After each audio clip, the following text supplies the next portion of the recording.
A Winter Amid the Ice and Other Thrilling Stories. By Jules Verne. Dr. Ox's Experiment. Chapter 1, How It Is Useless to Seek, even on the best maps, for the small town of Quiquendone. If you try to find, on any map of Flanders, ancient or modern, the small town of Quiquendone, probably you will not succeed. Is Quiquendone, then, one of those towns which have disappeared? No. A town of the future? By no means. It exists in spite of geographies, and has done so for some 800 or 900 years. It even numbers 2,393 souls, allowing one soul to each inhabitant. It is situated 13.5 kilometers northwest of Oudenaarde, and 15.25 kilometers southeast of Bruges, in the heart of Flanders. The Var, a small tributary of the Scheldt, passes beneath its 3 bridges, which are still covered with a quaint medieval roof, like that at Tournai. An old chateau is to be seen there, the first stone of which was laid so long ago as 1197, by Count Baldwin, afterwards Emperor of Constantinople. And there is a town hall, with Gothic windows, crowned by a chaplet of battlements, and surrounded by a turreted belfry, which rises 357 feet above the soil. Every hour you may hear there a chime of 5 octaves, a veritable aerial piano, the renown of which surpasses that of the famous chimes of Bruges. Strangers, if any ever come to Quiquendone, do not quit the curious old town until they have visited its Stadtholder's Hall, adorned by a full-length portrait of William of Nassau, by Brandon. The loft of the Church of St. Magloire, a masterpiece of 16th-century architecture, the cast-iron well in the spacious place St. Ernuph, the admirable ornamentation of which is attributed to the artist blacksmith, Quentin Metzys. The tomb formerly erected to Mary of Burgundy, daughter of Charles the Bold, who now reposes in the church of Notre Dame at Bruges, and so on. The principal industry of Quiquendone is the manufacture of whipped creams and barley sugar on a large scale. It has been governed by the Van Tricasses, from father to son, for several centuries. And yet Quiquendone is not on the map of Flanders. Have the geographers forgotten it, or is it an intentional omission? That I cannot tell, but Quiquendone really exists. With its narrow streets, its fortified walls, its Spanish-looking houses, its market, and its burgomaster, so much so, that it has recently been the theatre of some surprising phenomena, as extraordinary and incredible as they are true, which are to be recounted in the present narration. Surely there is nothing to be said or thought against the Flemings of Western Flanders. They are a well-to-do folk, wise, prudent, sociable, with even tempers, hospitable, perhaps a little heavy in conversation as in mind. But this does not explain why one of the most interesting towns of their district has yet to appear on modern maps. This omission is certainly to be regretted. If only history, or in default of history the chronicles, or in default of chronicles the traditions of the country, made mention of Quiquendone. But no, neither atlases, guides, nor itineraries speak of it. M. Joanne himself, that energetic hunter after small towns, says not a word of it. It might be readily conceived that this silence would injure the commerce, the industries, of the town. But let us hasten to add that Quiquendone has neither industry nor commerce, and that it does very well without them. Its barley sugar and whipped cream are consumed on the spot, none is exported. In short, the Quiquendonians have no need of anybody. Their desires are limited, their existence is a modest one, they are calm, moderate, phlegmatic, in a word, they are Flemings. Such as are still to be met with sometimes between the Scheldt and the North Sea. Chapter 2. In which the Burgomaster Van Tricasse and the Councillor Nicklaus consult about the affairs of the town. You think so? Asked the Burgomaster. I think so, replied the councillor, after some minutes of silence. You see, we must not act hastily, resumed the Burgomaster. We have been talking over this grave matter for 10 years, replied the Councillor Nicklaus, and I confess to you, my worthy Van Tricasse, that I cannot yet take it upon myself to come to a decision. I quite understand your hesitation, said the Burgomaster, who did not speak until after a good quarter of an hour of reflection. I quite understand it, and I fully share it. We shall do wisely to decide upon nothing without a more careful examination of the question. It is certain, replied Nicholas, that this post of civil commissary is useless in so peaceful a town as Quiquendone.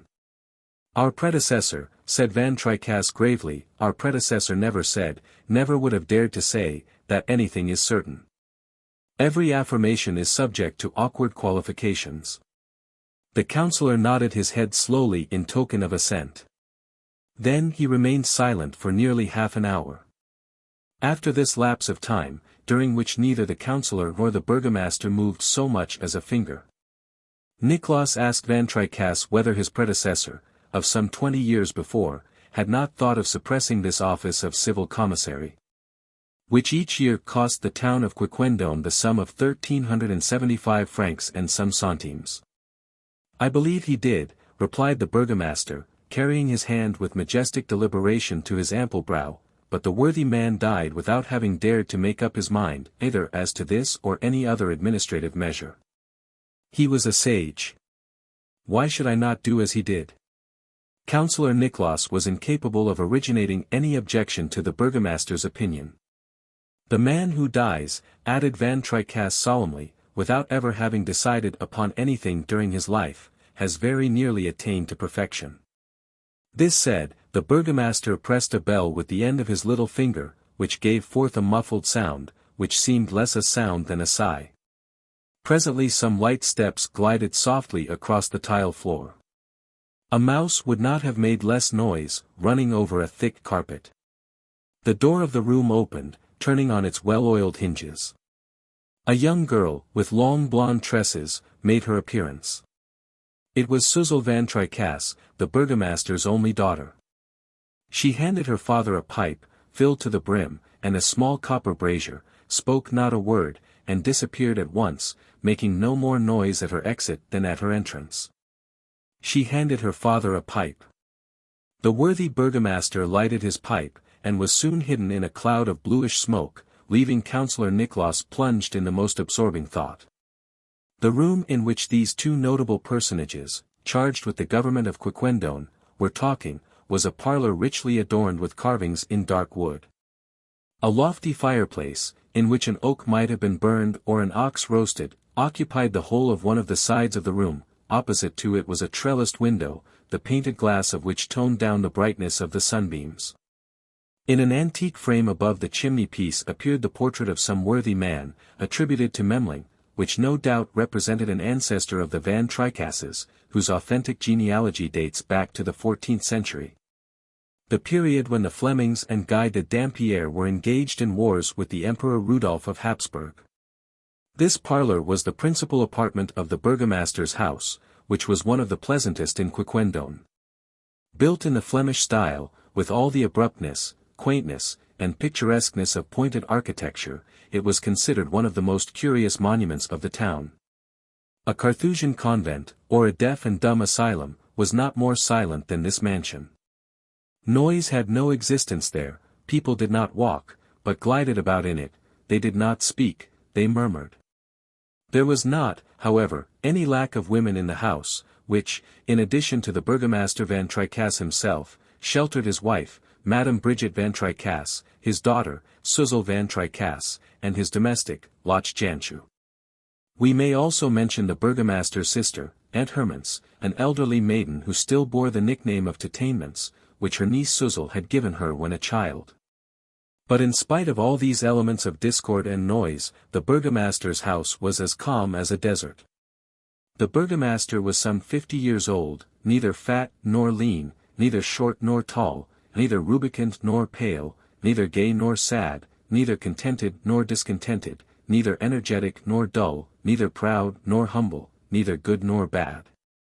Neither generous nor miserly, neither courageous nor cowardly, neither too much nor too little of anything, a man notably moderate in all respects, whose invariable slowness of motion, slightly hanging lower jaw, prominent eyebrows, massive forehead, smooth as a copper plate and without a wrinkle, would at once have betrayed to a physiognomist that the burgomaster Van Tricasse was phlegm personified. Never, either from anger or passion, had any emotion whatever hastened the beating of this man's heart, or flushed his face, never had his pupils contracted under the influence of any irritation, however ephemeral. He invariably wore good clothes, neither too large nor too small, which he never seemed to wear out. He was shod with large square shoes with triple soles and silver buckles, which lasted so long that his shoemaker was in despair. Upon his head he wore a large hat which dated from the period when Flanders was separated from Holland, so that this venerable masterpiece was at least 40 years old. But what would you have? It is the passions which wear out body as well as soul, the clothes as well as the body, and our worthy burgomaster, apathetic, indolent, indifferent, was passionate in nothing. He wore nothing out, not even himself, and he considered himself the very man to administer the affairs of Quiquendone and its tranquil population. The town, indeed, was not less calm than the Van Tricasse mansion. It was in this peaceful dwelling that the burgomaster reckoned on attaining the utmost limit of human existence, after having, however, seen the good Madame Bridget Van Tricasse, his wife, precede him to the tomb, where, surely, she would not find a more profound repose than that she had enjoyed on earth for 60 years. This demands explanation. The Van Tricasse family might well call itself the Genet family. This is why. Every one knows that the knife of this typical personage is as celebrated as its proprietor, and not less incapable of wearing out, thanks to the double operation, incessantly repeated, of replacing the handle when it is worn out, and the blade when it becomes worthless. A precisely similar operation had been going on from time immemorial in the Van Tricasse family, to which nature had lent herself with more than usual complacency. From 1340 it had invariably happened that a Van Tricasse, when left a widower, had remarried a Van Tricasse younger than himself, who, becoming in turn a widow, had married again a Van Tricasse younger than herself. And so on, without a break in the continuity, from generation to generation. Each died in his or her turn with mechanical regularity. Thus the worthy Madame Bridget Van Tricasse had now her second husband. And, unless she violated her every duty, would precede her spouse, he being 10 years younger than herself, to the other world, to make room for a new Madame Van Tricasse. Upon this the burgomaster calmly counted, that the family tradition might not be broken.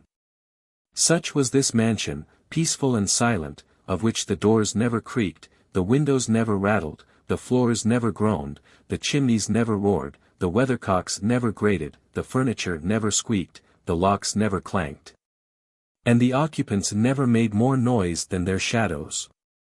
The god Harpocrates would certainly have chosen it for the temple of silence. The worthy Madame Bridget Van Tricasse had now her second husband. Chapter 3. In which the commissary Passoff enters as noisily as unexpectedly.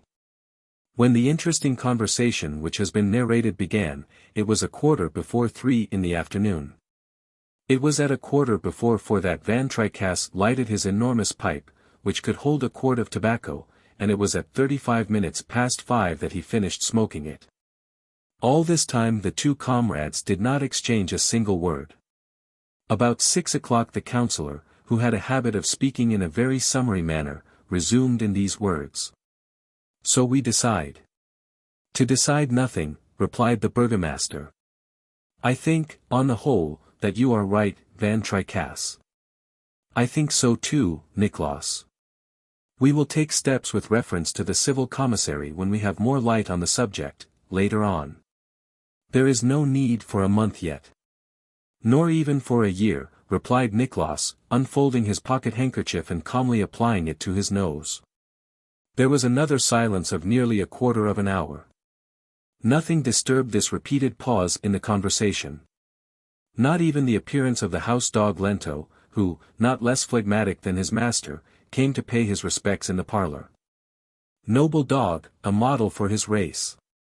Had he been made of pasteboard, with wheels on his paws, he would not have made less noise during his stay. Towards 8 o'clock, after Loch had brought the antique lamp of polished glass, the burgomaster said to the councillor, "We have no other urgent matter to consider." "No, Van Tricasse, none that I know of." "Have I not been told, though," asked the burgomaster, "that the tower of the Oudenarde gate is likely to tumble down?" "Ah," replied the councillor, really, I should not be astonished if it fell on some passerby any day. Oh! Before such a misfortune happens, I hope we shall have come to a decision on the subject of this tower. I hope so, Van Tricasse. There are more pressing matters to decide. No doubt, the question of the leather market, for instance. What, is it still burning? Still burning, and has been for the last 3 weeks. Have we not decided in council to let it burn? Yes, Van Tricasse, on your motion. Was not that the surest and simplest way to deal with it? Without doubt. Well, let us wait. Is that all? All, replied the councillor, scratching his head, as if to assure himself that he had not forgotten anything important. Ah! Exclaimed the burgomaster, haven't you also heard something of an escape of water which threatens to inundate the low quarter of Saint-Jacques? I have. It is indeed unfortunate that this escape of water did not happen above the leather market. It would naturally have checked the fire, and would thus have saved us a good deal of discussion. What can you expect, Nicholas? There is nothing so illogical as accidents. They are bound by no rules, and we cannot profit by one, as we might wish, to remedy another. It took Van Tricasse's companion some time to digest this fine observation. Well, but, resumed the councillor Nicholas, after the lapse of some moments, we have not spoken of our great affair. What great affair? Have we, then, a great affair? Asked the burgomaster. No doubt. About lighting the town. Oh yes. If my memory serves me, you are referring to the lighting plan of Dr. Ox. Precisely. It is going on, Nicholas, replied the burgomaster. They are already laying the pipes, and the works are entirely completed. Perhaps we have hurried a little in this matter, said the councillor, shaking his head. Perhaps. But our excuse is, that Dr. Ox bears the whole expense of his experiment. It will not cost us a sou. That, true enough, is our excuse. Moreover, we must advance with the age. If the experiment succeeds, Quiquendone will be the first town in Flanders to be lighted with the what is the gas called? Oxyhydric gas. Well, oxyhydric gas, then. At this moment the door opened, and Locke came in to tell the burgomaster that his supper was ready. Councillor Nicholas rose to take leave of Van Tricasse, whose appetite had been stimulated by so many affairs discussed and decisions taken. And it was agreed that the Council of Notables should be convened after a reasonably long delay, to determine whether a decision should be provisionally arrived at with reference to the really urgent matter of the Oudenarde gate. The two worthy administrators then directed their steps towards the street door, the one conducting the other. The councillor, having reached the last step, lighted a little lantern to guide him through the obscure streets of Quiquendone, which Dr. Ox had not yet lighted. It was a dark October night, and a light fog overshadowed the town. Nicholas' preparations for departure consumed at least a quarter of an hour, for, after having lighted his lantern, he had to put on his big cowskin socks and his sheepskin gloves. Then he put up the furred collar of his overcoat, turned the brim of his felt hat down over his eyes, grasped his heavy crow-beaked umbrella, and got ready to start. When Locke, however, who was lighting her master, was about to draw the bars of the door, an unexpected noise arose outside. Yes. Strange as the thing seems, a noise, a real noise, such as the town had certainly not heard since the taking of the dungeon by the Spaniards in 1513, terrible noise, awoke the long-dormant echoes of the venerable Van Tricasse mansion. Some one knocked heavily upon this door, hitherto virgin to brutal touch. Redoubled knocks were given with some blunt implement, probably a knotty stick, wielded by a vigorous arm. With the strokes were mingled cries and calls. These words were distinctly heard. Monsieur Van Tricasse. Monsieur the burgomaster. Open, open quickly. The burgomaster and the councillor, absolutely astounded, looked at each other speechless.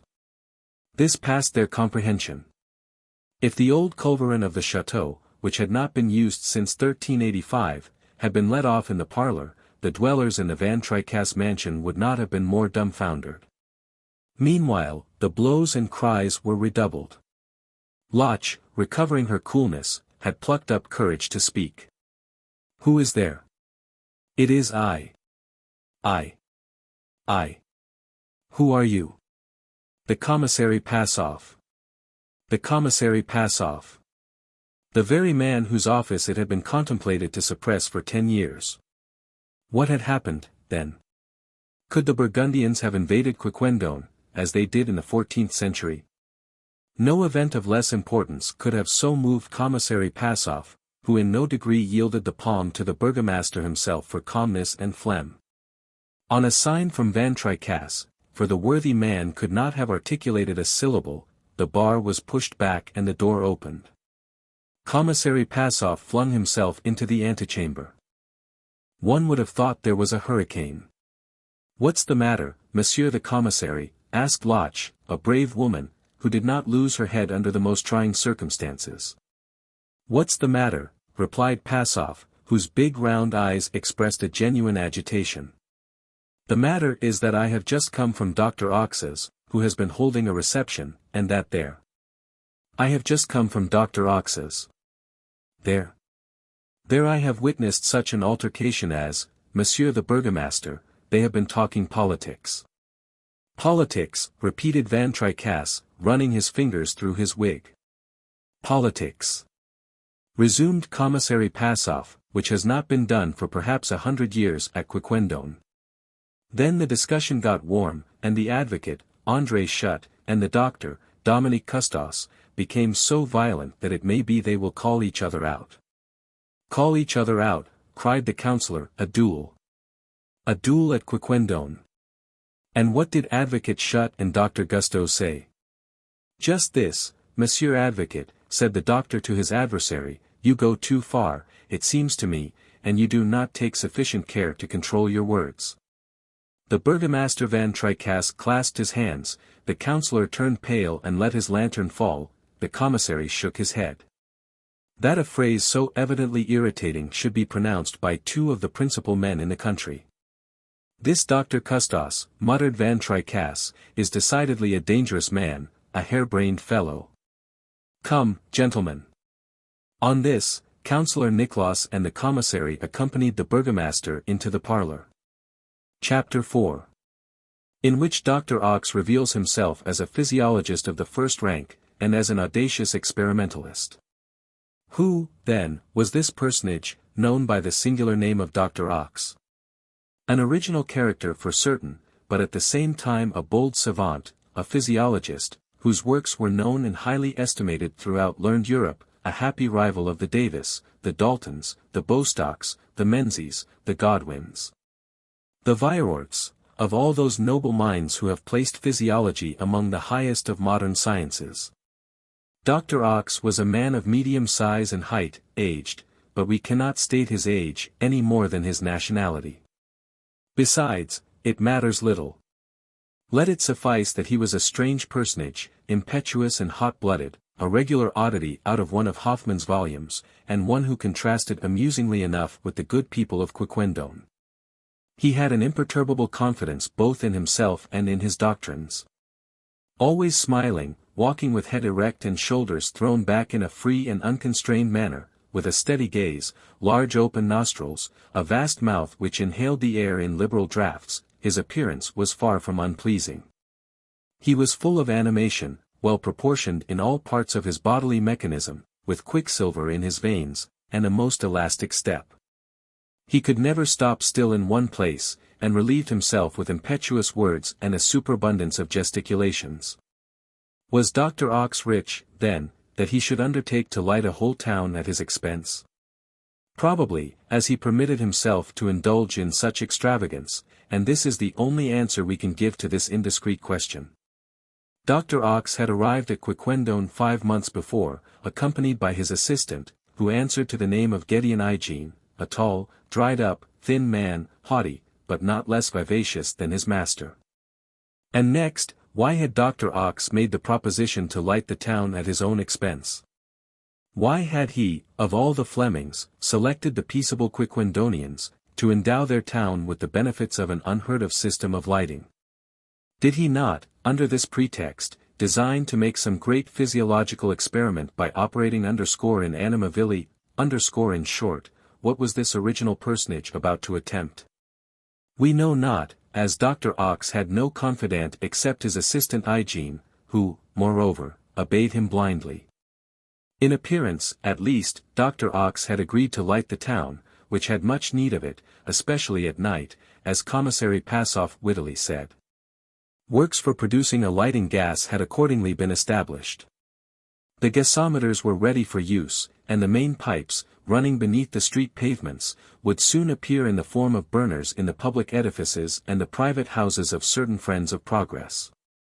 Van Tricasse and Niklas, in their official capacity, and some other worthies, thought they ought to allow this modern light to be introduced into their dwellings. If the reader has not forgotten, it was said, during the long conversation of the councillor and the burgomaster, that the lighting of the town was to be achieved, not by the combustion of common carbureted hydrogen, produced by distilling coal, but by the use of a more modern and 20-fold more brilliant gas, oxyhydric gas, produced by mixing hydrogen and oxygen. The doctor, who was an able chemist as well as an ingenious physiologist, knew how to obtain this gas in great quantity and of good quality, not by using manganate of soda, according to the method of M. Tessie du Moti, but by the direct decomposition of slightly acidulated water, by means of a battery made of new elements, invented by himself. Thus there were no costly materials, no platinum, no retorts, no combustibles, no delicate machinery to produce the two gases separately. An electric current was sent through large basins full of water, and the liquid was decomposed into its two constituent parts, oxygen and hydrogen. The oxygen passed off at one end. The hydrogen, of double the volume of its late associate, at the other. As a necessary precaution, they were collected in separate reservoirs, for their mixture would have produced a frightful explosion if it had become ignited. Thence the pipes were to convey them separately to the various burners, which would be so placed as to prevent all chance of explosion. Thus a remarkably brilliant flame would be obtained, whose light would rival the electric light, which, as everybody knows, is, according to Castleman's experiments, equal to that of 1171 wax candles, not one more, nor one less. It was certain that the town of Quiquendone would, by this liberal contrivance, gain a splendid lighting, but Dr. Ox and his assistant took little account of this, as will be seen in the sequel. The day after that on which Commissary Passoff had made his noisy entrance into the burgomaster's parlour, Gideon Hygiene and Dr. Ox were talking in the laboratory which both occupied in common, on the ground floor of the principal building of the gasworks. "Well, Hygiene, well," cried the doctor, rubbing his hands. "You saw, at my reception yesterday, the cool-bloodedness of these worthy Quiquendonians. For animation they are midway between sponges and coral. You saw them disputing and irritating each other by voice and gesture. They are already metamorphosed, morally and physically. And this is only the beginning. Wait till we treat them to a big dose." "Indeed, master," replied Hygiene, scratching his sharp nose with the end of his forefinger, "the experiment begins well, and if I had not prudently closed the supply tap, I know not what would have happened." "You heard Schutt, the advocate, and Custos, the doctor," resumed Dr. Ox. The phrase was by no means ill-natured in itself, but, in the mouth of a Quiquendonian, it is worth all the insults which the Homeric heroes hurled at each other before drawing their swords. "Ah, these Flemings! You'll see what we shall do some day." "We shall make them ungrateful," replied Hygiene, in the tone of a man who esteems the human race at its just worth. "Bah," said the doctor. "What matters it whether they think well or ill of us, so long as our experiment succeeds?"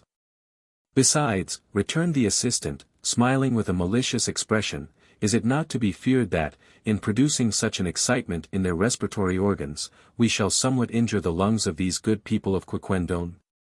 So much the worse for them. It is in the interests of science.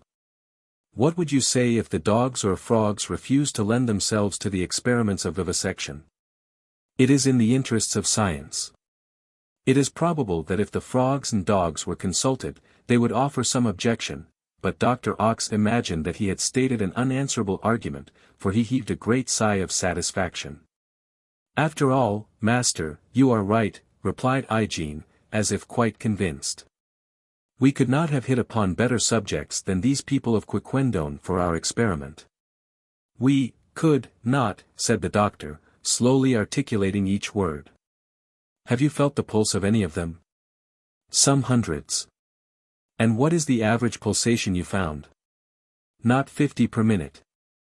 "See, this is a town where there has not been the shadow of a discussion for a century, where the carmen don't swear, where the coachmen don't insult each other, where horses don't run away, where the dogs don't bite, where the cats don't scratch.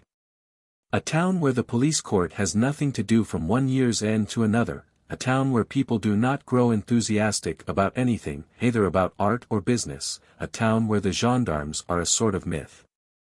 And in which an indictment has not been drawn up for 100 years, a town, in short, where for 3 centuries nobody has struck a blow with his fist or so much as exchanged a slap in the face. You see, Hygiene, that this cannot last, and that we must change it all." "Perfectly. Perfectly," cried the enthusiastic assistant, "and have you analyzed the air of this town, master?" "I have not failed to do so. 79 parts of azote and 21 of oxygen, carbonic acid and steam in a variable quantity. These are the ordinary proportions." "Good, doctor, good," replied Hygiene. "The experiment will be made on a large scale, and will be decisive." "And if it is decisive," added Dr. Ox triumphantly, "we shall reform the world." Chapter 5, in which the burgomaster and the councillor pay a visit to Dr. Ox, and what follows. The councillor Nicholas and the burgomaster Van Tricasse at last knew what it was to have an agitated night. The grave event which had taken place at Dr. Ox's house actually kept them awake. What consequences was this affair destined to bring about? They could not imagine. Would it be necessary for them to come to a decision? Would the municipal authority, whom they represented, be compelled to interfere? Would they be obliged to order arrests to be made, that so great a scandal should not be repeated? All these doubts could not but trouble these soft natures. And on that evening, before separating, the 2 notables had decided to see each other the next day. On the next morning, then, before dinner, the burgomaster Van Tricasse proceeded in person to the councillor Nicholas' house. He found his friend more calm. He himself had recovered his equanimity. "Nothing new?" asked Van Tricasse. "Nothing new since yesterday," replied Nicholas. "And the doctor, Dominique Custos?" "I have not heard anything either of him or of the advocate," André shut. After an hour's conversation, which consisted of 3 remarks which it is needless to repeat, the councillor and the burgomaster had resolved to pay a visit to Dr. Ox, so as to draw from him, without seeming to do so, some details of the affair. Contrary to all their habits, after coming to this decision the 2 notables set about putting it into execution forthwith. They left the house and directed their steps towards Dr. Ox's laboratory, which was situated outside the town, near the Oudenarde gate, the gate whose tower threatened to fall in ruins. They did not take each other's arms, but walked side by side, with a slow and solemn step, which took them forward but 13 inches per second.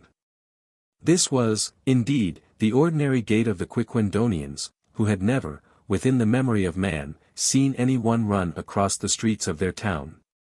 From time to time the 2 notables would stop at some calm and tranquil crossway, or at the end of a quiet street, to salute the passers-by. "Good morning, Monsieur the Burgomaster," said one. "Good morning, my friend," responded Van Tricasse. "Anything new, Monsieur the Councillor?" asked another. "Nothing new," answered Nicholas. But by certain agitated motions and questioning looks, it was evident that the altercation of the evening before was known throughout the town. Observing the direction taken by Van Tricasse, the most obtuse Quiquendonians guessed that the burgomaster was on his way to take some important step. The Custos and Shut affair was talked of everywhere, but the people had not yet come to the point of taking the part of one or the other. The advocate Shut, having never had occasion to plead in a town where attorneys and bailiffs only existed in tradition, had, consequently, never lost a suit. As for the Dr. Custos, he was an honorable practitioner, who, after the example of his fellow doctors, cured all the illnesses of his patients. Except those of which they died, a habit unhappily acquired by all the members of all the faculties in whatever country they may practice. On reaching the Oudenarde gate, the councillor and the burgomaster prudently made a short detour, so as not to pass within reach of the tower, in case it should fall. Then they turned and looked at it attentively. "I think that it will fall," said Van Tricasse. "I think so too," replied Nicholas. "Unless it is propped up," added Van Tricasse. "But must it be propped up? That is the question. That is, in fact, the question." Some moments after, they reached the door of the gasworks. "Can we see Dr. Ox?" they asked. Dr. Ox could always be seen by the first authorities of the town, and they were at once introduced into the celebrated physiologist's study. Perhaps the two notables waited for the doctor at least an hour. At least it is reasonable to suppose so, as the burgomaster, a thing that had never before happened in his life, betrayed a certain amount of impatience, from which his companion was not exempt. Dr. Ox came in at last, and began to excuse himself for having kept them waiting, but he had to approve a plan for the gasometer, rectify some of the machinery, but everything was going on well. The pipes intended for the oxygen were already laid. In a few months the town would be splendidly lighted. The two notables might even now see the orifices of the pipes which were laid on in the laboratory. Then the doctor begged to know to what he was indebted for the honor of this visit. "Only to see you, doctor, to see you," replied Van Tricasse. "It is long since we have had the pleasure. We go abroad but little in our good town of Quiquendone. We count our steps and measure our walks. We are happy when nothing disturbs the uniformity of our habits." Nicholas looked at his friend. His friend had never said so much at once, at least, without taking time, and giving long intervals between his sentences. It seemed to him that Van Tricasse expressed himself with a certain volubility, which was by no means common with him. Nicholas himself experienced a kind of irresistible desire to talk. As for Dr. Ox, he looked at the burgomaster with sly attention. Van Tricasse, who never argued until he had snugly ensconced himself in a spacious armchair, had risen to his feet. I know not what nervous excitement, quite foreign to his temperament, had taken possession of him. He did not gesticulate as yet, but this could not be far off. As for the councillor, he rubbed his legs, and breathed with slow and long gasps. His look became animated little by little, and he had decided to support at all hazards, if need be, his trusty friend the burgomaster. Van Tricasse got up and took several steps, then he came back, and stood facing the doctor. "And in how many months," he asked in a somewhat emphatic tone, "do you say that your work will be finished?" "In 3 or 4 months, Monsieur the Burgomaster," replied Dr. Ox. 3 or 4 months, it's a very long time," said Van Tricasse. "Altogether too long," added Nicholas, who, not being able to keep his seat, rose also. "This lapse of time is necessary to complete our work," returned Dr. Ox. "The workmen, whom we have had to choose in Quiquendone, are not very expeditious. The workmen, whom we have had to choose in Quiquendone, are not very expeditious." "How not expeditious?" cried the burgomaster, who seemed to take the remark as personally offensive. "No, Monsieur Van Tricasse," replied Dr. Ox obstinately. "A French workman would do in a day what it takes 10 of your workmen to do, you know, they are regular Flemings." "Flemings," cried the councillor, whose fingers closed together. "In what sense, sir, do you use that word?" "Why, in the amiable sense in which everybody uses it," replied Dr. Ox, smiling. "Ah, but doctor," said the burgomaster, pacing up and down the room, "I don't like these insinuations. The workmen of Quiquendone are as efficient as those of any other town in the world, you must know, and we shall go neither to Paris nor London for our models.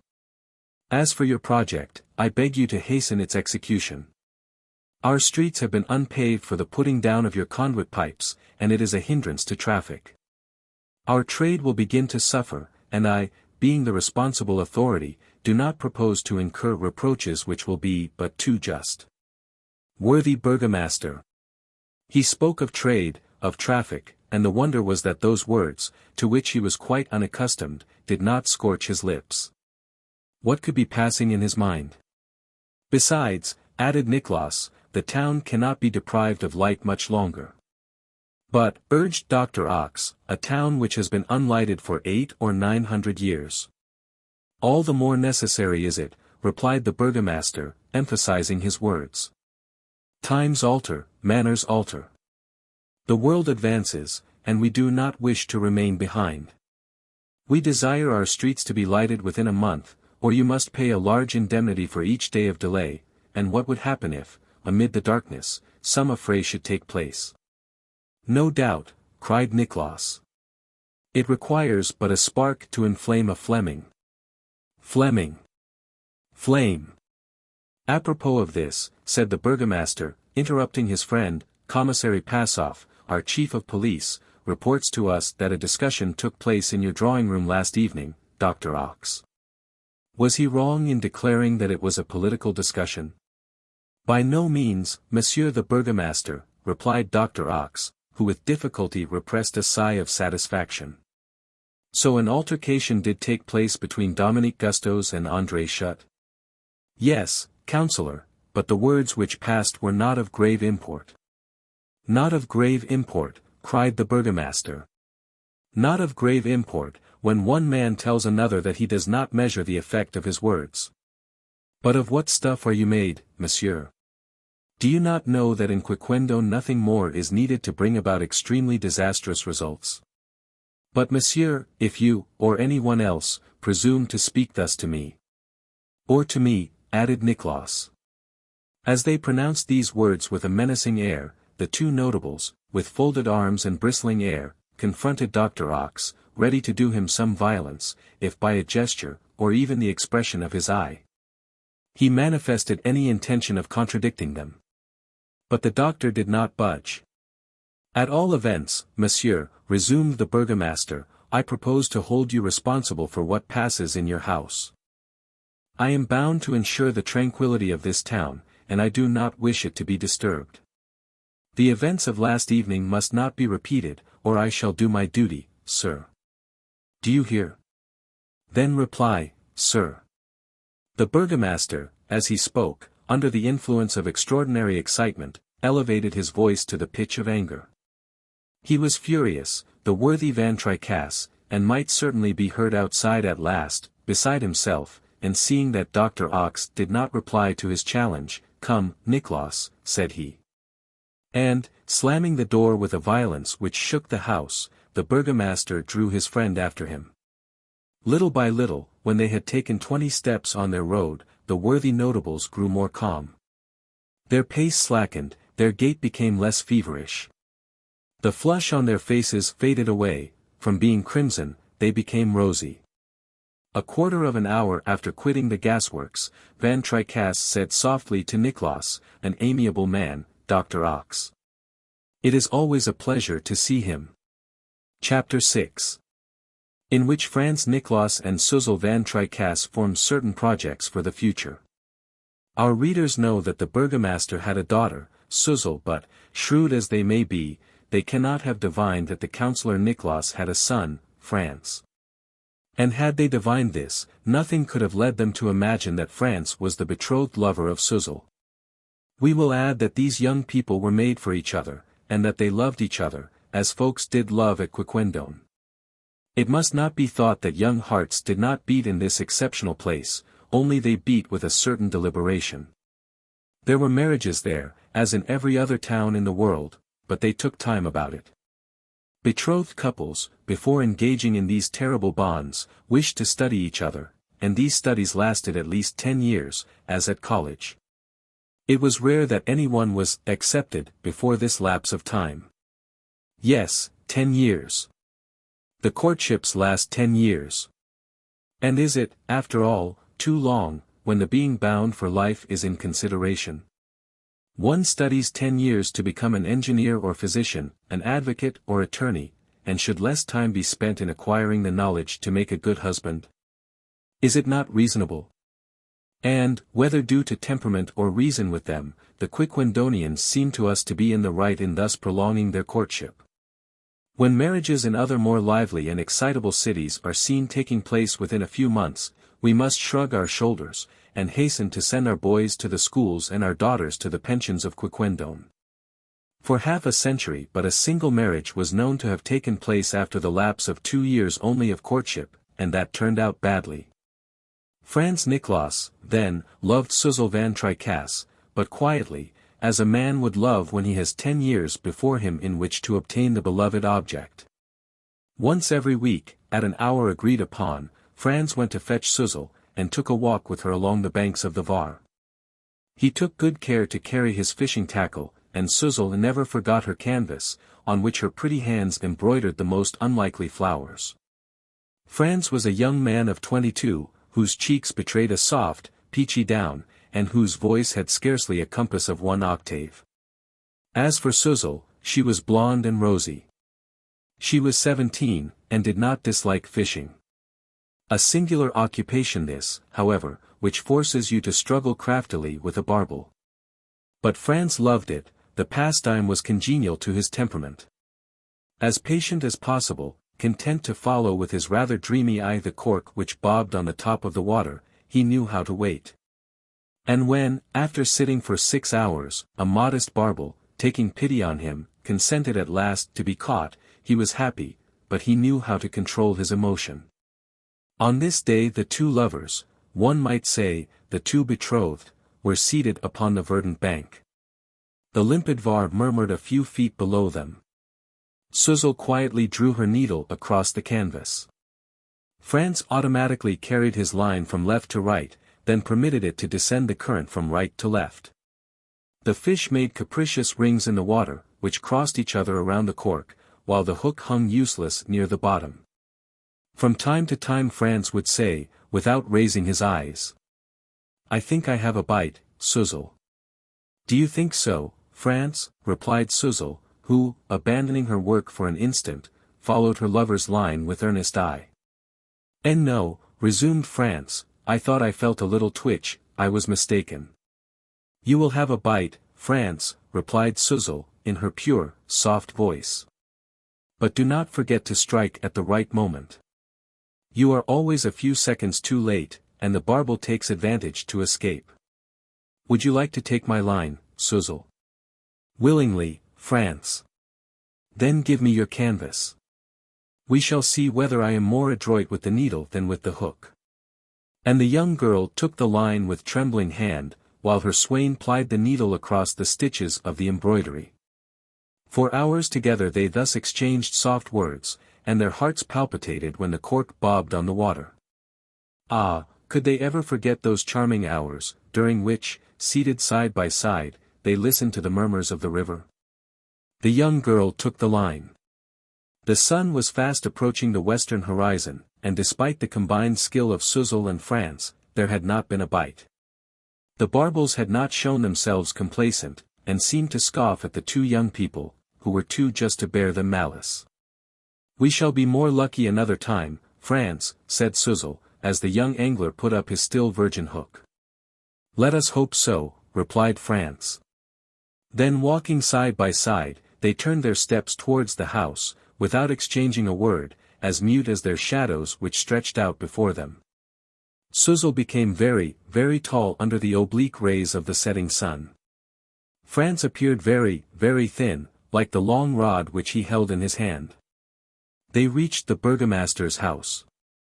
Green tufts of grass bordered the shining pavement, and no one would have thought of tearing them away, for they deadened the noise made by the passers-by.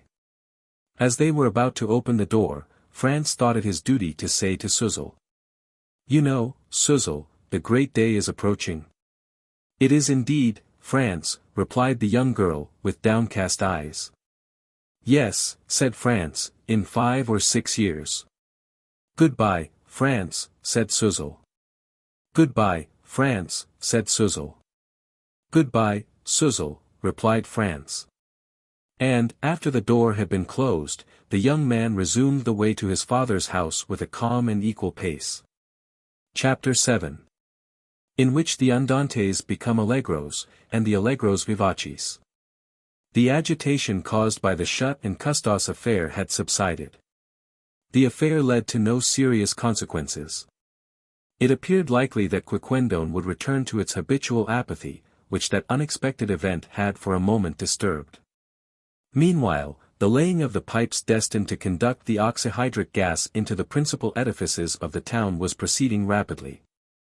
The main pipes and branches gradually crept beneath the pavements. But the burners were still wanting. For, as it required delicate skill to make them, it was necessary that they should be fabricated abroad. Dr. Ox was here, there, and everywhere. Neither he nor Ygene, his assistant, lost a moment, but they urged on the workmen, completed the delicate mechanism of the gasometer, fed day and night the immense piles which decomposed the water under the influence of a powerful electric current. Yes, the doctor was already making his gas, though the pipe-laying was not yet done, a fact which, between ourselves, might have seemed a little singular. But before long, at least there was reason to hope so, before long Dr. Ox would inaugurate the splendors of his invention in the theatre of the town. For Quiquendone possessed a theatre, a really fine edifice, in truth, the interior and exterior arrangement of which combined every style of architecture. It was at once Byzantine, Roman, Gothic, Renaissance, with semicircular doors, pointed windows, flamboyant rose windows, fantastic bell turrets, in a word, a specimen of all sorts, half a Parthenon, half a Parisian Grand Café. Nor was this surprising, the theatre having been commenced under the burgomaster Ludwig van Tricasse, in 1175, and only finished in 1837, under the burgomaster Nathalie's van Tricasse. It had required 700 years to build it, and it had been successively adapted to the architectural style in vogue in each period. But for all that it was an imposing structure. The Roman pillars and Byzantine arches of which would appear to advantage lit up by the oxyhydric gas. Pretty well everything was acted at the theatre of Quiquendone, but the opera and the opera comique were especially patronized. It must, however, be added that the composers would never have recognized their own works, so entirely changed were the movements of the music. In short, as nothing was done in a hurry at Quiquendone, the dramatic pieces had to be performed in harmony with the peculiar temperament of the Quiquendonians. Though the doors of the theatre were regularly thrown open at 4 o'clock and closed again at 10, it had never been known that more than 2 acts were played during the 6 intervening hours. Robert le Diable, Les Huguenots, or Guillaume Tell usually took up 3 evenings, so slow was the execution of these masterpieces. The Vivaces, at the theatre of Quiquendone, lagged like real adagios. The Allegros were long drawn out, indeed. The demi-semiquavers were scarcely equal to the ordinary semibreves of other countries. The most rapid runs, performed according to Quiquendonian taste, had the solemn march of a chant. The gayest shakes were languishing and measured, that they might not shock the ears of the dilettanti. To give an example, the rapid air sung by Figaro, on his entrance in the first act of Le Barbier de Seville, lasted 58 minutes, when the actor was particularly enthusiastic. Artists from abroad, as might be supposed, were forced to conform themselves to Quiquendonian fashions. But as they were well paid, they did not complain, and willingly obeyed the leader's baton, which never beat more than 8 measures to the minute in the Allegros. But what applause greeted these artists, who enchanted without ever wearying the audiences of Quiquendone. All hands clapped one after another at tolerably long intervals, which the papers characterized as frantic applause. And sometimes nothing but the lavish prodigality with which mortar and stone had been used in the 12th century saved the roof of the hall from falling in. Besides, the theatre had only 1 performance a week, that these enthusiastic Flemish folk might not be too much excited. And this enabled the actors to study their parts more thoroughly, and the spectators to digest more at leisure the beauties of the masterpieces brought out. Such had long been the drama at Quiquendone. Foreign artists were in the habit of making engagements with the director of the town, when they wanted to rest after their exertions in other scenes. And it seemed as if nothing could ever change these inveterate customs, when, a fortnight after the Chute Custos affair, an unlooked-for incident occurred to throw the population into fresh agitation. It was on a Saturday, an opera day. It was not yet intended, as may well be supposed, to inaugurate the new illumination. No. The pipes had reached the hall, but, for reasons indicated above, the burners had not yet been placed, and the wax candles still shed their soft light upon the numerous spectators who filled the theatre. The doors had been opened to the public at 1 o'clock, and by 3 the hall was half full. A queue had at one time been formed, which extended as far as the end of the Place Saint-Ernest, in front of the shop of Josy Liatrink the apothecary. This eagerness was significant of an unusually attractive performance. "Are you going to the theatre this evening?" inquired the councillor the same morning of the burgomaster. "I shall not fail to do so," returned Van Tricasse, "and I shall take Madame Van Tricasse, as well as our daughter Suzel and our dear Titanements, who all dote on good music." "Mademoiselle Suzel is going then?" "Certainly, Nicolas." "Then my son France will be one of the first to arrive," said Nicolas.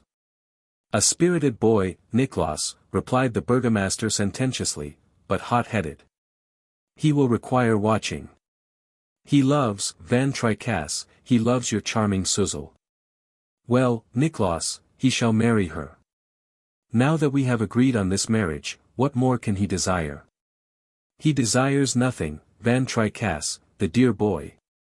But, in short, we'll say no more about it, he will not be the last to get his ticket at the box office." "Ah, vivacious and ardent youth," replied the burgomaster, recalling his own past. "We have also been thus, my worthy counsellor. We have loved, we too. We have danced attendance in our day. Till tonight, then, till tonight. By the by, do you know this Fiovaranti is a great artist? And what a welcome he has received among us. It will be long before he will forget the applause of Quiquendone." The tenor Fiovaranti was, indeed, going to sing. Fiovaranti, who, by his talents as a virtuoso, his perfect method, his melodious voice, provoked a real enthusiasm among the lovers of music in the town. For 3 weeks Fiovaranti had been achieving a brilliant success in Les Huguenots.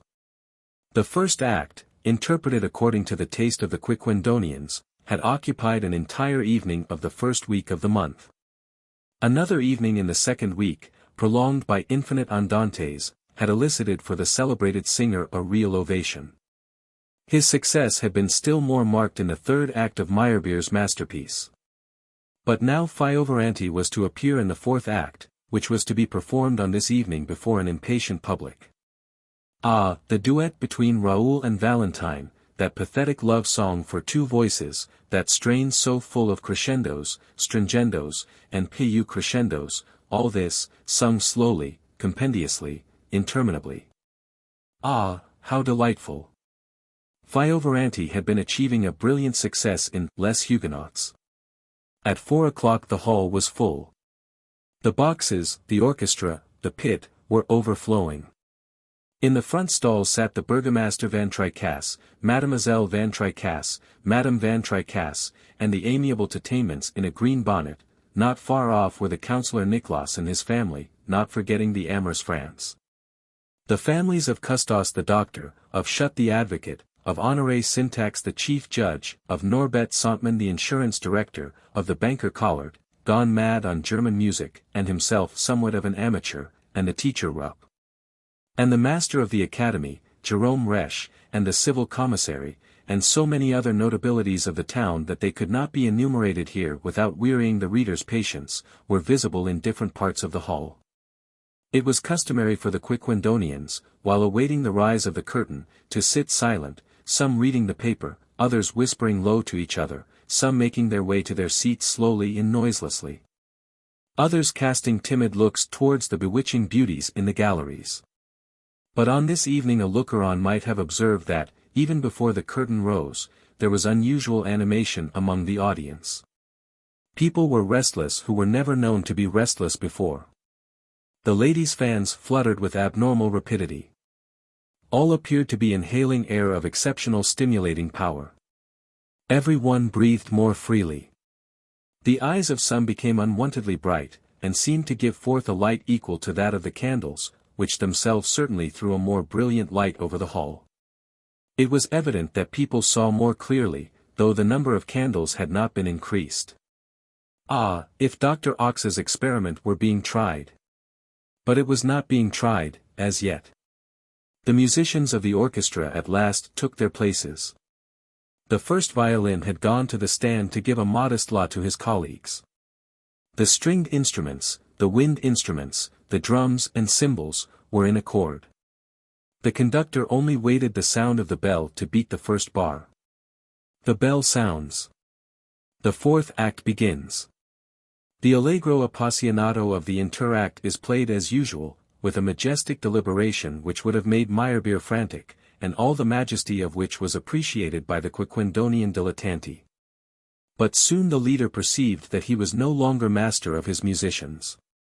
He found it difficult to restrain them, though usually so obedient and calm.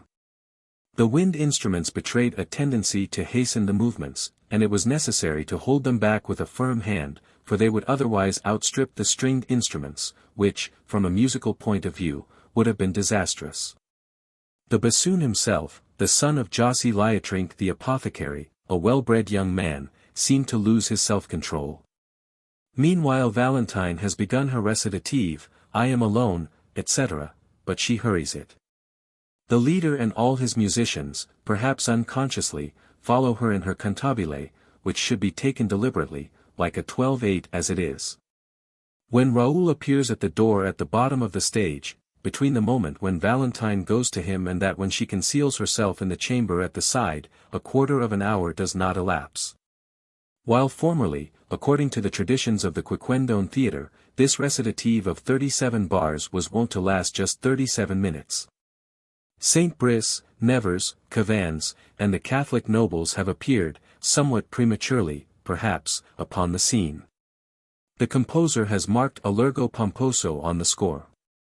The orchestra and the lords proceed allegro indeed, but not at all pomposo, and at the chorus, in the famous scene of the benediction of the poniards, they no longer keep to the enjoined allegro. Singers and musicians broke away impetuously. The leader does not even attempt to restrain them. Nor do the public protest, on the contrary, the people find themselves carried away, and see that they are involved in the movement, and that the movement responds to the impulses of their souls. Will you, with me, deliver the land, from troubles increasing, an impious band? They promise, they swear. Nevers has scarcely time to protest, and to sing that, among his ancestors were many soldiers, but never an assassin. He is arrested. The police and the aldermen rush forward and rapidly swear, to strike all at once. Saint Brice shouts the recitative which summons the Catholics to vengeance. The three monks, with white scarfs, hasten in by the door at the back of Nevers's room, without making any account of the stage directions, which enjoin on them to advance slowly. Already all the artists have drawn sword or poniard, which the three monks bless in a trice. The soprani tenors, bassos, attack the allegro furioso with cries of rage, and of a dramatic 6/8 time they make it 6/8 quadrille time. Then they rush out, bellowing. At midnight, noiselessly, God wills it, yes, at midnight. At this moment the audience start to their feet.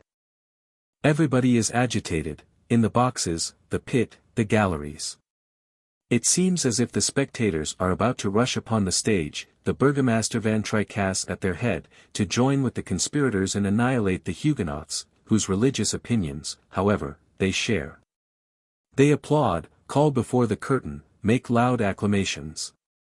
Titanements grasps her bonnet with feverish hand, the candles throw out a lurid glow of light. Raoul, instead of slowly raising the curtain, tears it apart with a superb gesture and finds himself confronting Valentine. At last.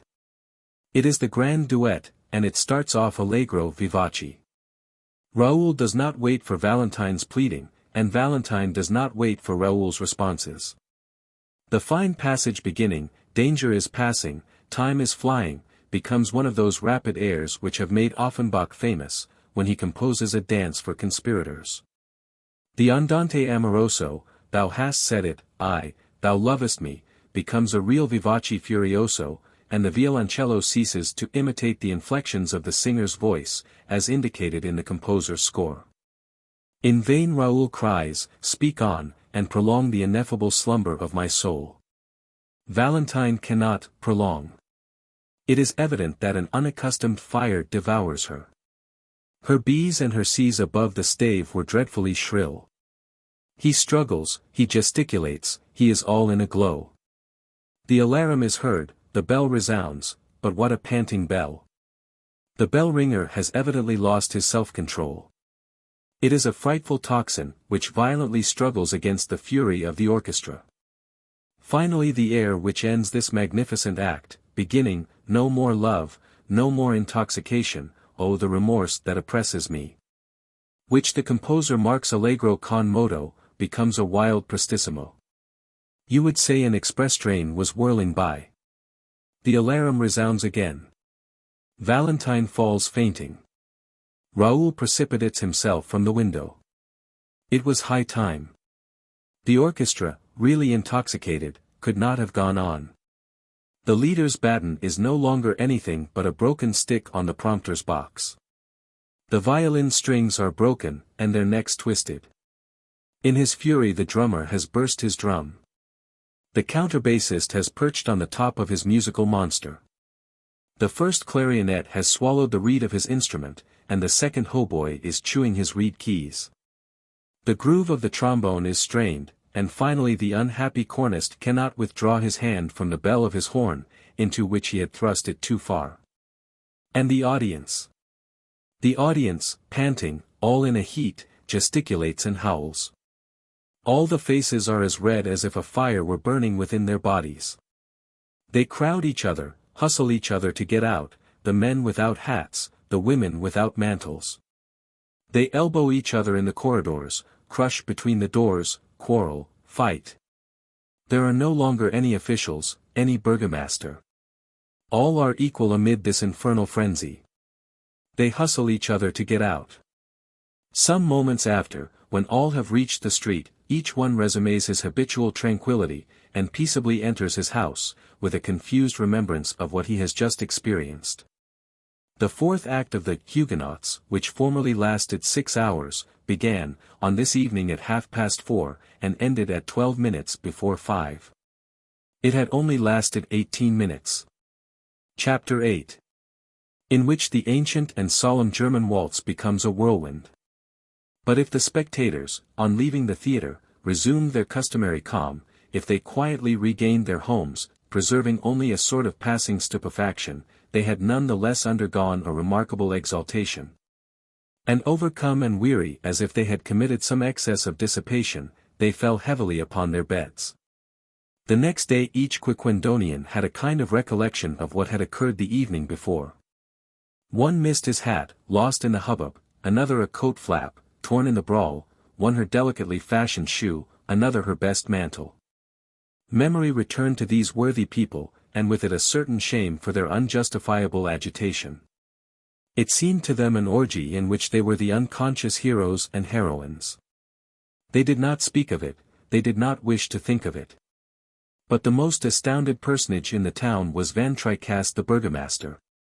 The next morning, on waking, he could not find his wig. Locke looked everywhere for it, but in vain. The wig had remained on the field of battle. As for having it publicly claimed by Jean Mistrol, the town crier, no, it would not do.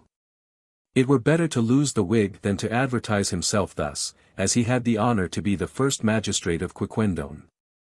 The worthy Van Tricasse was reflecting upon this, extended beneath his sheets, with bruised body, heavy head, furred tongue, and burning breast. He felt no desire to get up, on the contrary. And his brain worked more during this morning than it had probably worked before for 40 years. The worthy magistrate recalled to his mind all the incidents of the incomprehensible performance. He connected them with the events which had taken place shortly before at Dr. Ox's reception. He tried to discover the causes of the singular excitability which, on 2 occasions, had betrayed itself in the best citizens of the town. What can be going on, he asked himself. What giddy spirit has taken possession of my peaceable town of Quiquendone? Are we about to go mad, and must we make the town one vast asylum?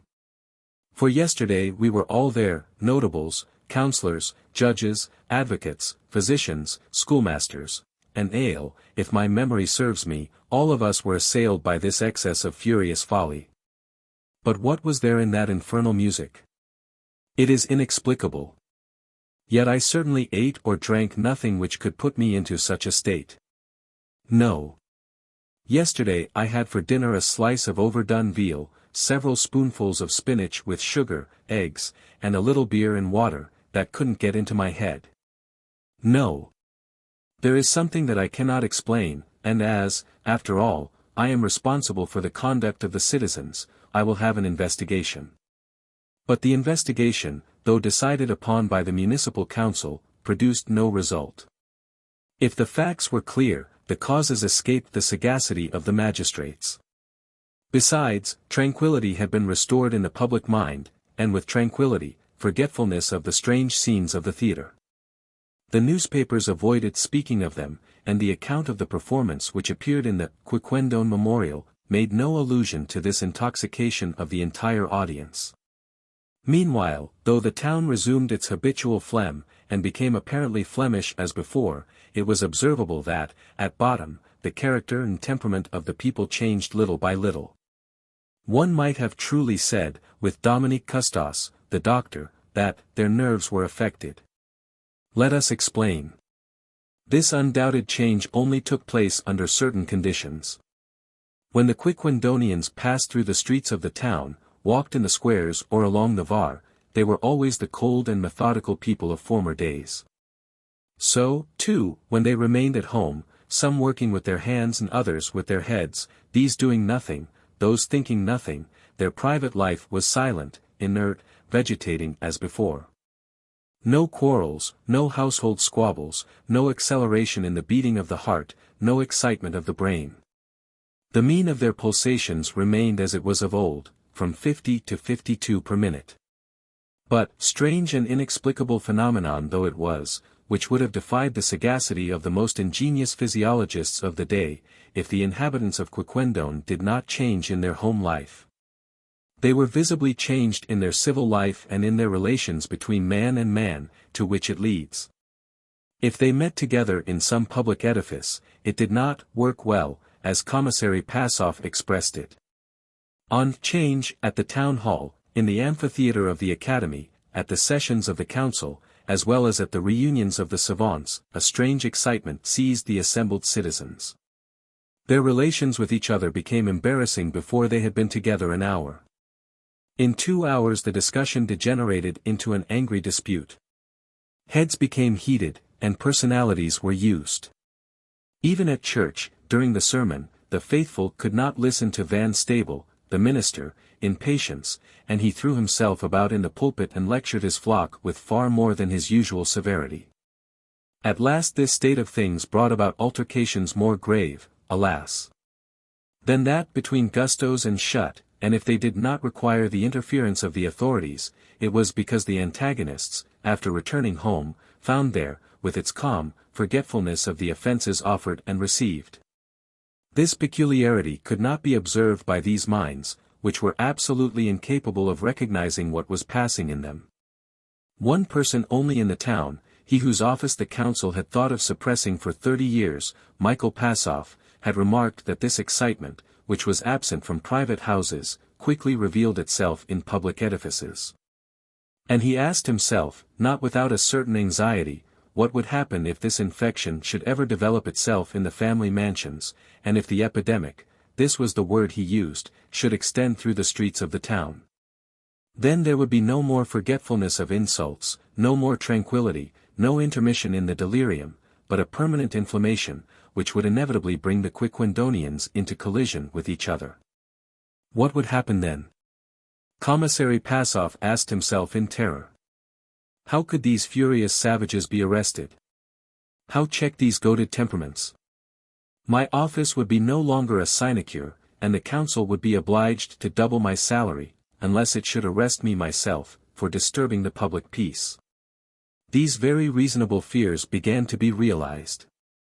The infection spread from change, the theatre, the church, the town hall, the academy, the market, into private houses, and that in less than a fortnight after the terrible performance of the Huguenots. Its first symptoms appeared in the house of Collard, the banker. That wealthy personage gave a ball, or at least a dancing party, to the notabilities of the town. He had issued, some months before, a loan of 30,000 francs, 3/4 of which had been subscribed, and to celebrate this financial success, he had opened his drawing rooms, and given a party to his fellow citizens. Everybody knows that Flemish parties are innocent and tranquil enough, the principal expense of which is usually in beer and syrups. Some conversation on the weather, the appearance of the crops, the fine condition of the gardens, the care of flowers, and especially of tulips, a slow and measured dance, from time to time, perhaps a minuet. Sometimes a waltz, but one of those German waltzes which achieve a turn and a half per minute, and during which the dancers hold each other as far apart as their arms will permit. Such is the usual fashion of the balls attended by the aristocratic society of Quiquendone. The polka, after being altered to 4/time, had tried to become accustomed to it, but the dancers always lagged behind the orchestra, no matter how slow the measure, and it had to be abandoned. These peaceable reunions, in which the youths and maidens enjoyed an honest and moderate pleasure, had never been attended by any outburst of ill nature. Why, then, on this evening at Collard the banker's, did the syrup seem to be transformed into heady wines, into sparkling champagne, into heating punches? Why, towards the middle of the evening, did a sort of mysterious intoxication take possession of the guests? Why did the minuet become a jig? Why did the orchestra hurry with its harmonies? Why did the candles, just as at the theatre, burn with unwonted refulgence? What electric current invaded the banker's drawing rooms? How happened it that the couples held each other so closely, and clasped each other's hands so convulsively, that the cavaliers' souls made themselves conspicuous by certain extraordinary steps in that figure usually so grave, so solemn, so majestic, so very proper? Alas! What Oedipus could have answered these unsolvable questions? Commissary Passoff, who was present at the party, saw the storm coming distinctly, but he could not control it or fly from it, and he felt a kind of intoxication entering his own brain. All his physical and emotional faculties increased in intensity. He was seen, several times, to throw himself upon the confectionery and devour the dishes, as if he had just broken a long fast. The animation of the ball was increasing all this while. A long murmur, like a dull buzzing, escaped from all breasts. They danced, really danced. The feet were agitated by increasing frenzy. The faces became as purple as those of Silenus. The eyes shone like carbuncles. The general fermentation rose to the highest pitch. And when the orchestra thundered out the waltz in Der Freischütz, when this waltz, so German, and with a movement so slow, was attacked with wild arms by the musicians, ah! It was no longer a waltz, but an insensate whirlwind, a giddy rotation, a gyration worthy of being led by some Mephistopheles, beating the measure with a firebrand. Then a gallop, an infernal gallop, which lasted an hour without anyone being able to stop it, whirled off, in its windings, across the halls, the drawing rooms, the antechambers, by the staircases. From the cellar to the garret of the opulent mansion, the young men and young girls, the fathers and mothers, people of every age, of every weight, of both sexes. Collard, the fat banker, and Madame Collard, and the councillors, and the magistrates, and the Chief Justice, and Nicholas, and Madame Van Tricasse, and the Burgomaster Van Tricasse, and the Commissary Passoff himself. Who never could recall afterwards who had been his partner on that terrible evening. It was no longer a waltz. But she did not forget. And ever since that day she has seen in her dreams the fiery commissary, enfolding her in an impassioned embrace. And she was the amiable Titanements. Chapter 9. In which Dr. Ox and Igene, his assistant, say a few words. Well, Eugene? Well, master, all is ready. The laying of the pipes is finished. At last. Now, then, we are going to operate on a large scale, on the masses. Chapter 10. In which it will be seen that the epidemic invades the entire town, and what effect it produces. During the following months the evil, in place of subsiding, became more extended. From private houses the epidemic spread into the streets. The town of Quiquendone was no longer to be recognized. A phenomenon yet stranger than those which had already happened, now appeared. Not only the animal kingdom, but the vegetable kingdom itself, became subject to the mysterious influence. According to the ordinary course of things, epidemics are special in their operation. Those which attack humanity spare the animals, and those which attack the animals spare the vegetables. A horse was never inflicted with smallpox, nor a man with the cattle plague, nor do sheep suffer from the potato rot. But here all the laws of nature seem to be overturned. Not only were the character, temperament, and ideas of the townsfolk changed, but the domestic animals, dogs and cats, horses and cows, asses and goats, suffered from this epidemic influence, as if their habitual equilibrium had been changed. The plants themselves were infected by a similar strange metamorphosis. In the gardens and vegetable patches and orchards very curious symptoms manifested themselves. Climbing plants climbed more audaciously. Tufted plants became more tufted than ever. Shrubs became trees. Cereals, scarcely sown, showed their little green heads, and gained, in the same length of time, as much in inches as formerly. Under the most favorable circumstances, they had gained in fractions. Asparagus attained the height of several feet. The artichoke swelled to the size of melons, the melons to the size of pumpkins, the pumpkins to the size of gourds, the gourds to the size of the belfry bell, which measured, in truth, 9 feet in diameter. The cabbages were bushes, and the mushrooms umbrellas. The fruits did not lag behind the vegetables. It required 2 persons to eat a strawberry, and 4 to consume a pear. The grapes also attained the enormous proportions of those so well depicted by Poussin in his Return of the Envoys to the Promised Land. It required 2 persons to eat a strawberry. It was the same with the flowers. Immense violets spread the most penetrating perfumes through the air, exaggerated roses shone with the brightest colors. Lilies formed, in a few days, impenetrable copses, geraniums, daisies, camellias, rhododendrons, invaded the garden walks, and stifled each other. And the tulips, those dear liliaceous plants so dear to the Flemish heart, what emotion they must have caused to their zealous cultivators. The worthy Van Bistrom nearly fell over backwards, one day, on seeing in his garden an enormous Tulipa gesneriana, a gigantic monster, whose cup afforded space to a nest for a whole family of robins. The entire town flocked to see this floral phenomenon, and renamed it the Tulipa quiquendonia. But alas! If these plants, these fruits, these flowers, grew visibly to the naked eye, if all the vegetables insisted on assuming colossal proportions, if the brilliancy of their colors and perfume intoxicated the smell and the sight, they quickly withered. The air which they absorbed rapidly exhausted them, and they soon died, faded, and dried up. Such was the fate of the famous tulip, which, after several days of splendor, became emaciated, and fell lifeless. It was soon the same with the domestic animals, from the house dog to the stable pig, from the canary in its cage to the turkey of the backcourt. It must be said that in ordinary times these animals were not less phlegmatic than their masters. The dogs and cats vegetated rather than lived. They never betrayed a wag of pleasure nor a snarl of wrath. Their tails moved no more than if they had been made of bronze. Such a thing as a bite or scratch from any of them had not been known from time immemorial. As for mad dogs, they were looked upon as imaginary beasts, like the griffins and the rest in the menagerie of the apocalypse.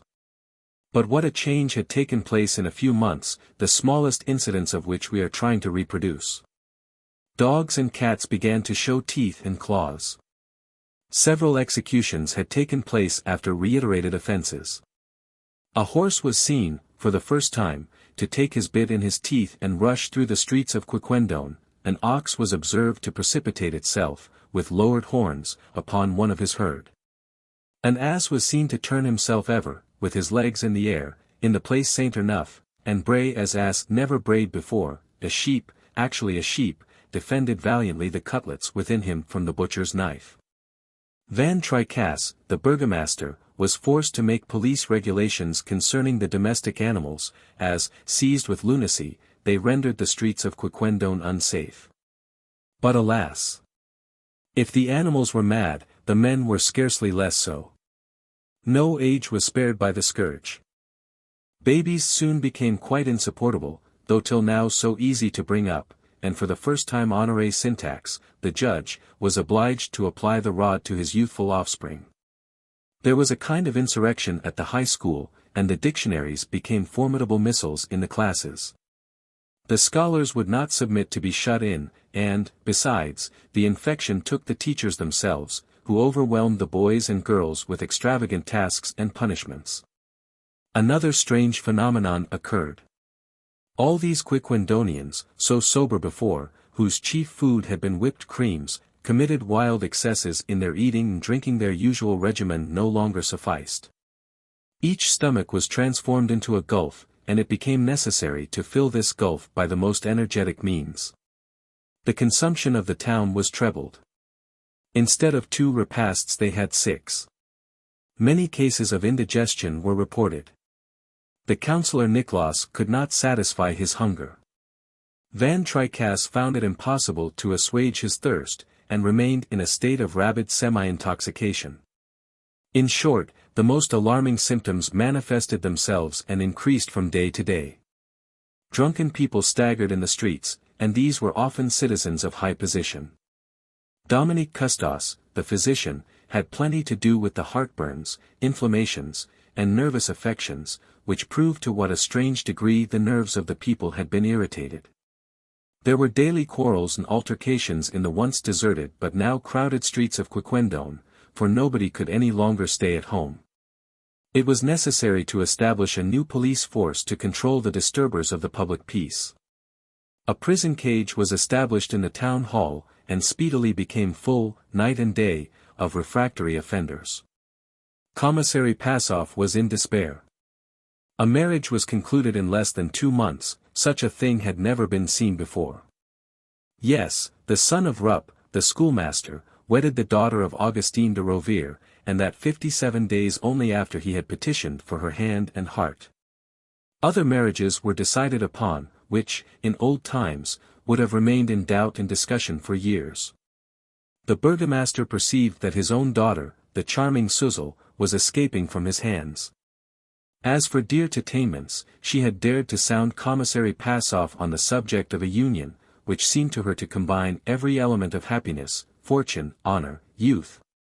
At last, to reach the depths of abomination, a duel took place. Yes, a duel with pistols, horse pistols, at 75 paces, with ball cartridges. And between whom? Our readers will never believe. Between M. Franz Nicholas, the gentle angler, and young Simon Collard, the wealthy banker's son. And the cause of this duel was the burgomaster's daughter, for whom Simon discovered himself to be fired with passion, and whom he refused to yield to the claims of an audacious rival. Chapter 11. In which the Quiquendonians adopt a heroic resolution. We have seen to what a deplorable condition the people of Quiquendone were reduced. Their heads were in a ferment. They no longer knew or recognized themselves. The most peaceable citizens had become quarrelsome. If you looked at them askance, they would speedily send you a challenge. Some let their mustaches grow, and several, the most belligerent, curled them up at the ends. This being their condition, the administration of the town and the maintenance of order in the streets became difficult tasks, for the government had not been organized for such a state of things. The burgomaster, that worthy Van Tricasse whom we have seen so placid, so dull, so incapable of coming to any decision, the burgomaster became intractable. His house resounded with the sharpness of his voice. He made 20 decisions a day, scolding his officials, and himself enforcing the regulations of his administration. Ah, what a change! The amiable and tranquil mansion of the burgomaster, that good Flemish home, where was its former calm? What changes had taken place in your household economy?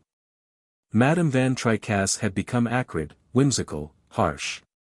Her husband sometimes succeeded in drowning her voice by talking louder than she, but could not silence her. The petulant humor of this worthy dame was excited by everything. Nothing went right.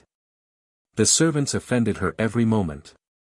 Tetaments, her sister-in-law, who was not less irritable, replied sharply to her. M. Van Tricasse naturally supported Lach, his servant, as is the case in all good households, and this permanently exasperated Madame, who constantly disputed, discussed, and made scenes with her husband. "What on earth is the matter with us?" cried the unhappy burgomaster. "What is this fire that is devouring us? Are we possessed with the devil? Ah, Madame Van Tricasse, you will end by making me die before you, and thus violate all the traditions of the family." The reader will not have forgotten the strange custom by which M. Van Tricasse would become a widower and marry again, so as not to break the chain of descent. Meanwhile, this disposition of all minds produced other curious effects worthy of note. This excitement, the cause of which has so far escaped us, brought about unexpected physiological changes. Talents, hitherto unrecognized, betrayed themselves. Aptitudes were suddenly revealed. Artists, before commonplace, displayed new ability. Politicians and authors arose. Orators proved themselves equal to the most arduous debates, and on every question inflamed audiences which were quite ready to be inflamed. From the sessions of the council, this movement spread to the public political meetings, and a club was formed at Quiquendone. Whilst 20 newspapers, the Quiquendone Signal, the Quiquendone Impartial, the Quiquendone Radical, and so on, written in an inflammatory style, raised the most important questions. But what about? You will ask. Apropos of everything, and of nothing, apropos of the Oudenarde Tower, which was falling, and which some wished to pull down, and others to prop up. Apropos of the police regulations issued by the council, which some obstinate citizens threatened to resist, apropos of the sweeping of the gutters, repairing the sewers, and so on. Nor did the enraged orators confine themselves to the internal administration of the town. Carried on by the current, they went further, and essayed to plunge their fellow citizens into the hazards of war. Quiquendone had had for 800 or 900 years a casus belli of the best quality, but she had preciously laid it up like a relic, and there had seemed some probability that it would become effete, and no longer serviceable. This was what had given rise to the casus belli. It is not generally known that Quiquendone, in this cozy corner of Flanders, lies next to the little town of Vergamen. The territories of the two communities are contiguous. Well, in 1185, some time before Count Baldwin's departure to the Crusades, a Vergamen cow, not a cow belonging to a citizen, but a cow which was common property, let it be observed, audaciously ventured to pasture on the territory of Quiquendone. This unfortunate beast had scarcely eaten 3 mouthfuls, but the offense, the abuse, the crime, whatever you will, was committed and duly indicted, for the magistrates, at that time, had already begun to know how to write. "We will take revenge at the proper moment," said simply Nathalie's Van Tricasse, the 32nd predecessor of the burgomaster of this story, "and the Vergamenians will lose nothing by waiting." The Vergamenians were forewarned. They waited thinking, without doubt, that the remembrance of the offense would fade away with the lapse of time, and really, for several centuries, they lived on good terms with their neighbors of Quiquendone. But they counted without their hosts, or rather without this strange epidemic, which, radically changing the character of the Quiquendonians, aroused their dormant vengeance. It was at the club of the Rue Monstrelet that the truculent orator shut, abruptly introducing the subject to his hearers, inflamed them with the expressions and metaphors used on such occasions. He recalled the offense, the injury which had been done to Quiquendone, and which a nation, jealous of its rights, could not admit as a precedent. He showed the insult to be still existing, the wound still bleeding. he spoke of certain special head-shakings on the part of the people of Vergamen, which indicated in what degree of contempt they regarded the people of Quiquendone.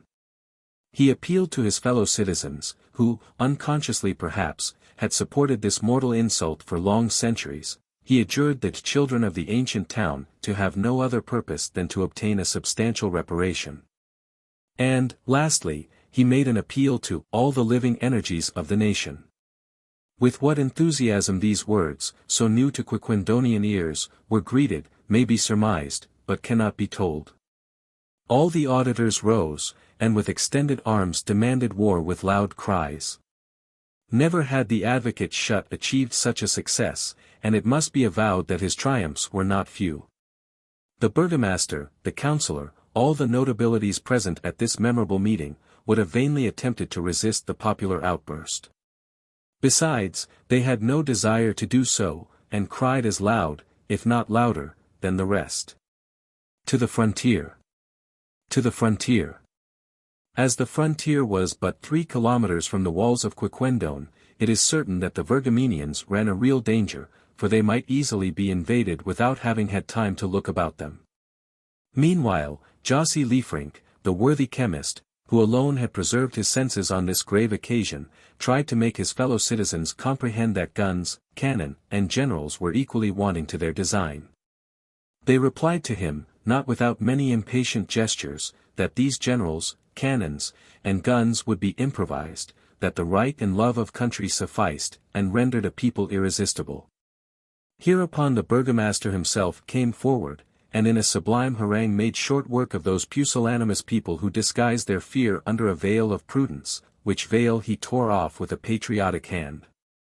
At this sally it seemed as if the hall would fall in under the applause.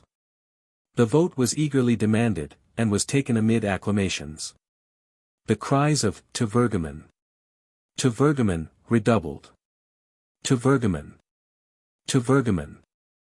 The burgomaster then took it upon himself to put the armies in motion, and in the name of the town he promised the honors of a triumph, such as was given in the times of the Romans to that one of its generals who should return victorious. Meanwhile, Josy Liefrink, who was an obstinate fellow, and did not regard himself as beaten, though he really had been, insisted on making another observation. He wished to remark that the triumph was only accorded at Rome to those victorious generals who had killed 5,000 of the enemy. Well, well, cried the meeting deliriously. And as the population of the town of Vergamen consists of but 3,575 inhabitants, it would be difficult, unless the same person was killed several times. But they did not let the luckless logician finish. And he was turned out, hustled and bruised. Citizens, said Poulmaker the grocer, who usually sold groceries by retail, whatever this cowardly apothecary may have said, I engage by myself to kill 5,000 Vergamenians, if you will accept my services. 5,500. Cried a yet more resolute patriot. 6,600, retorted the grocer. 7,000, cried Jean Orbideck, the confectioner of the Rue Hemling, who was on the road to a fortune by making whipped creams. Adjudged. Exclaimed the burgomaster Van Tricasse, on finding that no one else rose on the bid. And this was how Jean Orbideck the confectioner became general-in-chief of the forces of Quiquendone. Chapter 12. In which Jean, the assistant, gives a reasonable piece of advice, which is eagerly rejected by Dr. Ox. Well, master, said Jean next day, as he poured the pails of sulfuric acid into the troughs of the great battery. Well, resumed Dr. Ox, was I not right? See to what not only the physical developments of a whole nation, but its morality, its dignity, its talents, its political sense, have come. It is only a question of molecules. No doubt. But, do you not think that matters have gone far enough, and that these poor devils should not be excited beyond measure? No, no, cried the doctor, no. I will go on to the end. As you will, master. The experiment, however, seems to me conclusive, and I think it time to close the valve. You'd better, cried Dr. Ox. If you attempt it, I'll throttle you. Chapter 13. In which it is once more proved that by taking high ground all human littlenesses may be overlooked. You say? Asked the Burgomaster Van Tricasse of the Councillor Nicholas. I say that this war is necessary, replied Nicholas, firmly, and that the time has come to avenge this insult. Well, I repeat to you, replied the Burgomaster, tartly, that if the people of Quiquendone do not profit by this occasion to vindicate their rights, they will be unworthy of their name. And as for me, I maintain that we ought, without delay, to collect our forces and lead them to the front. Really, monsieur, really, replied Van Tricasse. And do you speak thus to me? To yourself, monsieur the Burgomaster. And you shall hear the truth, unwelcome as it may be. And you shall hear it yourself, counsellor, returned Van Tricasse in a passion, for it will come better from my mouth than from yours. Yes, monsieur, yes, any delay would be dishonourable. The town of Quiquendone has waited 900 years for the moment to take its revenge, and whatever you may say, whether it pleases you or not, we shall march upon the enemy. Ah, you take it thus, replied Nicholas harshly. Very well, monsieur, we will march without you, if it does not please you to go. A burgomaster's place is in the front rank, monsieur. A burgomaster's place is in the front rank, monsieur. And that of a councillor also, monsieur. You insult me by thwarting all my wishes, cried the burgomaster, whose fists seemed likely to hit out before long. And you insult me equally by doubting my patriotism, cried Nicholas, who was equally ready for a tussle. I tell you, monsieur, that the army of Quiquendone shall be put in motion within 2 days. And I repeat to you, monsieur, that 48 hours shall not pass before we shall have marched upon the enemy. It is easy to see, from this fragment of conversation, that the two speakers supported exactly the same idea. Both wished for hostilities. But as their excitement disposed them to altercation, Nicholas would not listen to Van Tricasse, nor Van Tricasse to Nicholas. Had they been of contrary opinions on this grave question, had the burgomaster favoured war and the councillor insisted on peace, the quarrel would not have been more violent. These two old friends gazed fiercely at each other. By the quickened beating of their hearts, their red faces, their contracted pupils, the trembling of their muscles, their harsh voices, it might be conjectured that they were ready to come to blows. But the striking of a large clock happily checked the adversaries at the moment when they seemed on the point of assaulting each other. At last the hour has come, cried the burgomaster. What hour? Asked the councillor. The hour to go to the belfry tower. It is true, and whether it pleases you or not, I shall go, monsieur. And I too. Let us go. Let us go. It might have been supposed from these last words that a collision had occurred, and that the adversaries were proceeding to a duel, but it was not so.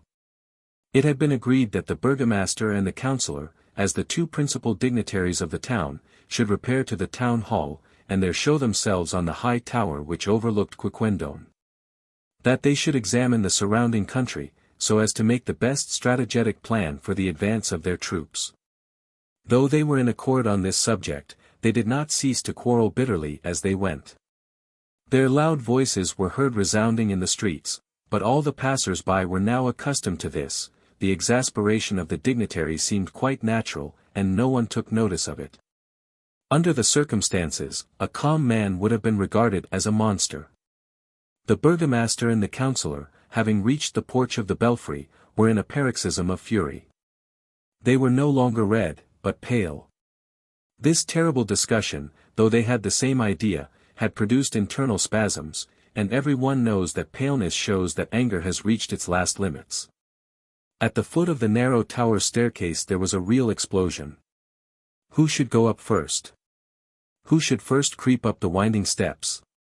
Truth compels us to say that there was a tussle, and that the councillor Nicholas, forgetful of all that he owed to his superior, to the supreme magistrate of the town, pushed Van Tricasse violently back, and dashed up the staircase first.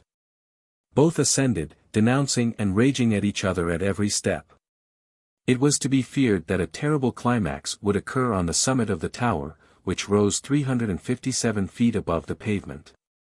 The two enemies soon got out of breath, however, and in a little while, at the 80th step, they began to move up heavily, breathing loud and short. Then, was it because of their being out of breath? Their wrath subsided, or at least only betrayed itself by a succession of unseemly epithets.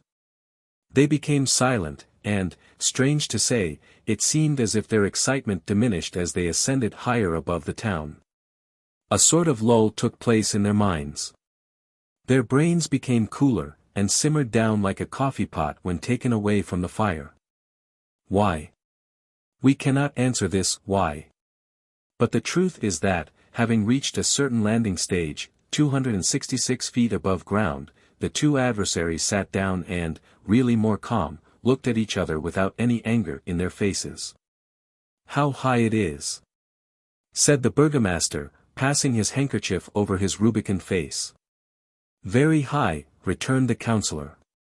"Do you know that we have gone 14 feet higher than the church of St. Michael at Hamburg?" "I know it," replied the burgomaster, in a tone of vanity very pardonable in the chief magistrate of Quiquendone.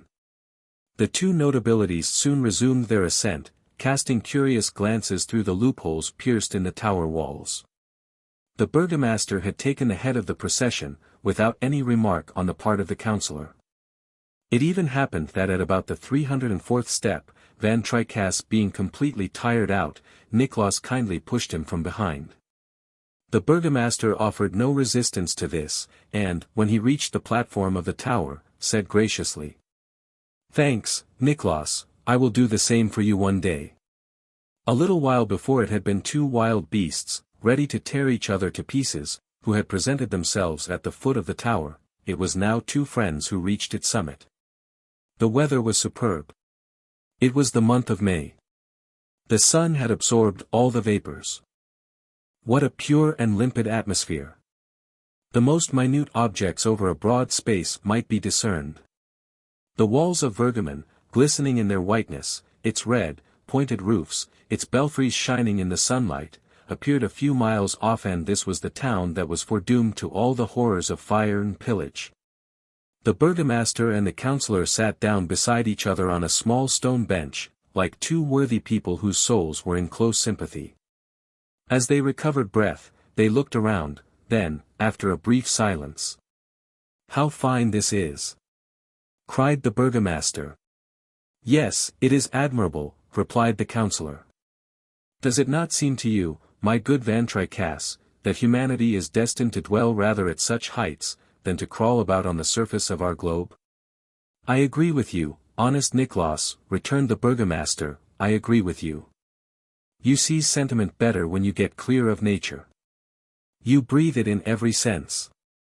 It is at such heights that philosophers should be formed, and that sages should live, above the miseries of this world." "Shall we go around the platform?" asked the councillor. "Let us go around the platform," replied the burgomaster. And the two friends, arm in arm, and putting, as formerly, long pauses between their questions and answers, examined every point of the horizon. The two friends, arm in arm. "It is at least 17 years since I have ascended the Belfry Tower," said Van Tricasse. "I do not think I ever came up before," replied Nicholas, "and I regret it, for the view from this height is sublime. Do you see, my friend, the pretty stream of the Var, as it winds among the trees? And, beyond, the heights of St. Hermandad. How gracefully they shut in the horizon. Observe that border of green trees, which nature has so picturesquely arranged. Ah, nature, nature, Nicholas! Could the hand of man ever hope to rival her?" "It is enchanting, my excellent friend," replied the councillor. "See the flocks and herds lying in the verdant pastures, the oxen, the cows, the sheep. And the labourers going to the fields. You would say they were Arcadian shepherds, they only want a bagpipe. And over all this fertile country the beautiful blue sky, which no vapour dims. Ah, Nicholas, one might become a poet here. I do not understand why Saint Simeon Stylites was not one of the greatest poets of the world." "It was because, perhaps, his column was not high enough," replied the councillor, with a gentle smile. At this moment the chimes of Quiquendone rang out. The clear bells played one of their most melodious airs. The two friends listened in ecstasy. Then in his calm voice, Van Tricasse said, "But what, friend Nicholas, did we come to the top of this tower to do?" "In fact," replied the counsellor, "we have permitted ourselves to be carried away by our reveries." "What did we come here to do?" repeated the burgomaster.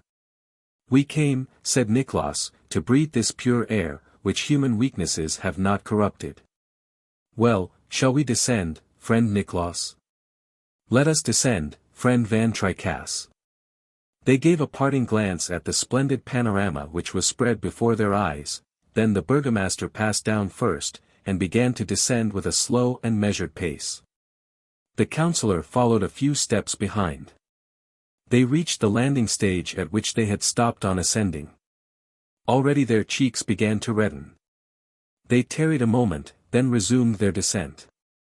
In a few moments Van Tricasse begged Nicholas to go more slowly, as he felt him on his heels, and it worried him. It even did more than worry him. For 20 steps lower down he ordered the counsellor to stop, that he might get on some distance ahead. The counsellor replied that he did not wish to remain with his leg in the air to await the good pleasure of the burgomaster, and kept on. Van Tricasse retorted with a rude expression. The counsellor responded by an insulting allusion to the burgomaster's age, destined as he was, by his family traditions, to marry a second time. The burgomaster went down 20 steps more, and warned Nicholas that this should not pass thus. Nicholas replied that, at all events, he would pass down first. And, the space being very narrow, the two dignitaries came into collision, and found themselves in utter darkness. The words, blockhead, and booby, were the mildest which they now applied to each other. "We shall see, stupid beast!" cried the burgomaster, "we shall see what figure you will make in this war, and in what rank you will march." "In the rank that precedes yours, you silly old fool," replied Nicholas. Then there were other cries, and it seemed as if bodies were rolling over each other.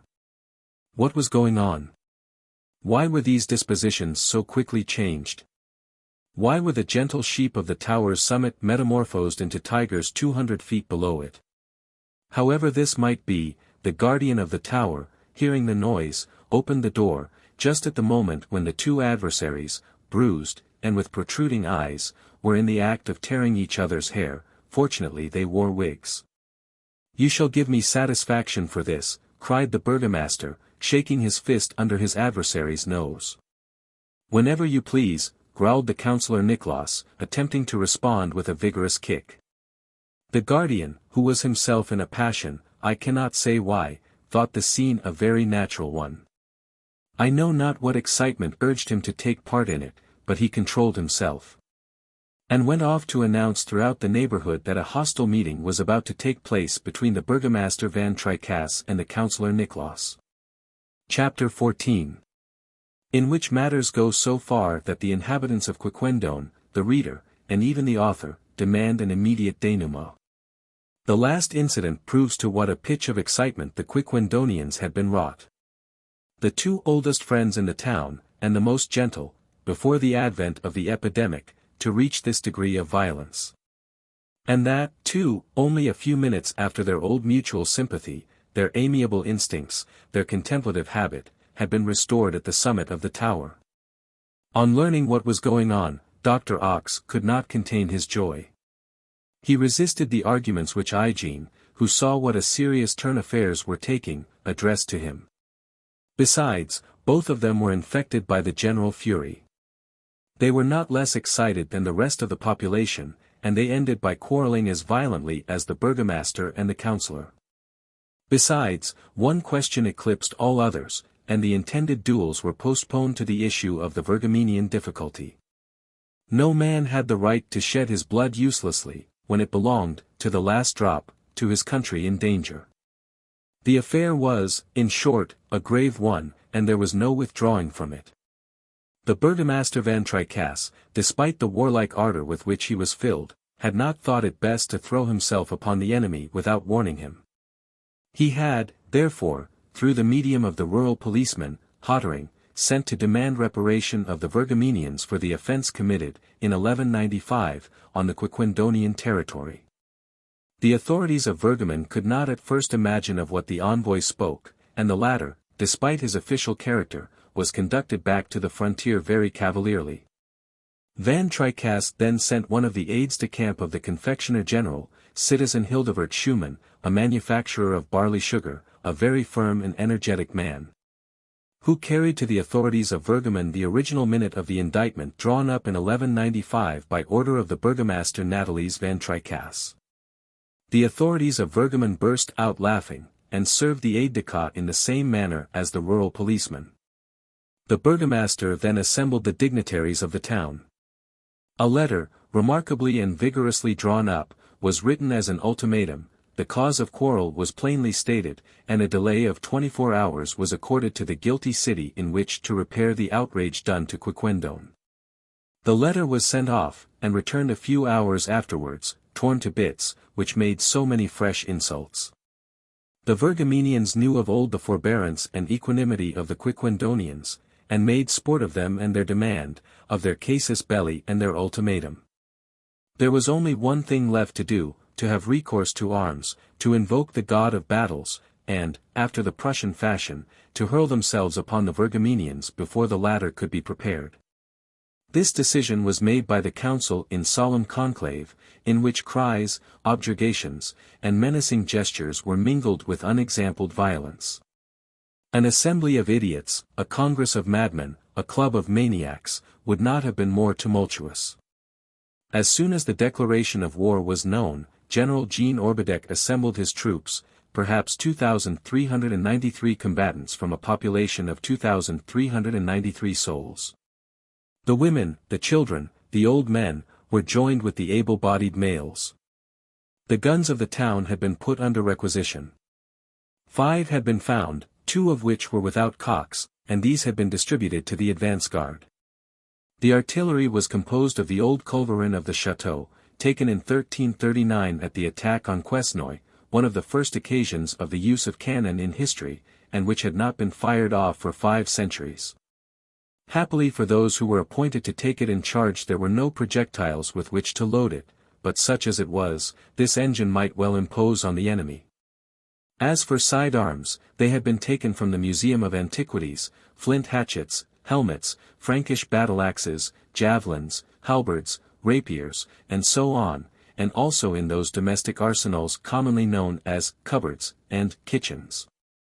But courage, the right, hatred of the foreigner, the yearning for vengeance, were to take the place of more perfect engines, and to replace, at least it was hoped so, the modern mitrailleuses and breech-loaders. The troops were passed in review. Not a citizen failed at the roll call. General Orbideck, whose seat on horseback was far from firm, and whose steed was a vicious beast, was thrown 3 times in front of the army. But he got up again without injury, and this was regarded as a favorable omen. The burgomaster, the councillor, the civil commissary, the chief justice, the school teacher, the banker, the rector, in short, all the notabilities of the town, marched at the head. There were no tears shed either by mothers, sisters, or daughters. They urged on their husbands, fathers, brothers, to the combat, and even followed them and formed the rearguard, under the orders of the courageous Madame Van Tricasse. The crier, Jean Mistrol, blew his trumpet, the army moved off, and directed itself, with ferocious cries, towards the Oudenarde gate. At the moment when the head of the column was about to pass the walls of the town, a man threw himself before it. "Stop! Stop! Fools that you are," he cried. "Suspend your blows. Let me shut the valve. You are not changed in nature. You are good citizens, quiet and peaceable. If you are so excited, it is my master, Dr. Ox's, fault. It is an experiment. Under the pretext of lighting your streets with oxyhydric gas, he has saturated." The assistant was beside himself, but he could not finish. At the instant that the doctor's secret was about to escape his lips, Dr. Ox himself pounced upon the unhappy Hygiene in an indescribable rage, and shut his mouth by blows with his fist. It was a battle. The burgomaster, the councillor, the dignitaries, who had stopped short on Igene's sudden appearance, carried away in turn by their exasperation, rushed upon the two strangers, without waiting to hear either the one or the other. Dr. Ox and his assistant, beaten and lashed, were about to be dragged, by order of Van Tricasse, to the roundhouse, when. Chapter 15. In which the denouement takes place. When a formidable explosion resounded. All the atmosphere which enveloped Quiquendone seemed on fire. A flame of an intensity and vividness quite unwonted shot up into the heavens like a meteor.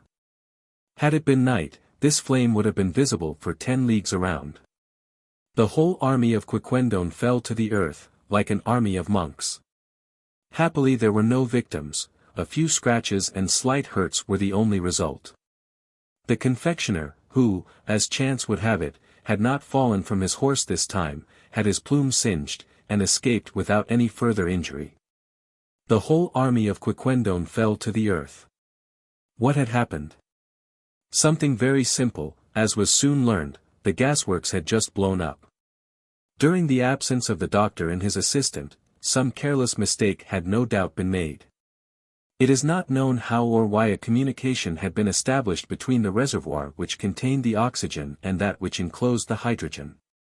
An explosive mixture had resulted from the union of these two gases, to which fire had accidentally been applied. This changed everything, but when the army got upon its feet again, Dr. Ox and his assistant Igene had disappeared. Chapter 16. In which the intelligent reader sees that he has guessed correctly, despite all the author's precautions. After the explosion, Quiquendone immediately became the peaceable, phlegmatic, and Flemish town it formerly was.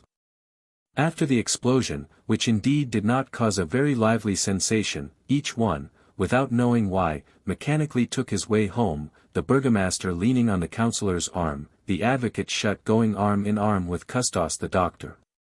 Franz Niklaus walking with equal familiarity with Simon Collard, each going tranquilly, noiselessly, without even being conscious of what had happened, and having already forgotten Vergamen and their revenge. The general returned to his confections, and his aide-de-camp to the barley sugar. Thus everything had become calm again, the old existence had been resumed by men and beasts, beasts and plants. Even by the tower of Oudenarde Gate, which these explosions are sometimes astonishing, had set upright again. And from that time never a word was spoken more loudly than another, never a discussion took place in the town of Quiquendone. There were no more politics, no more clubs, no more trials, no more policemen. The post of the commissary Passoff became once more a sinecure, and if his salary was not reduced, it was because the burgomaster and the councillor could not make up their minds to decide upon it. From time to time, indeed, Passoff flitted, without anyone suspecting it, through the dreams of the inconsolable Tatanements. As for Franz's rival, he generously abandoned the charming Suzel to her lover, who hastened to wed her 5 or 6 years after these events. And as for Madame Van Tricasse, she died 10 years later, at the proper time, and the burgomaster married Mademoiselle Pelagie Van Tricasse, his cousin, under excellent conditions, for the happy mortal who should succeed him. Chapter 17. In which Dr. Ox's theory is explained. What, then, had this mysterious Dr. Ox done? Tried a fantastic experiment, nothing more. After having laid down his gas pipes, he had saturated, first the public buildings, then the private dwellings, finally the streets of Quiquendone, with pure oxygen, without letting in the least atom of hydrogen. This gas, tasteless and odorless, spread in generous quantity through the atmosphere, causes, when it is breathed, serious agitation to the human organism. One who lives in an air saturated with oxygen grows excited, frantic, burns. You scarcely return to the ordinary atmosphere before you return to your usual state. For instance, the councillor and the burgomaster at the top of the belfry were themselves again, as the oxygen is kept, by its weight, in the lower strata of the air. But one who lives under such conditions, breathing this gas which transforms the body physiologically as well as the soul, dies speedily, like a madman. It was fortunate, then, for the Quiquendonians, that a providential explosion put an end to this dangerous experiment, and abolished Dr. Ox's gasworks. To conclude, are virtue, courage, talent, wit, imagination, are all these qualities or faculties only a question of oxygen? Such is Dr. Ox's theory. But we are not bound to accept it, and for ourselves we utterly reject it, in spite of the curious experiment of which the worthy old town of Quiquendone was the theatre. Master Zacharias. Chapter 1. A Winter Night. The city of Geneva lies at the west end of the lake of the same name. The Rhône, which passes through the town at the outlet of the lake, divides it into two sections, and is itself divided in the center of the city by an island placed in midstream. A topographical feature like this is often found in the great depots of commerce and industry.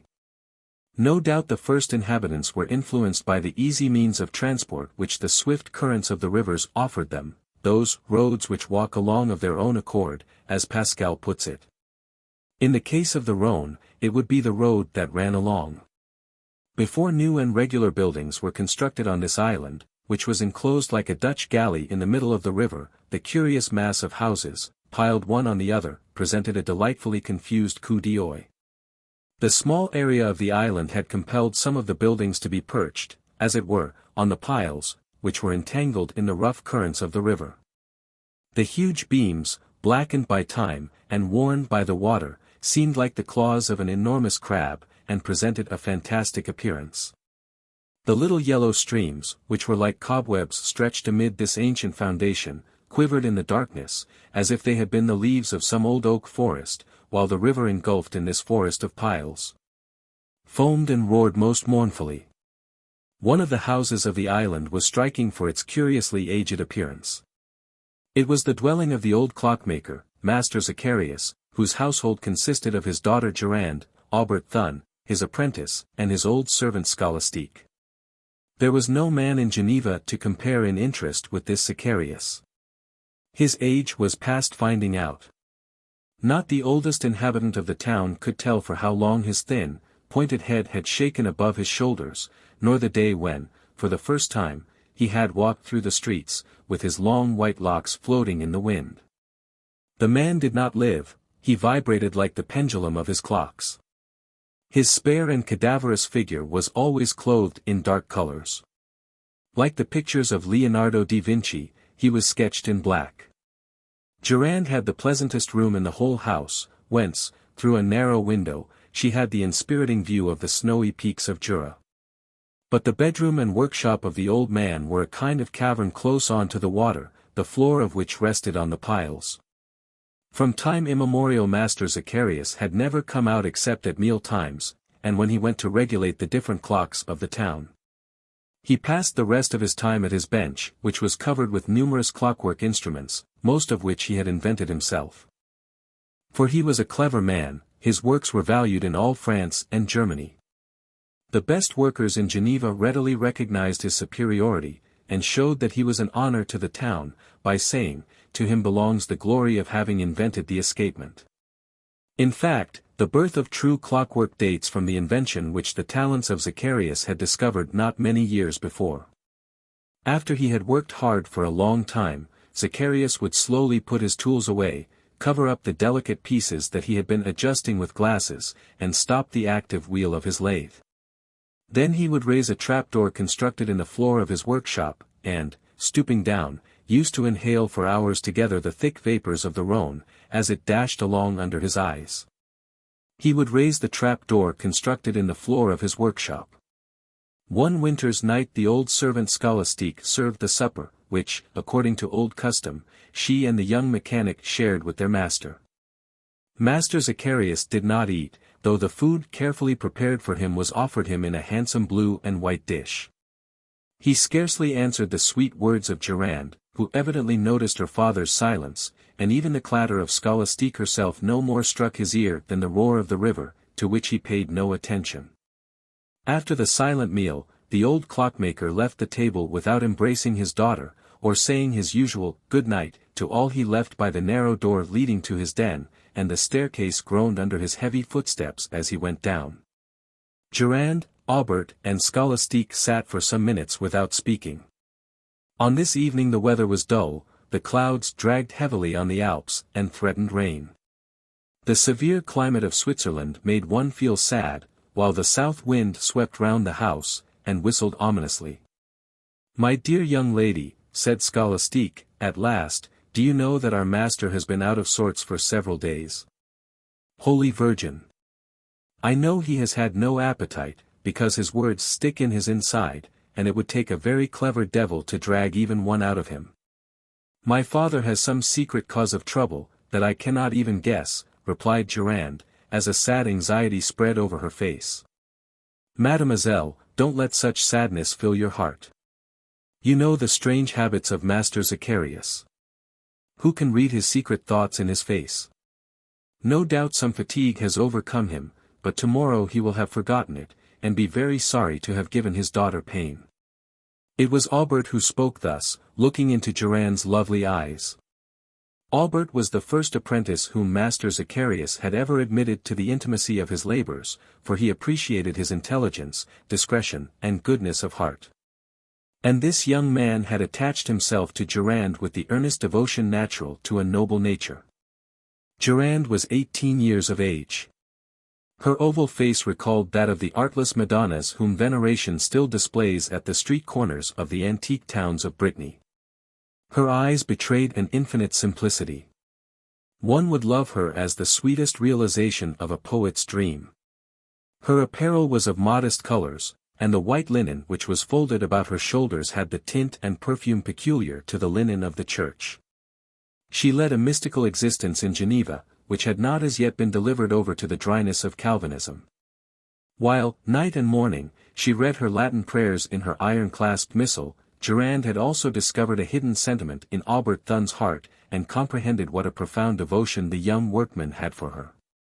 Indeed, the whole world in his eyes was condensed into this old clockmaker's house, and he passed all his time near the young girl, when he left her father's workshop, after his work was over.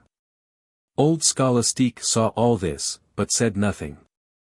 Her loquacity exhausted itself in preference on the evils of the times, and the little worries of the household. Nobody tried to stop its course. It was with her as with the musical snuff-boxes which they made at Geneva. Once wound up, you must break them before you will prevent their playing all their airs through. Finding Durand absorbed in a melancholy silence, Scholastique left her old wooden chair, fixed a taper on the end of a candlestick, lit it, and placed it near a small waxen Virgin, sheltered in her niche of stone. It was the family custom to kneel before this protecting Madonna of the domestic hearth, and to beg her kindly watchfulness during the coming night, but on this evening Durand remained silent in her seat. "Well, well, dear demoiselle," said the astonished Scholastique, "supper is over, and it is time to go to bed. Why do you tire your eyes by sitting up late? Ah, Holy Virgin! It's much better to sleep, and to get a little comfort from happy dreams. In these detestable times in which we live, who can promise herself a fortunate day?" "Ought we not to send for a doctor for my father?" asked Durand. "A doctor," cried the old domestic. "Has Master Zacharias ever listened to their fancies and pompous sayings? He might accept medicines for the watches, but not for the body." "What shall we do?" murmured Durand. "Has he gone to work, or to rest?" "Durand," answered Aubert softly, "some mental trouble annoys your father, that is all." "Do you know what it is, Aubert?" "Perhaps, Durand." "Tell us, then," cried Scholastique eagerly, economically extinguishing her taper. "For several days, Durand," said the young apprentice, "something absolutely incomprehensible has been going on. All the watches which your father has made and sold for some years have suddenly stopped. Very many of them have been brought back to him. He has carefully taken them to pieces, the springs were in good condition, and the wheels well set. He has put them together yet more carefully, but, despite his skill, they will not go." "The devil's in it," cried Scholastique. "Why say you so?" asked Durand. "It seems very natural to me. Nothing lasts for ever in this world. The infinite cannot be fashioned by the hands of men. It is none the less true, returned Albert, that there is in this something very mysterious and extraordinary. I have myself been helping Master Zacharias to search for the cause of this derangement of his watches. But I have not been able to find it, and more than once I have let my tools fall from my hands in despair. But why undertake so vain a task, resumed Scholastique. Is it natural that a little copper instrument should go of itself, and mark the hours? We ought to have kept to the sundial. You will not talk thus, Scholastique, said Albert, when you learn that the sundial was invented by Cain. Good heavens! What are you telling me? Do you think, asked Durand simply, that we might pray to God to give life to my father's watches? Without doubt, replied Albert. Good. They will be useless prayers, muttered the old servant, but heaven will pardon them for their good intent. The taper was relight. Scholastique, Durand, and Albert knelt down together upon the tiles of the room. The young girl prayed for her mother's soul, for a blessing for the night, for travelers and prisoners, for the good and the wicked, and more earnestly than all for the unknown misfortunes of her father. The young girl prayed. Then the three devout souls rose with some confidence in their hearts, because they had laid their sorrow on the bosom of God. Albert repaired to his own room. Durand sat pensively by the window, whilst the last lights were disappearing from the city streets. And Scholastique, having poured a little water on the flickering embers, and shut the two enormous bolts on the door, threw herself upon her bed, where she was soon dreaming that she was dying of fright. Meanwhile the terrors of this winter's night had increased. Sometimes, with the whirlpools of the river, the wind engulfed itself among the piles, and the whole house shivered and shook. But the young girl, absorbed in her sadness, thought only of her father. After hearing what Albert told her, the malady of Master Zacharias took fantastic proportions in her mind. And it seemed to her as if his existence, so dear to her, having become purely mechanical, no longer moved on its worn-out pivots without effort. Suddenly the penthouse shutter, shaken by the squall, struck against the window of the room. Durand shuddered and started up without understanding the cause of the noise which thus disturbed her reverie. When she became a little calmer she opened the sash. The clouds had burst, and a torrent-like rain pattered on the surrounding roofs. The young girl leaned out of the window to draw to the shutter shaken by the wind, but she feared to do so. It seemed to her that the rain and the river, confounding their tumultuous waters, were submerging the frail house, the planks of which creaked in every direction. She would have flown from her chamber, but she saw below the flickering of a light which appeared to come from Master Zacharias's retreat, and in one of those momentary calms during which the elements keep a sudden silence. Her ear caught plaintive sounds. She tried to shut her window, but could not. The wind violently repelled her, like a thief who was breaking into a dwelling. Durand thought she would go mad with terror. What was her father doing?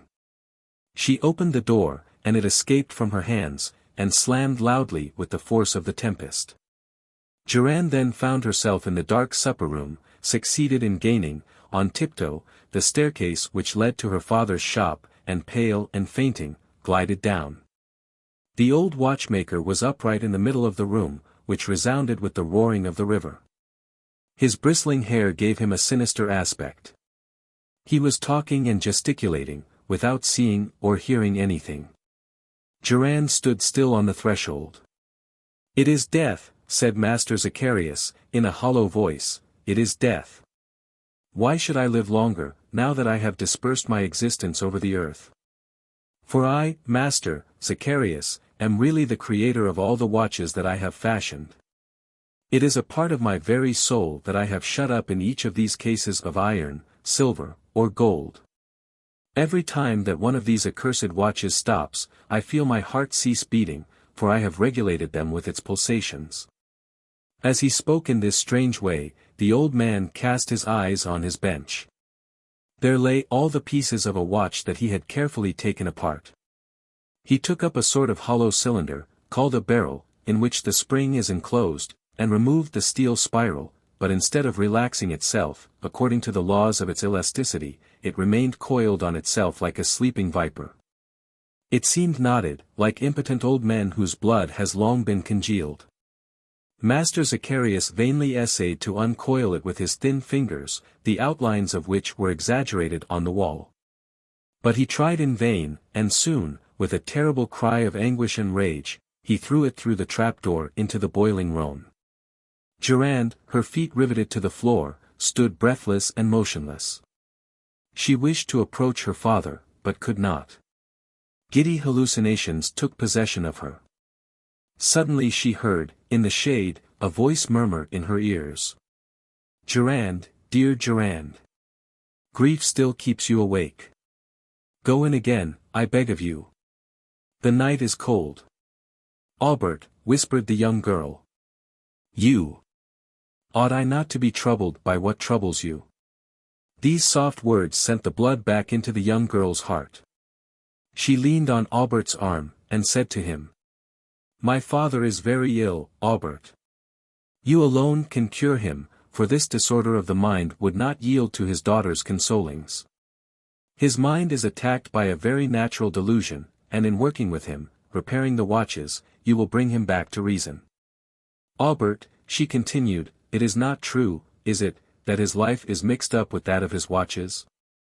Albert did not reply. "But is my father's a trade condemned by God?" asked Durande, trembling. "I know not," returned the apprentice, warming the cold hands of the girl with his own. "But go back to your room, my poor Durande, and with sleep recover hope." Durande slowly returned to her chamber, and remained there till daylight, without sleep closing her eyelids. Meanwhile, Master Zacharias, always mute and motionless, gazed at the river as it rolled turbulently at his feet. Chapter 2. The Pride of Science. The severity of the Geneva merchant in business matters has become proverbial. He is rigidly honorable, and excessively just. What must, then, have been the shame of Master Zacharias, when he saw these watches, which he had so carefully constructed, returning to him from every direction? It was certain that these watches had suddenly stopped, and without any apparent reason. The wheels were in a good condition and firmly fixed, but the springs had lost all elasticity. Vainly did the watchmaker try to replace them. The wheels remained motionless. These unaccountable derangements were greatly to the old man's discredit. His noble inventions had many times brought upon him suspicions of sorcery, which now seemed confirmed. These rumors reached Durande, and she often trembled for her father, when she saw malicious glances directed towards him. Yet on the morning after this night of anguish, Master Zacharias seemed to resume work with some confidence. The morning sun inspired him with some courage. Albert hastened to join him in the shop, and received an affable "good day." "I am better," said the old man. "I don't know what strange pains in the head attacked me yesterday, but the sun has quite chased them away, with the clouds of the night." "In faith, master," returned Albert, "I don't like the night for either of us." "And thou art right, Albert. If you ever become a great man, you will understand that day is as necessary to you as food. A great savant should be always ready to receive the homage of his fellow-men. Master, it seems to me that the pride of science has possessed you." "Pride, Albert. Destroy my past, annihilate my present, dissipate my future, and then it will be permitted to me to live in obscurity. Poor boy, who comprehends not the sublime things to which my art is wholly devoted. Art thou not but a tool in my hands? Yet, Master Zacharias, resumed Albert, I have more than once merited your praise for the manner in which I adjusted the most delicate parts of your watches and clocks. No doubt, Albert. Thou art a good workman, such as I love, but when thou workest, thou thinkest thou hast in thy hands but copper, silver, gold, thou dost not perceive these metals, which my genius animates, palpitating like living flesh. So that thou wilt not die, with the death of thy works. Master Zacharias remained silent after these words, but Albert essayed to keep up the conversation. Indeed, master, said he, I love to see you work so unceasingly. You will be ready for the festival of our corporation, for I see that the work on this crystal watch is going forward famously. No doubt, Albert, cried the old watchmaker, and it will be no slight honor for me to have been able to cut and shape the crystal to the durability of a diamond. Ah, Louis Berghem did well to perfect the art of diamond cutting, which has enabled me to polish and pierce the hardest stones. Master Zacharias was holding several small watch pieces of cut crystal, and of exquisite workmanship. The wheels, pivots, and case of the watch were of the same material, and he had employed remarkable skill in this very difficult task. "Would it not be fine," said he, his face flushing, "to see this watch palpitating beneath its transparent envelope, and to be able to count the beatings of its heart?" "I will wager, sir," replied the young apprentice, "that it will not vary a second in a year." "And you would wager on a certainty? Have I not imparted to it all that is purest of myself? And does my heart vary? My heart, I say." Albert did not dare to lift his eyes to his master's face. "Tell me frankly," said the old man sadly. "Have you never taken me for a madman? Do you not think me sometimes subject to dangerous folly? Yes, is it not so? In my daughter's eyes and yours, I have often read my condemnation. Oh," he cried, as if in pain, "to be misunderstood by those whom one most loves in the world. But I will prove victoriously to thee, Albert, that I am right. Do not shake thy head, for thou wilt be astounded. The day on which thou understandest how to listen to and comprehend me, thou wilt see that I have discovered the secrets of existence, the secrets of the mysterious union of the soul with the body. Thou wilt see that I have discovered the secrets of existence." As he spoke thus, Master Zacharias appeared superb in his vanity. His eyes glittered with a supernatural fire, and his pride illumined every feature. And truly, if ever vanity was excusable, it was that of Master Zacharias. The watchmaking art, indeed, down to his time, had remained almost in its infancy. From the day when Plato, for centuries before the Christian era, invented the night watch, a sort of clepsydra which indicated the hours of the night by the sound and playing of a flute, the science had continued nearly stationary. The masters paid more attention to the arts than to mechanics, and it was the period of beautiful watches of iron, copper, wood, silver, which were richly engraved, like one of Cellini's ewers.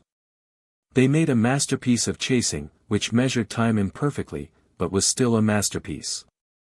When the artist's imagination was not directed to the perfection of modeling, it set to work to create clocks with moving figures and melodious sounds, whose appearance took all attention. Besides, who troubled himself, in those days, with regulating the advance of time? The delays of the law were not as yet invented.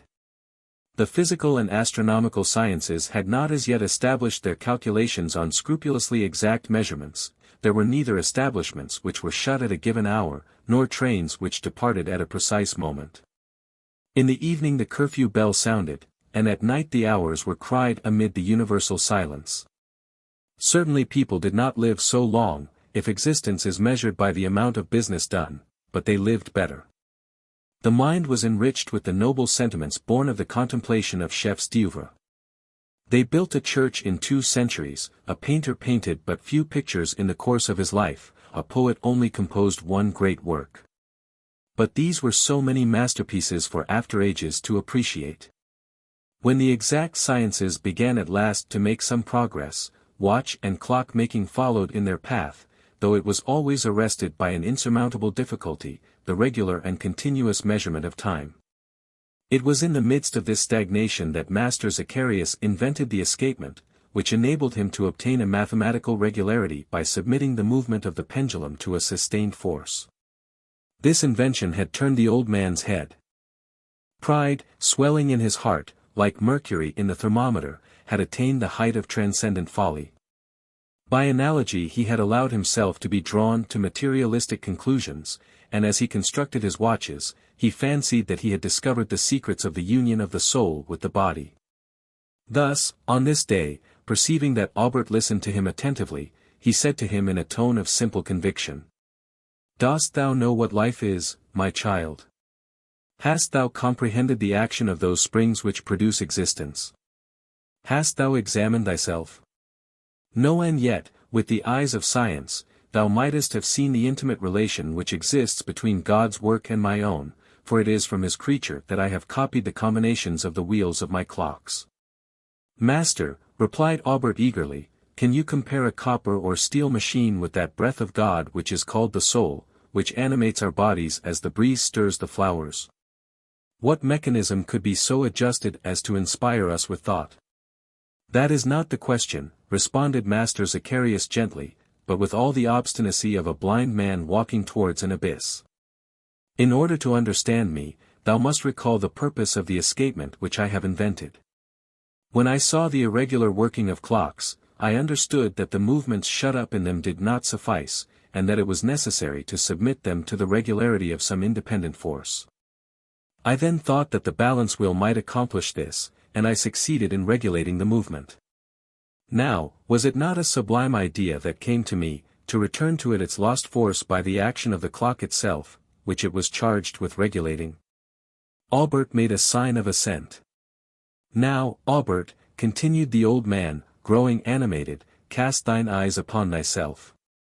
Dost thou not understand that there are two distinct forces in us, that of the soul and that of the body, that is, a movement and a regulator? The soul is the principle of life, that is, then, the movement.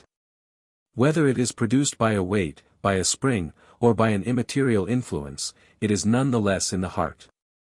But without the body this movement would be unequal, irregular, impossible.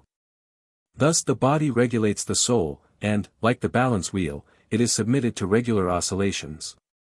And this is so true, that one falls ill when one's drink, food, sleep, in a word, the functions of the body, are not properly regulated, just as in my watches the soul renders to the body the force lost by its oscillations.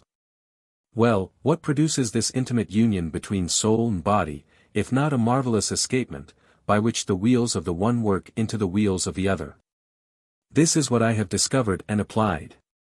And there are no longer any secrets for me in this life, which is, after all, only an ingenious mechanism.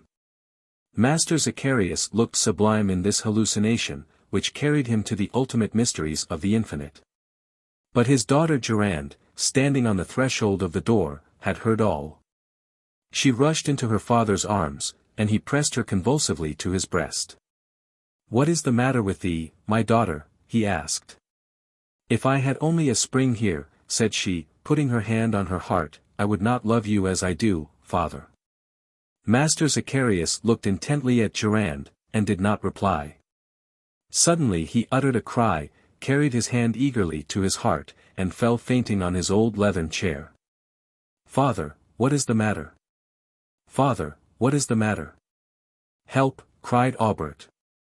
"Scholastique." But Scholastique did not come at once.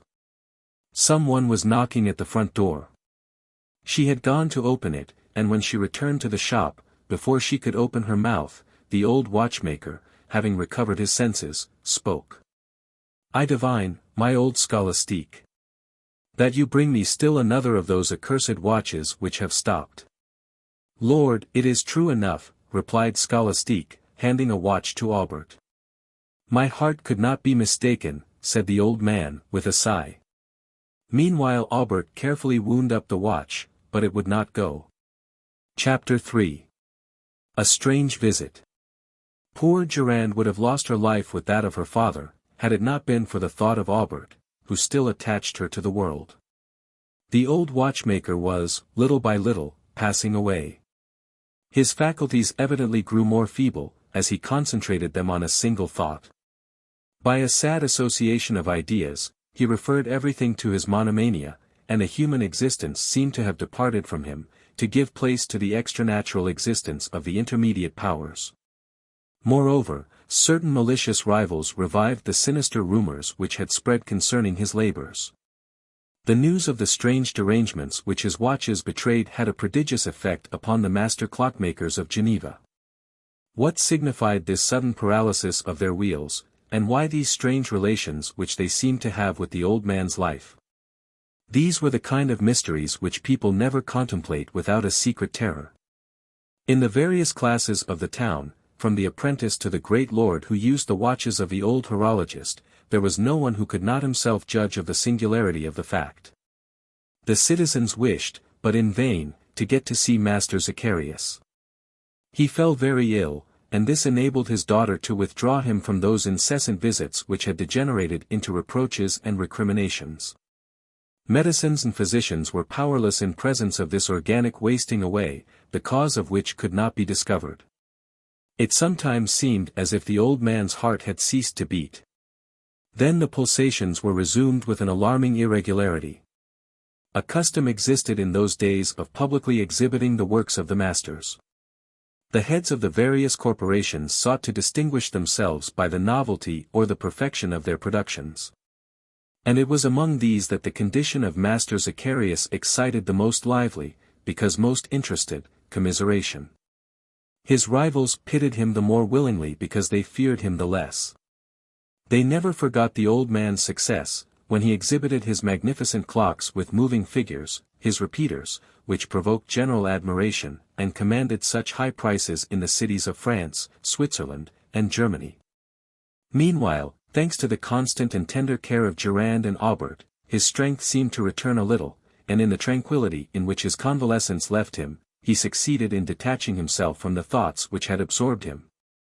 As soon as he could walk, his daughter lured him away from the house, which was still besieged with dissatisfied customers. Aubert remained in the shop, vainly adjusting and readjusting the rebel watches. And the poor boy, completely mystified, sometimes covered his face with his hands, fearful that he, like his master, might go mad. Durand led her father towards the more pleasant promenades of the town. With his arm resting on hers, she conducted him sometimes through the quarter of Saint Antoine, the view from which extends towards the Colony Hill, and over the lake. On fine mornings they caught sight of the gigantic peaks of Mount Buet against the horizon. Durand pointed out these spots to her father, who had well nigh forgotten even their names. His memory wandered. And he took a childish interest in learning anew what had passed from his mind. Master Zacharias leaned upon his daughter, and the two heads, one white as snow and the other covered with rich golden tresses, met in the same ray of sunlight. So it came about that the old watchmaker at last perceived that he was not alone in the world. As he looked upon his young and lovely daughter, and on himself old and broken, he reflected that after his death she would be left alone without support. Many of the young mechanics of Geneva had already sought to win Durand's love, but none of them had succeeded in gaining access to the impenetrable retreat of the watchmaker's household. It was natural, then, that during this lucid interval, the old man's choice should fall on Aubert Thun. Once struck with this thought, he remarked to himself that this young couple had been brought up with the same ideas and the same beliefs. And the oscillations of their hearts seemed to him, as he said one day to Scholastique, Isocronus. The old servant, literally delighted with the word, though she did not understand it, swore by her holy patron saint that the whole town should hear it within a quarter of an hour.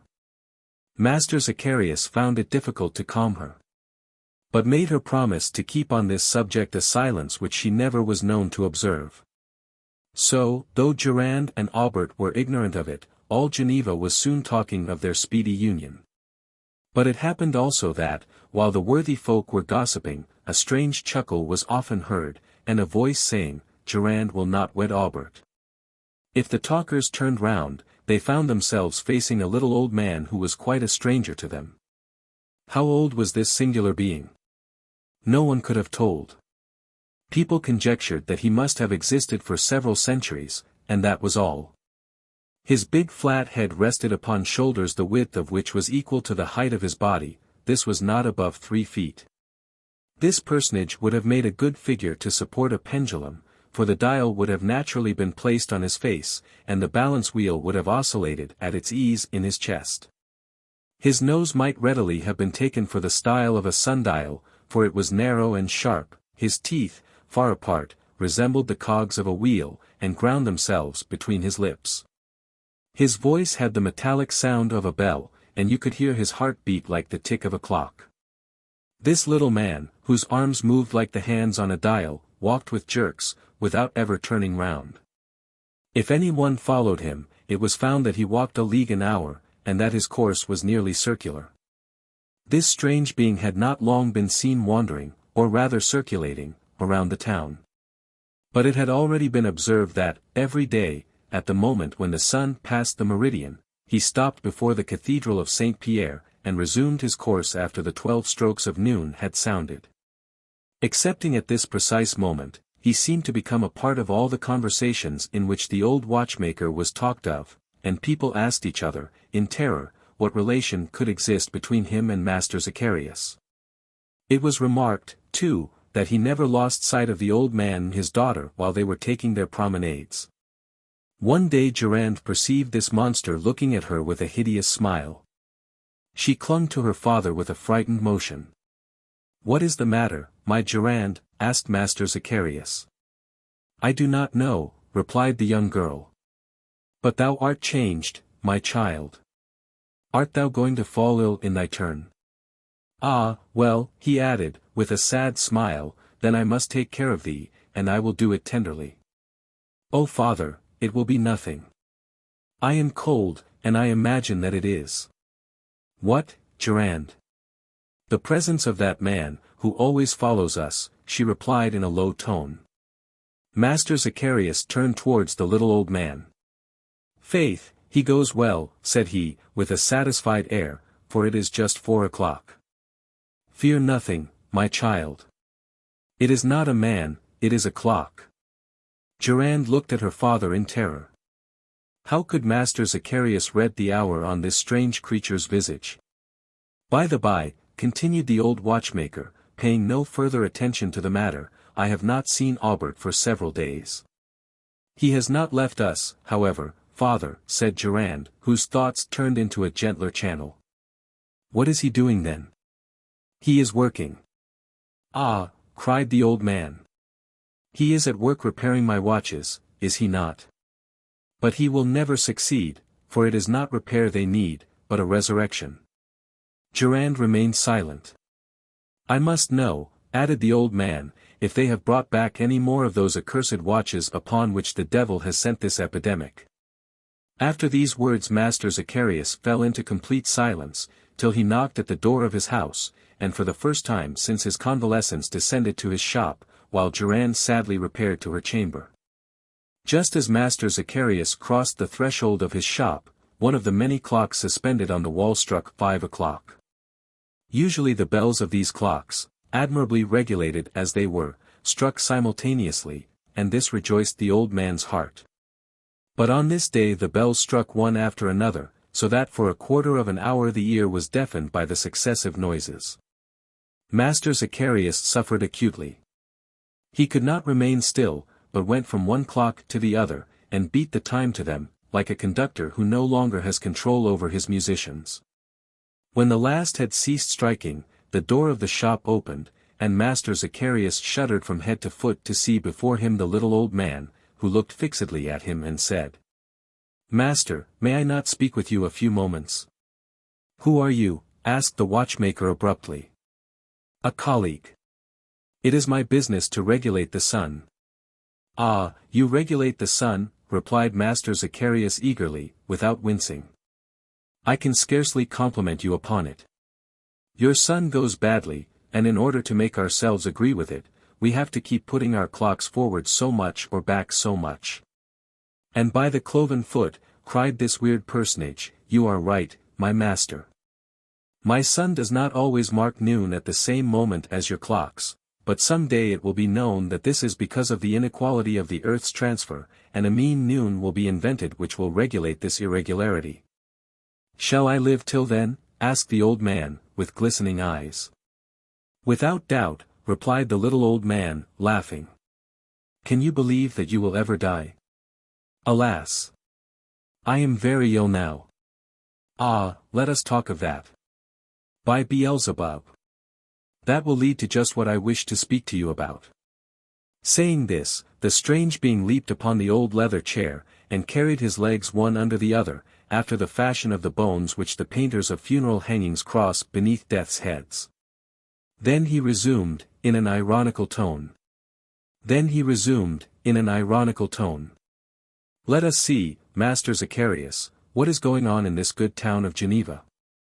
They say that your health is failing, that your watches have need of a doctor." "Ah, do you believe that there is an intimate relation between their existence and mine?" cried Master Zacharias. "Why, I imagine that these watches have faults, even vices. If these wantons do not preserve a regular conduct, it is right that they should bear the consequences of their irregularity. It seems to me that they have need of reforming a little." "What do you call faults?" asked Master Zacharias, reddening at the sarcastic tone in which these words were uttered.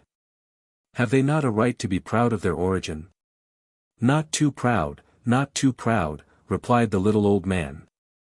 "They bear a celebrated name, and an illustrious signature is graven on their cases, it is true, and theirs is the exclusive privilege of being introduced among the noblest families.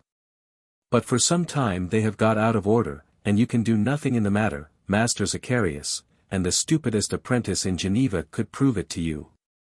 To me, Master Zacharias," cried the old man, with a flush of outraged pride. "To you, Master Zacharias, you, who cannot restore life to your watches." "But it is because I have a fever, and so have they also," replied the old man, as a cold sweat broke out upon him. "Very well, they will die with you, since you cannot impart a little elasticity to their springs." "Die? No, for you yourself have said it. I cannot die, I, the first watchmaker in the world. I, who, by means of these pieces and diverse wheels, have been able to regulate the movement with absolute precision. Have I not subjected time to exact laws, and can I not dispose of it like a despot? Before a sublime genius had arranged these wandering hours regularly, in what vast uncertainty was human destiny plunged? At what certain moment could the acts of life be connected with each other? But you, man or devil, whatever you may be, have never considered the magnificence of my art, which calls every science to its aid. No, no. I, Master Zacharias, cannot die, for, as I have regulated time, time would end with me. It would return to the infinite, whence my genius has rescued it, and it would lose itself irreparably in the abyss of nothingness. No, I can no more die than the creator of this universe, that submitted to his laws. I have become his equal, and I have partaken of his power.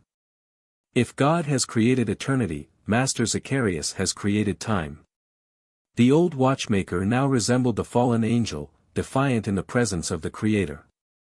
The little old man gazed at him, and even seemed to breathe into him this impious transport. "Well said, Master," he replied. "Beelzebub had less right than you to compare himself with God. Your glory must not perish. So your servant here desires to give you the method of controlling these rebellious watches." "What is it? What is it?" cried Master Zacharias. "You shall know on the day after that on which you have given me your daughter's hand." "My Durand?" "Herself." "My daughter's heart is not free," replied Master Zacharias, who seemed neither astonished nor shocked at the strange demand. "Bah! She is not the least beautiful of watches, but she will end by stopping also." "My daughter, my Durand." "No." "Well, return to your watches, Master Zacharias. Adjust and readjust them. Get ready the marriage of your daughter and your apprentice. Temper your springs with your best steel. Bless Albert and the pretty Durand. But remember, your watches will never go, and Durand will not wed Albert." Thereupon the little old man disappeared, but not so quickly that Master Zacharias could not hear 6 o'clock strike in his breast. Chapter 4. The Church of Saint Pierre.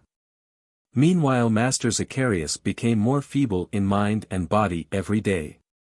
An unusual excitement, indeed, impelled him to continue his work more eagerly than ever, nor could his daughter entice him from it.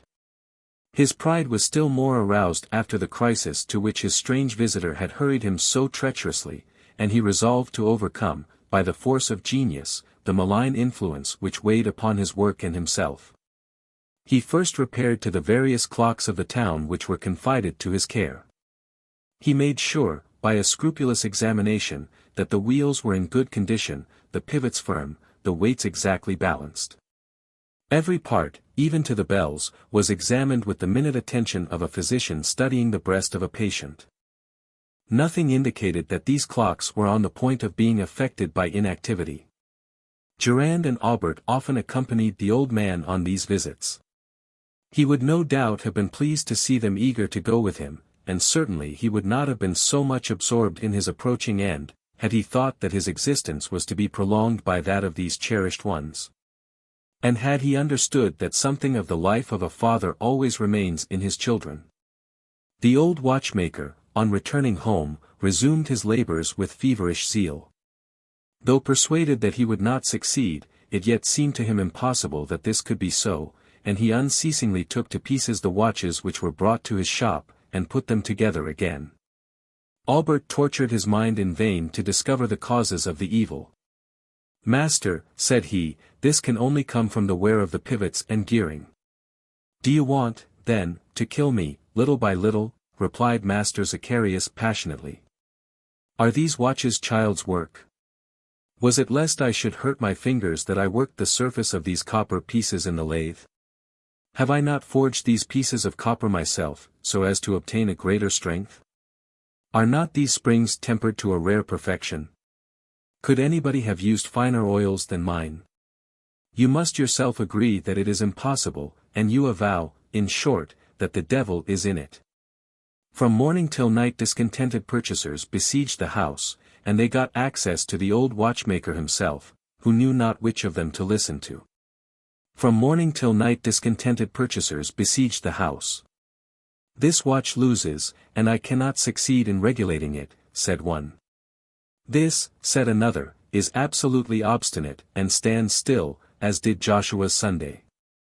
"If it is true," said most of them, "that your health has an influence on that of your watches, Master Zacharias, get well as soon as possible."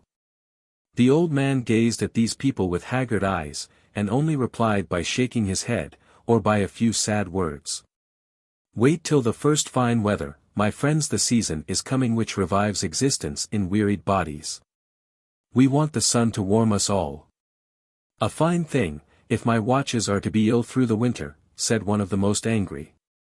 "Do you know, Master Zacharias, that your name is inscribed in full on their faces? By the Virgin, you do little honor to your signature." It happened at last that the old man, abashed by these reproaches, took some pieces of gold from his old trunk, and began to buy back the damaged watches. At news of this, the customers came in a crowd, and the poor watchmaker's money fast melted away, but his honesty remained intact. Durand warmly praised his delicacy, which was leading him straight towards ruin. And Albert soon offered his own savings to his master. "What will become of my daughter?" said Master Zacharias, clinging now and then in the shipwreck to his paternal love. Albert dared not answer that he was full of hope for the future, and of deep devotion to Durand. Master Zacharias would have that day called him his son-in-law, and thus refuted the sad prophecy, which still buzzed in his ears. Durand will not wed Albert. By this plan the watchmaker at last succeeded in entirely despoiling himself. His antique vases passed into the hands of strangers, he deprived himself of the richly carved panels which adorned the walls of his house. Some primitive pictures of the early Flemish painters soon ceased to please his daughter's eyes, and everything, even the precious tools that his genius had invented, were sold to indemnify the clamorous customers. Scholastique alone refused to listen to reason on the subject, but her efforts failed to prevent the unwelcome visitors from reaching her master, and from soon departing with some valuable object. Then her chattering was heard in all the streets of the neighborhood, where she had long been known. She eagerly denied the rumors of sorcery and magic on the part of Master Zacharias, which gained currency. But as at bottom she was persuaded of their truth, she said her prayers over and over again to redeem her pious falsehoods. It had been noticed that for some time the old watchmaker had neglected his religious duties. Time was, when he had accompanied Durand to church, and had seemed to find in prayer the intellectual charm which it imparts to thoughtful minds, since it is the most sublime exercise of the imagination. This voluntary neglect of holy practices, added to the secret habits of his life, had in some sort confirmed the accusations leveled against his labors. So, with the double purpose of drawing her father back to God, and to the world, Durand resolved to call religion to her aid. She thought that it might give some vitality to his dying soul. But the dogmas of faith and humility had to combat, in the soul of Master Zacharias, an insurmountable pride, and came into collision with that vanity of science which connects everything with itself, without rising to the infinite source whence first principles flow. It was under these circumstances that the young girl undertook her father's conversion, and her influence was so effective that the old watchmaker promised to attend High Mass at the cathedral on the following Sunday. Durand was in an ecstasy, as if heaven had opened to her view. Old Scholastique could not contain her joy, and at last found irrefutable arguments against the gossiping tongues which accused her master of impiety. She spoke of it to her neighbors, her friends, her enemies, to those whom she knew not as well as to those whom she knew. "In faith, we scarcely believe what you tell us, Dame Scholastique," they replied.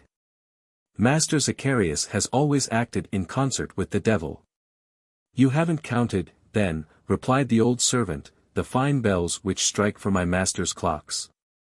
How many times they have struck the hours of prayer and the Mass." "No doubt," they would reply. "But has he not invented machines which go all by themselves, and which actually do the work of a real man? Could a child of the devil," exclaimed Dame Scholastique wrathfully, "have executed the fine iron clock of the Chateau of Andernach, which the town of Geneva was not rich enough to buy? A pious motto appeared at each hour, and a Christian who obeyed them, would have gone straight to paradise. Is that the work of the devil?" This masterpiece, made 20 years before, had carried Master Zacharias's fame to its acme. But even then there had been accusations of sorcery against him. But at least the old man's visit to the cathedral ought to reduce malicious tongues to silence. Master Zacharias, having doubtless forgotten the promise made to his daughter, had returned to his shop. After being convinced of his powerlessness to give life to his watches, he resolved to try if he could not make some new ones. He abandoned all those useless works, and devoted himself to the completion of the crystal watch, which he intended to be his masterpiece, but in vain did he use his most perfect tools, and employ rubies and diamonds for resisting friction. The watch fell from his hands the first time that he attempted to wind it up. The old man concealed this circumstance from every one, even from his daughter, but from that time his health rapidly declined. There were only the last oscillations of a pendulum, which goes slower when nothing restores its original force. It seemed as if the laws of gravity, acting directly upon him, were dragging him irresistibly down to the grave. The Sunday so ardently anticipated by Durand at last arrived. The weather was fine, and the temperature inspiriting. The people of Geneva were passing quietly through the streets, gaily chatting about the return of spring. Durand, tenderly taking the old man's arm, directed her steps towards the cathedral, while Scholastique followed behind with the prayer books. People looked curiously at them as they passed. The old watchmaker permitted himself to be led like a child, or rather like a blind man. The faithful of Saint Pierre were almost frightened when they saw him cross the threshold, and shrank back at his approach. The chants of High Mass were already resounding through the church. Durand went to her accustomed bench, and kneeled with profound and simple reverence. Master Zacharias remained standing upright beside her. The ceremonies continued with the majestic solemnity of that faithful age, but the old man had no faith. He did not implore the pity of heaven with cries of anguish of the Kyrie. He did not, with the Gloria in Excelsis, sing the splendors of the heavenly heights. The reading of the Testament did not draw him from his materialistic reverie, and he forgot to join in the homage of the Credo. This proud old man remained motionless, as insensible and silent as a stone statue. And even at the solemn moment when the bell announced the miracle of transubstantiation, he did not bow his head, but gazed directly at the sacred host which the priest raised above the heads of the faithful. Durand looked at her father, and a flood of tears moistened her missal.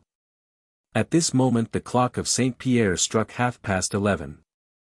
Master Zacharias turned quickly towards this ancient clock which still spoke. It seemed to him as if its face was gazing steadily at him. The figures of the hours shone as if they had been engraved in lines of fire, and the hands shot forth electric sparks from their sharp points. This proud old man remained motionless. The Mass ended. It was customary for the Angelus to be said at noon, and the priests, before leaving the altar, waited for the clock to strike the hour of 12. In a few moments this prayer would ascend to the feet of the Virgin. But suddenly a harsh noise was heard. Master Zacharias uttered a piercing cry. The large hand of the clock, having reached 12, had abruptly stopped, and the clock did not strike the hour. Durand hastened to her father's aid. He had fallen down motionless, and they carried him outside the church. "It is the death blow," murmured Durand, sobbing. When he had been borne home, Master Zacharias lay upon his bed utterly crushed.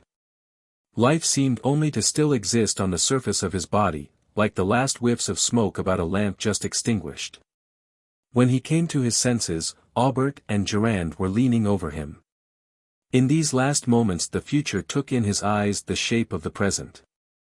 He saw his daughter alone, without a protector. "My son," said he to Aubert, "I give my daughter to thee." So saying, he stretched out his hands towards his two children, who were thus united at his deathbed. But soon Master Zacharias lifted himself up in a paroxysm of rage. The words of the little old man recurred to his mind. "I do not wish to die," he cried, "I cannot die. I, Master Zacharias, ought not to die. My books, my accounts." With these words he sprang from his bed towards a book in which the names of his customers and the articles which had been sold to them were inscribed. He seized it and rapidly turned over its leaves, and his emaciated finger fixed itself on one of the pages. "There," he cried, "there. This old iron clock, sold to Pitonaccio. It is the only one that has not been returned to me. It still exists, it goes, it lives.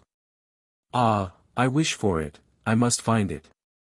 I will take such care of it that death will no longer seek me." And he fainted away. Aubert and Durand knelt by the old man's bedside and prayed together. Chapter 5. The Hour of Death. Several days passed, and Master Zacharias, though almost dead, rose from his bed and returned to active life under a supernatural excitement. He lived by pride. But Durand did not deceive herself. Her father's body and soul were forever lost. The old man got together his last remaining resources, without thought of those who were dependent upon him. He betrayed an incredible energy, walking, ferreting about, and mumbling strange, incomprehensible words. One morning Durand went down to his shop. Master Zacharias was not there. She waited for him all day. Master Zacharias did not return. Durand wept bitterly, but her father did not reappear. Aubert searched everywhere through the town, and soon came to the sad conviction that the old man had left it. "Let us find my father," cried Durand, when the young apprentice told her this sad news. "Where can he be?" Aubert asked himself. An inspiration suddenly came to his mind. He remembered the last words which Master Zacharias had spoken. The old man only lived now in the old iron clock that had not been returned. Master Zacharias must have gone in search of it. Aubert spoke of this to Durand. "Let us look at my father's book," she replied. They descended to the shop. The book was open on the bench. All the watches or clocks made by the old man, and which had been returned to him because they were out of order, were stricken out excepting one. "Sold to M. Pitonaccio, an iron clock, with bell and moving figures. Sent to his chateau at Andernach."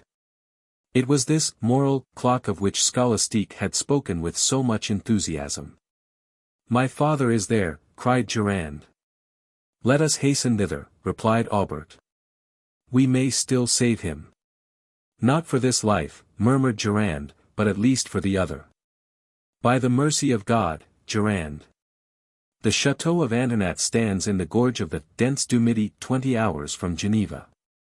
"Let us go." That very evening Aubert and Durand, followed by the old servant, set out on foot by the road which skirts Lake Leman. They accomplished 5 leagues during the night, stopping neither at Bessinga nor at Ermens, where rises the famous chateau of the Mayors. They with difficulty forded the torrent of the Drance, and everywhere they went they inquired for Master Zacharias, and were soon convinced that they were on his track. The next morning, at daybreak, having passed Thonon, they reached Evian, whence the Swiss territory may be seen extended over 12 leagues. But the two betrothed did not even perceive the enchanting prospect. They went straight forward, urged on by a supernatural force. Albert, leaning on a knotty stick, offered his arm alternately to Durand and to Scholastique, and he made the greatest efforts to sustain his companions.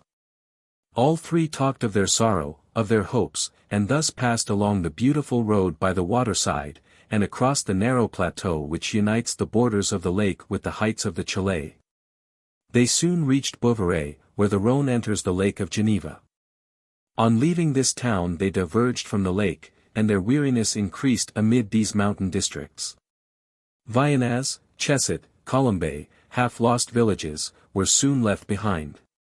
Meanwhile their knees shook, their feet were lacerated by the sharp points which covered the ground like a brushwood of granite, but no trace of Master Zacharias. He must be found, however, and the two young people did not seek repose either in the isolated hamlets or at the chateau of Monthey, which, with its dependencies, formed the appanage of Margaret of Savoy. At last, late in the day, and half dead with fatigue, they reached the hermitage of Notre Dame du Sex, which is situated at the base of the Dents du Midi, 600 feet above the Rhône. The hermit received the three wanderers as night was falling. They could not have gone another step, and here they must needs rest. The hermit could give them no news of Master Zacharias. They could scarcely hope to find him still living amid these sad solitudes. The night was dark, the wind howled amid the mountains, and the avalanches roared down from the summits of the broken crags. Albert and Durand, crouching before the hermit's hearth, told him their melancholy tale. Their mantles, covered with snow, were drying in a corner, and without, the hermit's dog barked lugubriously, and mingled his voice with that of the tempest. "Pride," said the hermit to his guests, "has destroyed an angel created for good. It is the stumbling block against which the destinies of man strike. You cannot reason with pride, the principal of all the vices, since, by its very nature, the proud man refuses to listen to it. It only remains, then, to pray for your father." All four knelt down, when the barking of the dog redoubled, and some one knocked at the door of the hermitage. "Open, in the devil's name." The door yielded under the blows, and a dishevelled, haggard, ill-clothed man appeared. "My father!" cried Durand. It was Master Zacharias. "Where am I?" said he.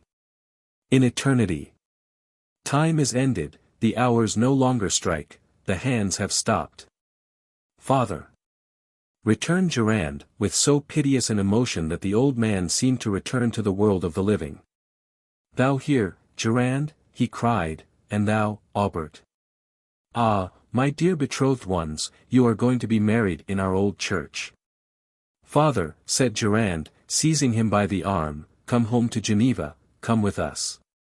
The old man tore away from his daughter's embrace and hurried towards the door, on the threshold of which the snow was falling in large flakes. "Do not abandon your children," cried Albert. "Why return," replied the old man sadly, "to those places which my life has already quitted, and where a part of myself is forever buried?" "Your soul is not dead," said the hermit solemnly. "My soul? Oh no, its wheels are good. I perceive it beating regularly." "Your soul is immaterial, your soul is immortal," replied the hermit sternly. "Yes, like my glory. But it is shut up in the chateau of Andernat, and I wish to see it again." The hermit crossed himself, Scholastique became almost inanimate. Albert held Durand in his arms. "The chateau of Andernat is inhabited by one who is lost," said the hermit, "one who does not salute the cross of my hermitage. My father, go not thither. I want my soul. My soul is mine. Hold him.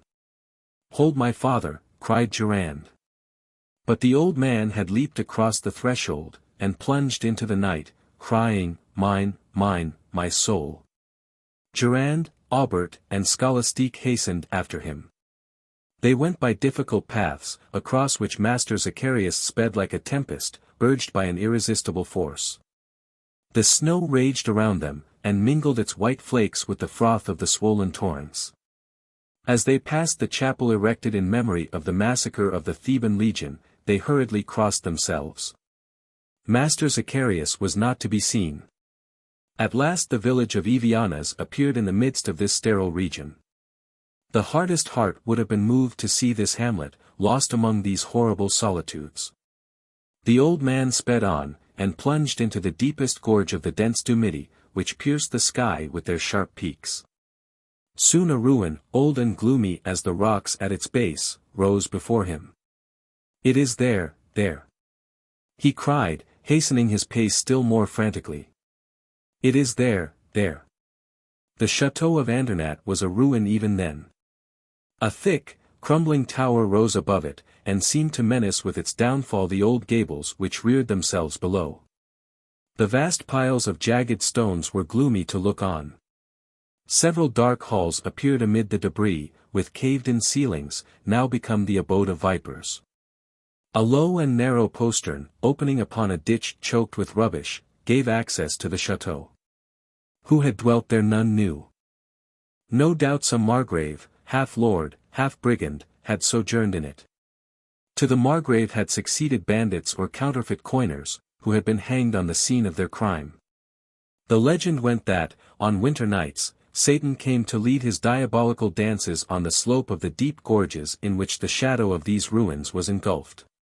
But Master Zacharias was not dismayed by their sinister aspect. He reached the postern. No one forbade him to pass. A spacious and gloomy court presented itself to his eyes, no one forbade him to cross it. He passed along the kind of inclined plane which conducted to one of the long corridors, whose arches seemed to banish daylight from beneath their heavy springings. His advance was unresisted. Durand, Aubert, and Scholastique closely followed him. Master Zacharias, as if guided by an irresistible hand, seemed sure of his way, and strode along with rapid step. He reached an old worm-eaten door, which fell before his blows, whilst the bats described oblique circles around his head. An immense hall, better preserved than the rest, was soon reached. High sculptured panels, on which serpents, ghouls, and other strange figures seemed to disport themselves confusedly, covered its walls. Several long and narrow windows, like loopholes, shivered beneath the bursts of the tempest. Master Zacharias, on reaching the middle of this hall, uttered a cry of joy. On an iron support, fastened to the wall, stood the clock in which now resided his entire life. This unequaled masterpiece represented an ancient Roman church, with buttresses of wrought iron, with its heavy bell tower, where there was a complete chime for the anthem of the day, the Angelus, the Mass, Vespers, Compline, and the Benediction. Above the church door, which opened at the hour of the services, was placed a rose, in the center of which two hands moved, and the archivolt of which reproduced the 12 hours of the face sculptured in relief. Between the door and the rose, just as Scholastique had said, a maxim, relative to the employment of every moment of the day, appeared on a copper plate. Master Zacharias had once regulated this succession of devices with a really Christian solicitude. The hours of prayer, of work, of repast, of recreation, and of repose, followed each other according to the religious discipline, and were to infallibly ensure salvation to him who scrupulously observed their commands. Master Zacharias, intoxicated with joy, went forward to take possession of the clock, when a frightful roar of laughter resounded behind him. He turned, and by the light of a smoky lamp recognized the little old man of Geneva. "You here?" cried he. Durand was afraid. She drew closer to Aubert. "Good day, Master Zacharias," said the monster. "Who are you?" "Signor Pitonaccio, at your service." "You have come to give me your daughter." "You have remembered my words, Durand will not wed Aubert." The young apprentice rushed upon Pitonaccio, who escaped from him like a shadow. "Stop, Aubert," cried Master Zacharias. "Good night," said Pitonaccio, and he disappeared. "My father, let us fly from this hateful place," cried Durand. "My father." Master Zacharias was no longer there. He was pursuing the phantom of Pitonaccio across the rickety corridors. Scholastique, Durand, and Aubert remained, speechless and fainting, in the large gloomy hall. The young girl had fallen upon a stone seat, the old servant knelt beside her, and prayed. Aubert remained erect, watching his betrothed. Pale lights wandered in the darkness, and the silence was only broken by the movements of the little animals which live in old wood, and the noise of which marks the hours of death watch. When daylight came, they ventured upon the endless staircase which wound beneath these ruined masses. For 2 hours they wandered thus without meeting a living soul, and hearing only a far-off echo responding to their cries. Sometimes they found themselves buried 100 feet below the ground, and sometimes they reached places whence they could overlook the wild mountains. Chance brought them at last back again to the vast hall, which had sheltered them during this night of anguish. It was no longer empty. Master Zacharias and Pitonaccio were talking there together, the one upright and rigid as a corpse, the other crouching over a marble table. Master Zacharias, when he perceived Durand, went forward and took her by the hand, and led her towards Pitonaccio, saying, "Behold your lord and master, my daughter. Durand, behold your husband."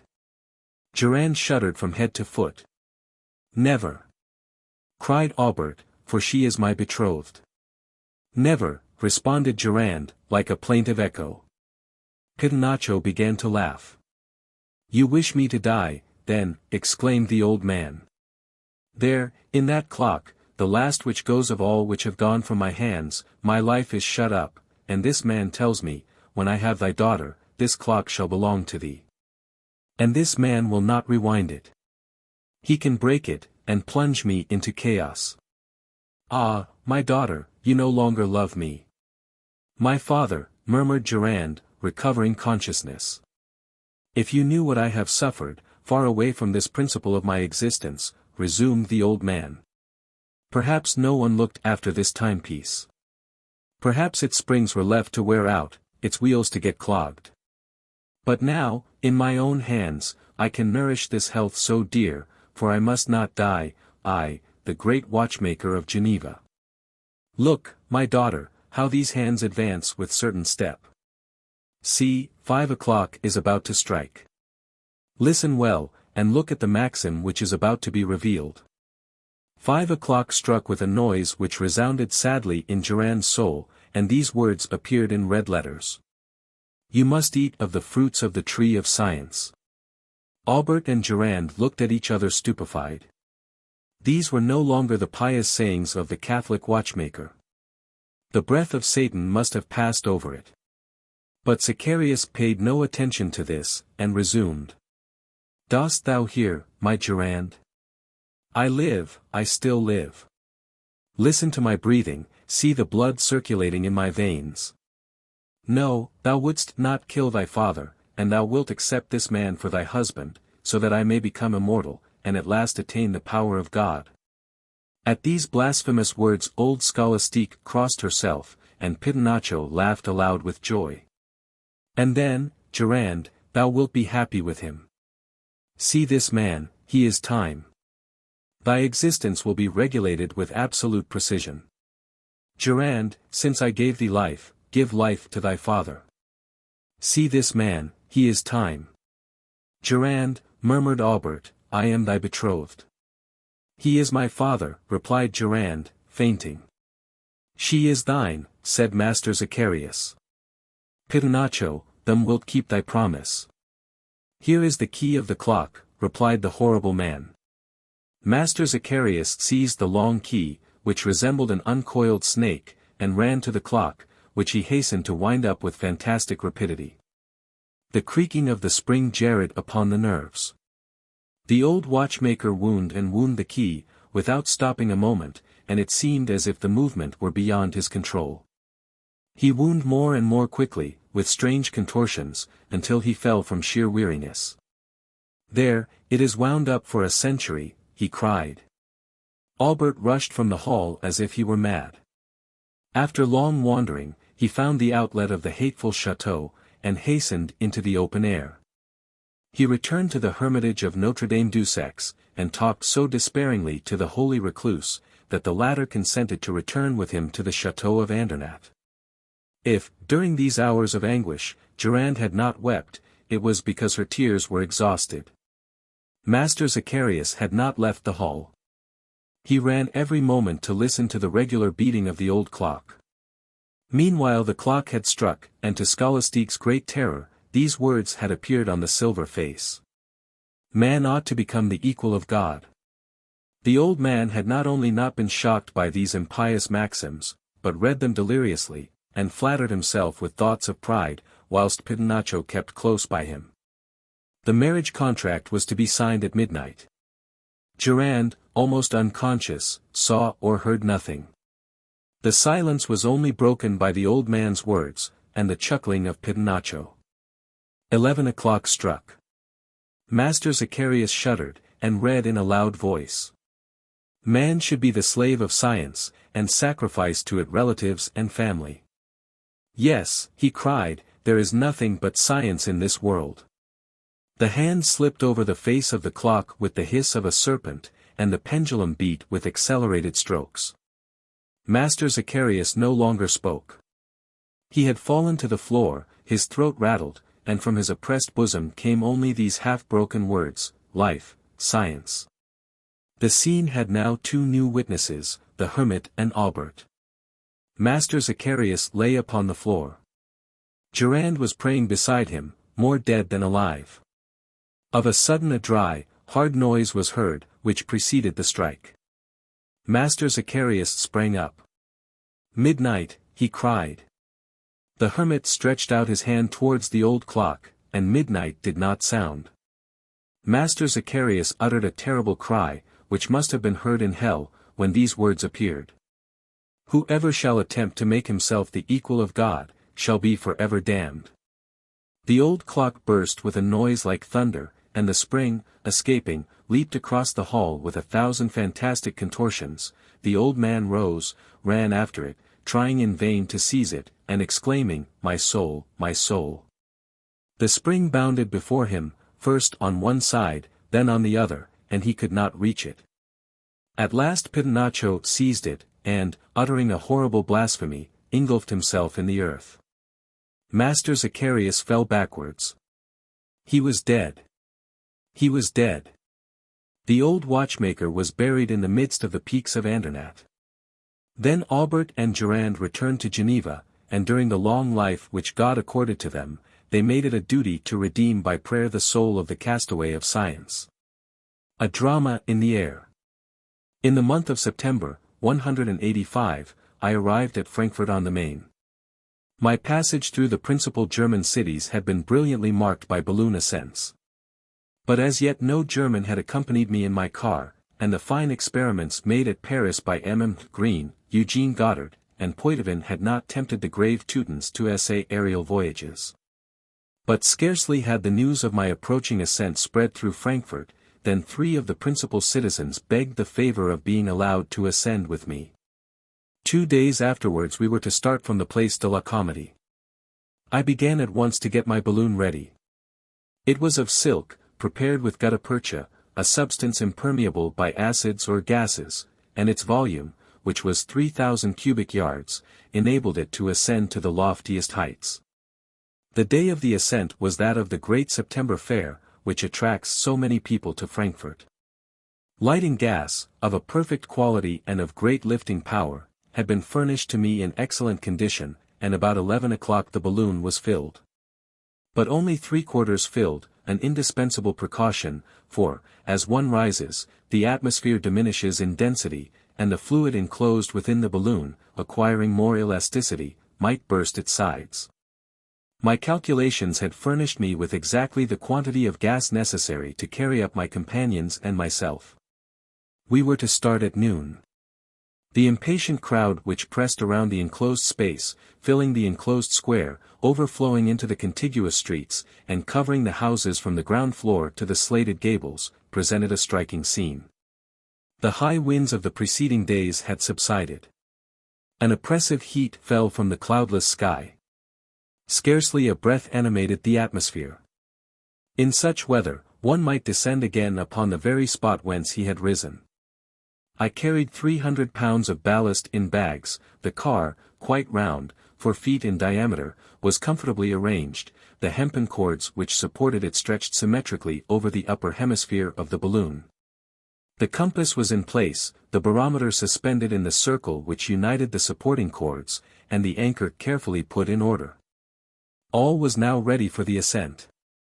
Among those who pressed around the enclosure, I remarked a young man with a pale face and agitated features. The sight of him impressed me. He was an eager spectator of my ascents, whom I had already met in several German cities. With an uneasy air, he closely watched the curious machine, as it lay motionless a few feet above the ground, and he remained silent among those about him. 12 o'clock came. The moment had arrived, but my traveling companions did not appear. I sent to their houses, and learnt that one had left for Hamburg, another for Vienna, and a third for London. Their courage had failed them at the moment of undertaking one of those excursions which, thanks to the ability of living aeronauts, are free from all danger. As they formed, in some sort, a part of the program of the day, the fear had seized them that they might be forced to execute it faithfully, and they had fled far from the scene at the instant when the balloon was being filled. Their courage was evidently the inverse ratio of their speed, in decamping. The multitude, half deceived, showed not a little ill humor. I did not hesitate to ascend alone. In order to re-establish the equilibrium between the specific gravity of the balloon and the weight which had thus proved wanting, I replaced my companions by more sacks of sand, and got into the car. The 12 men who held the balloon by 12 cords fastened to the equatorial circle, let them slip a little between their fingers, and the balloon rose several feet higher. There was not a breath of wind, and the atmosphere was so leaden that it seemed to forbid the ascent. "Is everything ready?" I cried. The men put themselves in readiness. A last glance told me that I might go. Attention! There was a movement in the crowd, which seemed to be invading the enclosure. Let go. The balloon rose slowly, but I experienced a shock which threw me to the bottom of the car. When I got up, I found myself face to face with an unexpected fellow voyager, the pale young man. "Monsieur, I salute you," said he, with the utmost coolness. "Monsieur, I salute you. By what right am I here?" "By the right which the impossibility of your getting rid of me confers." I was amazed. His calmness put me out of countenance, and I had nothing to reply. I looked at the intruder, but he took no notice of my astonishment. "Does my weight disarrange your equilibrium, monsieur?" he asked. "You will permit me." And without waiting for my consent, he relieved the balloon of 2 bags, which he threw into space. "Monsieur," said I, taking the only course now possible, "you have come, very well, you will remain, but to me alone belongs the management of the balloon." "Monsieur," said he, "your urbanity is French all over, it comes from my own country. I morally press the hand you refuse me. Make all precautions, and act as seems best to you. I will wait till you have done." "For what?" "To talk with you." The barometer had fallen to 26 inches. We were nearly 600 yards above the city, but nothing betrayed the horizontal displacement of the balloon, for the mass of air in which it is enclosed goes forward with it. A sort of confused glow enveloped the objects spread out under us, and unfortunately obscured their outline. I examined my companion afresh. He was a man of 30 years, simply clad. The sharpness of his features betrayed an indomitable energy, and he seemed very muscular. Indifferent to the astonishment he created, he remained motionless, trying to distinguish the objects which were vaguely confused below us. "Miserable mist," said he, after a few moments. I did not reply. "You owe me a grudge," he went on. "Bah! I could not pay for my journey, and it was necessary to take you by surprise. Nobody asks you to descend, monsieur. Do you not know, then, that the same thing happened to the Counts of Laurençon and Dampierre, when they ascended at Lyons, on the 15th of January, 1784? A young merchant, named Fontaine, scaled the gallery, at the risk of capsizing the machine. He accomplished the journey, and nobody died of it. Once on the ground, we will have an explanation, replied I, piqued at the light tone in which he spoke. Bah! Do not let us think of our return. Do you think, then, that I shall not hasten to descend? Descend, said he, in surprise. Descend? Let us begin by first ascending. And before I could prevent it, 2 more bags had been thrown over the car, without even having been emptied. Monsieur, cried I, in a rage. Monsieur, cried I, in a rage. I know your ability, replied the unknown quietly, and your fine ascents are famous. But if experience is the sister of practice, she is also a cousin of theory, and I have studied the aerial art long. It has got into my head, he added sadly, falling into a silent reverie. The balloon, having risen some distance farther, now became stationary. The unknown consulted the barometer, and said, "Here we are, at 800 yards. Men are like insects. See. I think we should always contemplate them from this height, to judge correctly of their proportions. The Place de la Comédie is transformed into an immense anthill. Observe the crowd which is gathered on the quays. And the mountains also get smaller and smaller. We are over the cathedral. The Main is only a line, cutting the city in 2, and the bridge seems a thread thrown between the 2 banks of the river. The atmosphere became somewhat chilly. There is nothing I would not do for you, my host, said the unknown. If you are cold, I will take off my coat and lend it to you.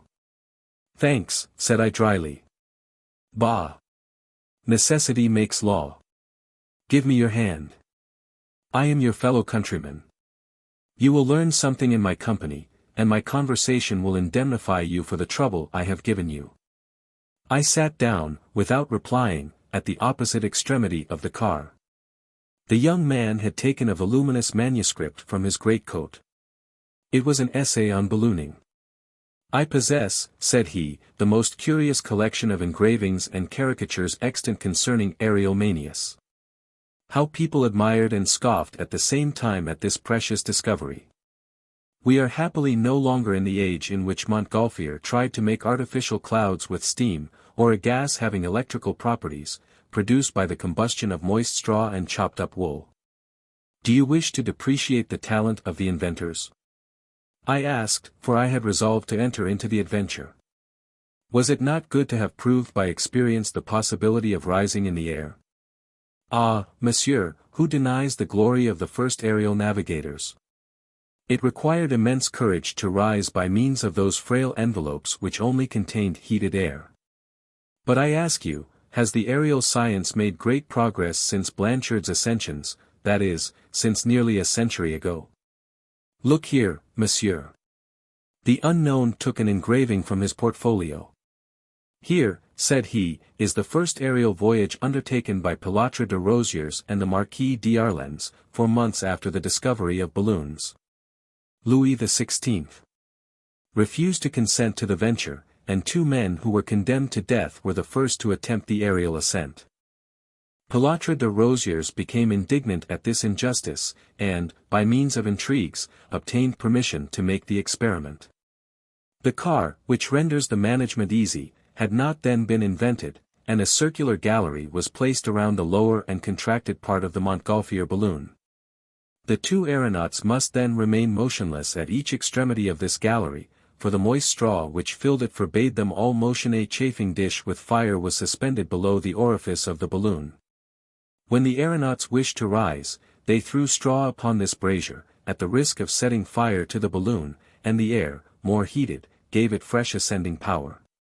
The 2 bold travelers rose, on the 21st of November, 1783, from the Mouette Gardens, which the Dauphin had put at their disposal.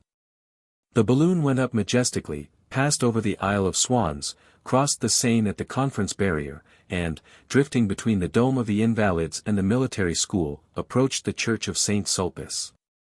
Then the aeronauts added to the fire, crossed the boulevard, and descended beyond the Offer Barrier. As it touched the soil, the balloon collapsed, and for a few moments buried Pilatre de Rosiers under its folds. Unlucky augury, I said, interested in the story, which affected me nearly. An augury of the catastrophe which was later to cost this unfortunate man his life, replied the unknown sadly. Have you never experienced anything like it? Never. Bah! Misfortunes sometimes occur unforeshadowed, added my companion. He then remained silent. Meanwhile we were advancing southward, and Frankfurt had already passed from beneath us. Perhaps we shall have a storm, said the young man. We shall descend before that, I replied. Indeed. It is better to ascend. We shall escape it more surely. And 2 more bags of sand were hurled into space. The balloon rose rapidly, and stopped at 1,200 yards. I became colder. And yet the sun's rays, falling upon the surface, expanded the gas within, and gave it a greater ascending force. Fear nothing, said the unknown. We have still 3,500 fathoms of breathing air. Besides, do not trouble yourself about what I do. I would have risen, but a vigorous hand held me to my seat. Your name? I asked. My name? What matters it to you? I demand your name. My name is Erostratus or Empedocles, whichever you choose. This reply was far from reassuring. The unknown, besides, talked with such strange coolness that I anxiously asked myself whom I had to deal with. Monsieur, he continued, nothing original has been imagined since the physicist Charles. For months after the discovery of balloons, this able man had invented the valve, which permits the gas to escape when the balloon is too full, or when you wish to descend, the car, which aids the management of the machine. The netting, which holds the envelope of the balloon, and divides the weight over its whole surface, the ballast, which enables you to ascend, and to choose the place of your landing, the india rubber coating, which renders the tissue impermeable. The barometer, which shows the height attained. Lastly, Charles used hydrogen, which, 14 times lighter than air, permits you to penetrate to the highest atmospheric regions, and does not expose you to the dangers of a combustion in the air. On the 1st of December, 1783, 300,000 spectators were crowded around the Tuileries. Charles rose, and the soldiers presented arms to him. He traveled 9 leagues in the air, conducting his balloon with an ability not surpassed by modern aeronauts. The king awarded him a pension of 2,000 livres, for then they encouraged new inventions. The unknown now seemed to be under the influence of considerable agitation. Monsieur, he resumed, I have studied this, and I am convinced that the first aeronauts guided their balloons. Without speaking of Blanchard, whose assertions may be received with doubt, Guyton Morvos, by the aid of oars and rudder, made his machine answer to the helm, and take the direction he determined on. More recently, M.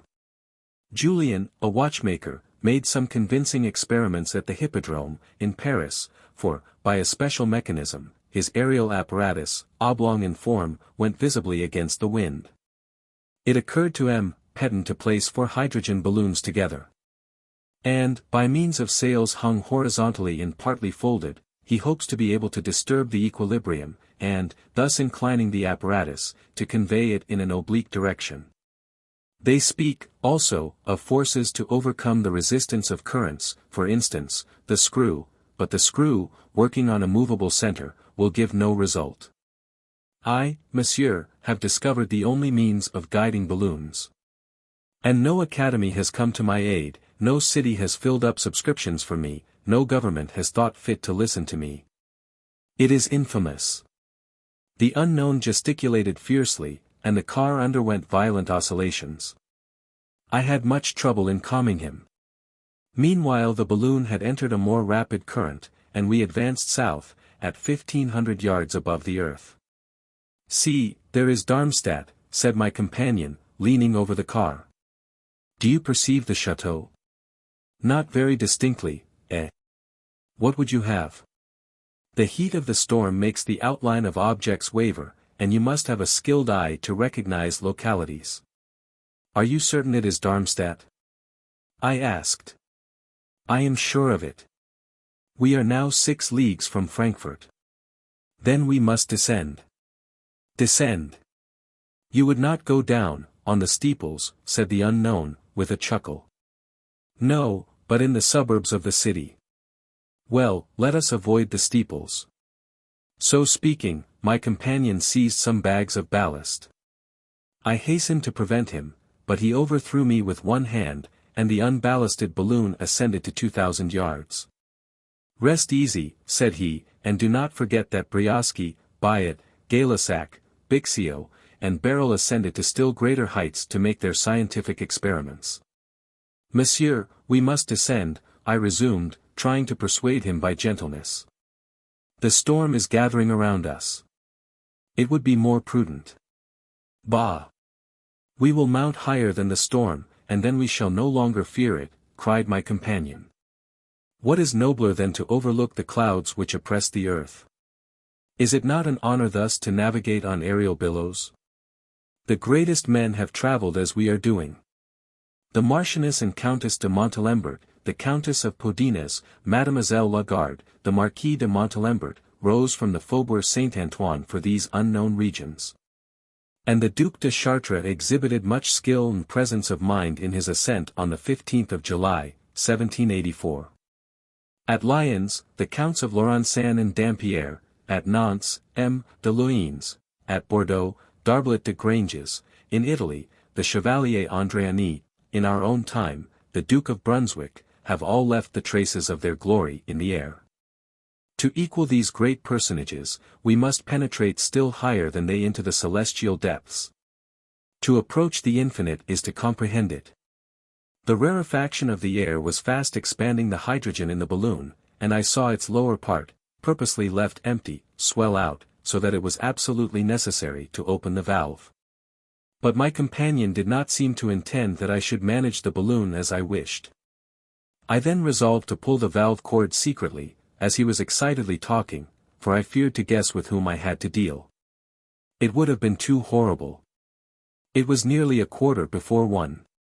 We had been gone 40 minutes from Frankfurt, heavy clouds were coming against the wind from the south, and seemed about to burst upon us. Have you lost all hope of succeeding in your project? I asked with anxious interest. All hope, exclaimed the unknown in a low voice. Wounded by slights and caricatures, these asses' kicks have finished me. It is the eternal punishment reserved for innovators. Look at these caricatures of all periods, of which my portfolio is full. While my companion was fumbling with his papers, I had seized the valve cord without his perceiving it. I feared, however, that he might hear the hissing noise, like a watercourse, which the gas makes in escaping. How many jokes were made about the Abbé Myelin, said he. He was to go up with Janinet and Bredon. During the filling their balloon caught fire, and the ignorant populace tore it in pieces. Then this caricature of curious animals appeared, giving each of them a punning nickname. I pulled the valve cord, and the barometer began to ascend. It was time. Some far-off rumblings were heard in the south. Here is another engraving, resumed the unknown, not suspecting what I was doing. It is an immense balloon carrying a ship, strong castles, houses, and so on. The caricaturists did not suspect that their follies would one day become truths. It is complete, this large vessel. On the left is its helm, with the pilot's box. At the prow are pleasure houses, an immense organ, and a cannon to call the attention of the inhabitants of the earth or the moon. Above the poop there are the observatory and the balloon longboat, in the equatorial circle, the army barrack. On the left, the funnel, then the upper galleries for promenading, sails, pinions, below, the cafés and general storehouse. Observe this pompous announcement, invented for the happiness of the human race. This globe will depart at once for the ports of the Levant, and on its return the program of its voyages to the 2 poles and the extreme west will be announced. No one need furnish himself with anything, everything is foreseen, and all will prosper. There will be a uniform price for all places of destination, but it will be the same for the most distant countries of our hemisphere, that is to say, 1,000 louis for one of any of the said journeys. And it must be confessed that this sum is very moderate, when the speed, comfort, and arrangements which will be enjoyed on the balloon are considered, arrangements which are not to be found on land. While on the balloon each passenger may consult his own habits and tastes. This is so true that in the same place some will be dancing, others standing, some will be enjoying delicacies, others fasting. Whoever desires the society of wits may satisfy himself, whoever is stupid may find stupid people to keep him company. Thus pleasure will be the soul of the aerial company. All this provoked laughter, but before long, if I am not cut off, they will see it all realized. We were visibly descending. He did not perceive it. This kind of game at balloons, he resumed, spreading out before me some of the engravings of his valuable collection, this game contains the entire history of the aerostatic art. It is used by elevated minds, and is played with dice and counters, with whatever stakes you like, to be paid or received according to where the player arrives. Why, said I, you seem to have studied the science of aerostation profoundly. Yes, monsieur, yes. From Phaeton, Icarus, Archytas, I have searched for, examined, learnt everything. I could render immense services to the world in this art, if God granted me life. But that will not be. Why? Because my name is Empedocles, or Aerostratus.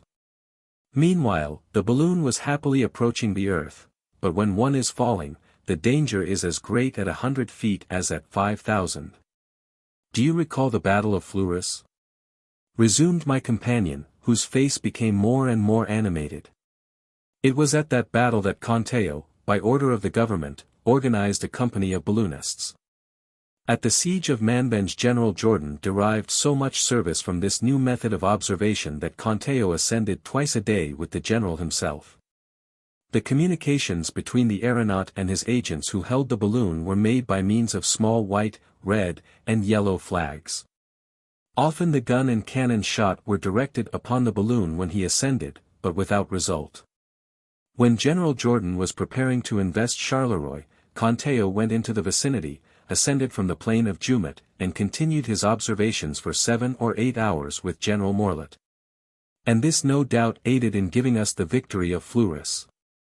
General Jordan publicly acknowledged the help which the aeronautical observations had afforded him. Well, despite the services rendered on that occasion and during the Belgian campaign, the year which had seen the beginning of the military career of balloons saw also its end. The school of Meudon, founded by the government, was closed by Bonaparte on his return from Egypt. And now, what can you expect from the newborn infant? As Franklin said, the infant was born alive, it should not be stifled. He continued his observations for 7 or 8 hours with General Morlet. The unknown bowed his head in his hands, and reflected for some moments, then raising his head, he said, "Despite my prohibition, monsieur, you have opened the valve." I dropped the cord. "Happily," he resumed, "we have still 300 pounds of ballast." "What is your purpose?" said I. "Have you ever crossed the seas?" he asked. I turned pale. "It is unfortunate," he went on, "that we are being driven towards the Adriatic. That is only a stream, but higher up we may find other currents." And, without taking any notice of me, he threw over several bags of sand. Then, in a menacing voice, he said, "I let you open the valve because the expansion of the gas threatened to burst the balloon, but do not do it again." Then he went on as follows. "You remember the voyage of Blanchard and Jeffreys from Dover to Calais? It was magnificent. On the 7th of January, 1785, there being a northwest wind, their balloon was inflated with gas on the Dover coast.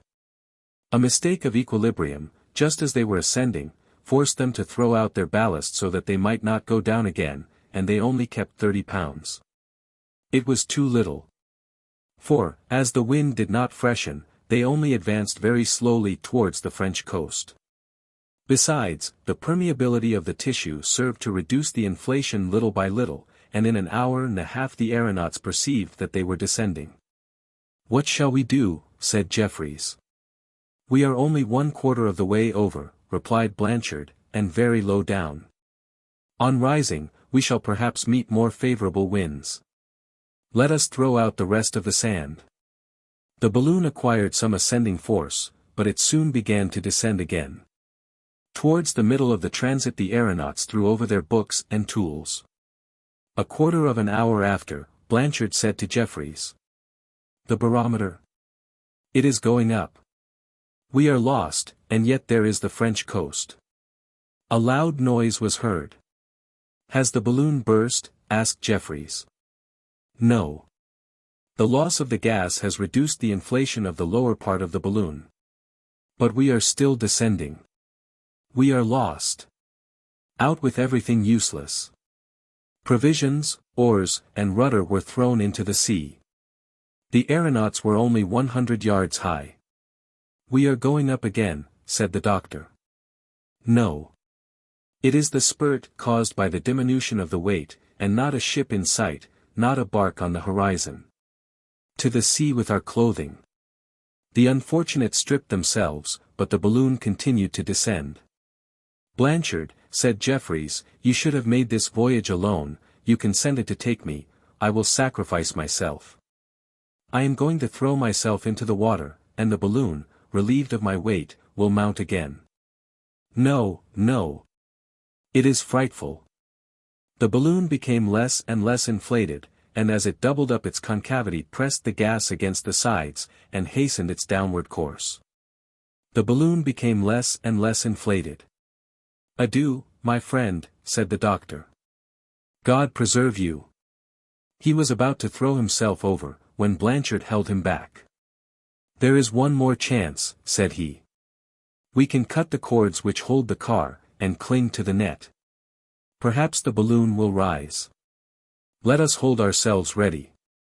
But, the barometer is going down. The wind is freshening. We are saved." The aeronauts perceived Calais. Their joy was delirious. A few moments more, and they had fallen in the forest of Guines. "I do not doubt," added the unknown, "that, under similar circumstances, you would have followed Dr. Jeffries' example."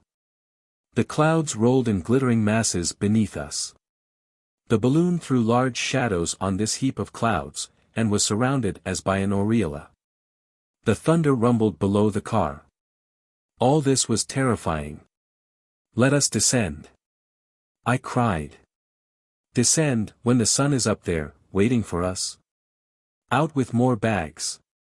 And more than 50 pounds of ballast were cast over. At a height of 3,500 yards we remained stationary. The unknown talked unceasingly. I was in a state of complete prostration, while he seemed to be in his element. "With a good wind, we shall go far," he cried.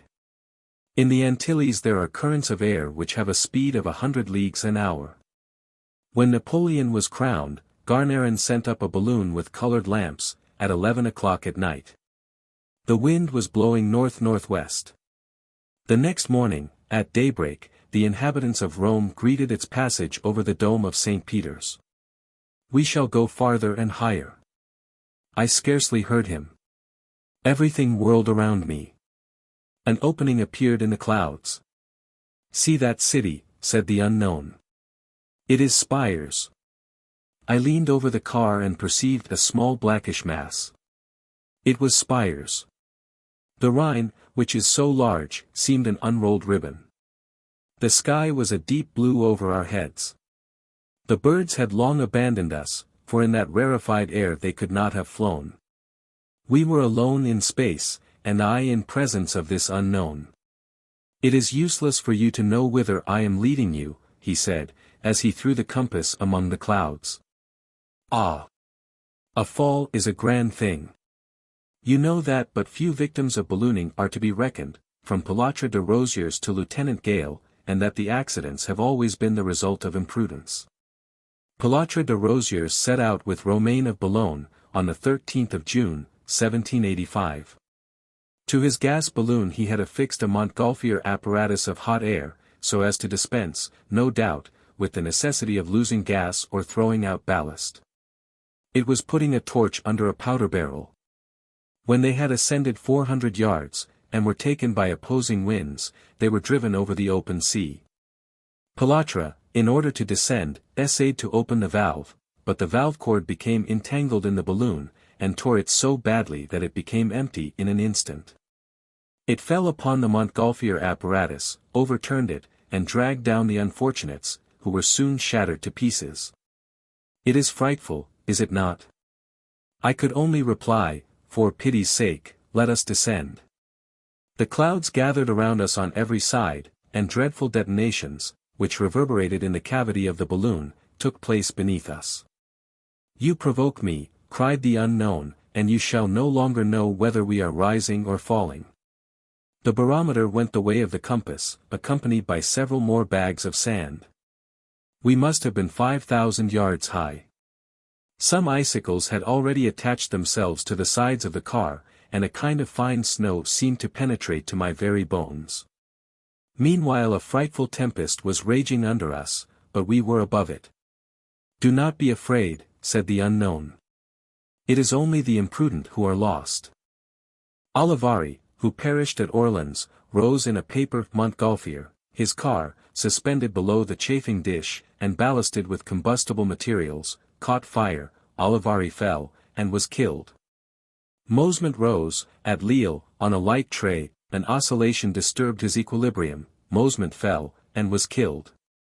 Bittorf, at Mannheim, saw his balloon catch fire in the air, and he, too, fell, and was killed. Harris rose in a badly constructed balloon, the valve of which was too large and would not shut, Harris fell, and was killed. Sadler, deprived of ballast by his long sojourn in the air, was dragged over the town of Boston and dashed against the chimneys, Sadler fell, and was killed. Cockling descended with a convex parachute which he pretended to have perfected. Cockling fell, and was killed. Well, I love them, these victims of their own imprudence, and I shall die as they did higher. Still higher. All the phantoms of this necrology passed before my eyes. The rarefaction of the air and the sun's rays added to the expansion of the gas, and the balloon continued to mount. I tried mechanically to open the valve, but the unknown cut the cord several feet above my head. I was lost. Did you see Madame Blanchard fall? Said he. I saw her, yes, I was at Tivoli on the 6th of July, 1819. Madame Blanchard rose in a small-sized balloon, to avoid the expense of filling, and she was forced to entirely inflate it. The gas leaked out below, and left a regular train of hydrogen in its path. She carried with her a sort of pyrotechnic aureola, suspended below her car by a wire, which she was to set off in the air. This she had done many times before. On this day she also carried up a small parachute ballasted by a firework contrivance, that would go off in a shower of silver. She was to start this contrivance after having lighted it with a port fire made on purpose. She set out. The night was gloomy. At the moment of lighting her fireworks she was so imprudent as to pass the taper under the column of hydrogen which was leaking from the balloon. My eyes were fixed upon her. Suddenly an unexpected gleam lit up the darkness. I thought she was preparing a surprise.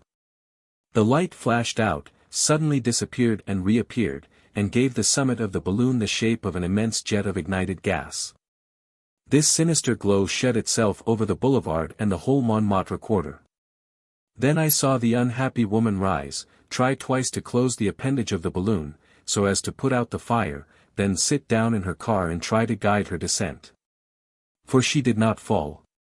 The combustion of the gas lasted for several minutes. The balloon, becoming gradually less, continued to descend, but it was not a fall. The wind blew from the northwest and drove it towards Paris. There were then some large gardens just by the house number 16, Rue de Provence. Madame Blanchard essayed to fall there without danger, but the balloon and the car struck on the roof of the house with a light shock. "Save me," cried the wretched woman. I got into the street at this moment. The car slid along the roof, and encountered an iron cramp. At this concussion, Madame Blanchard was thrown out of her car and precipitated upon the pavement. She was killed. These stories froze me with horror. The unknown was standing with bare head, disheveled hair, haggard eyes. There was no longer any illusion possible. I at last recognized the horrible truth. I was in the presence of a madman. He threw out the rest of the ballast, and we must have now reached a height of at least 9,000 yards. Blood spurted from my nose and mouth. "Who are nobler than the martyrs of science?" cried the lunatic. "They are canonized by posterity." But I no longer heard him. He looked about him, and, bending down to my ear, muttered. "And have you forgotten Zambacari's catastrophe? Listen. On the 7th of October, 1804, the clouds seemed to lift a little. On the preceding days, the wind and rain had not ceased, but the announced ascension of Zambacari could not be postponed. His enemies were already bantering him. It was necessary to ascend, to save the science and himself from becoming a public jest. It was at Boulogne. No one helped him to inflate his balloon. He rose at midnight, accompanied by Andreoli and Grossetti. The balloon mounted slowly, for it had been perforated by the rain, and the gas was leaking out. The three intrepid aeronauts could only observe the state of the barometer by aid of a dark lantern. Zambacari had eaten nothing for 24 hours. Grossetti was also fasting. "My friends," said Zambacari, "I am overcome by cold, and exhausted. I am dying." He fell inanimate in the gallery. It was the same with Grossetti. Andreoli alone remained conscious. After long efforts, he succeeded in reviving Zambacari. "What news? Whither are we going? How is the wind? What time is it?" "It is 2 o'clock. Where is the compass?" "Upset. Great God! The lantern has gone out." "It cannot burn in this rarefied air," said Zambacari. The moon had not risen, and the atmosphere was plunged in murky darkness. "I am cold, Andreoli. What shall I do?" They slowly descended through a layer of whitish clouds. "Sh," said Andreoli. "Do you hear?" "What?" asked Zambacari. "A strange noise." "You are mistaken. No. Consider these travelers, in the middle of the night, listening to that unaccountable noise. Are they going to knock against a tower? Are they about to be precipitated on the roofs? Do you hear? One would say it was the noise of the sea. Impossible. It is the groaning of the waves. It is true. Light. Light. After 5 fruitless attempts, Andreoli succeeded in obtaining light.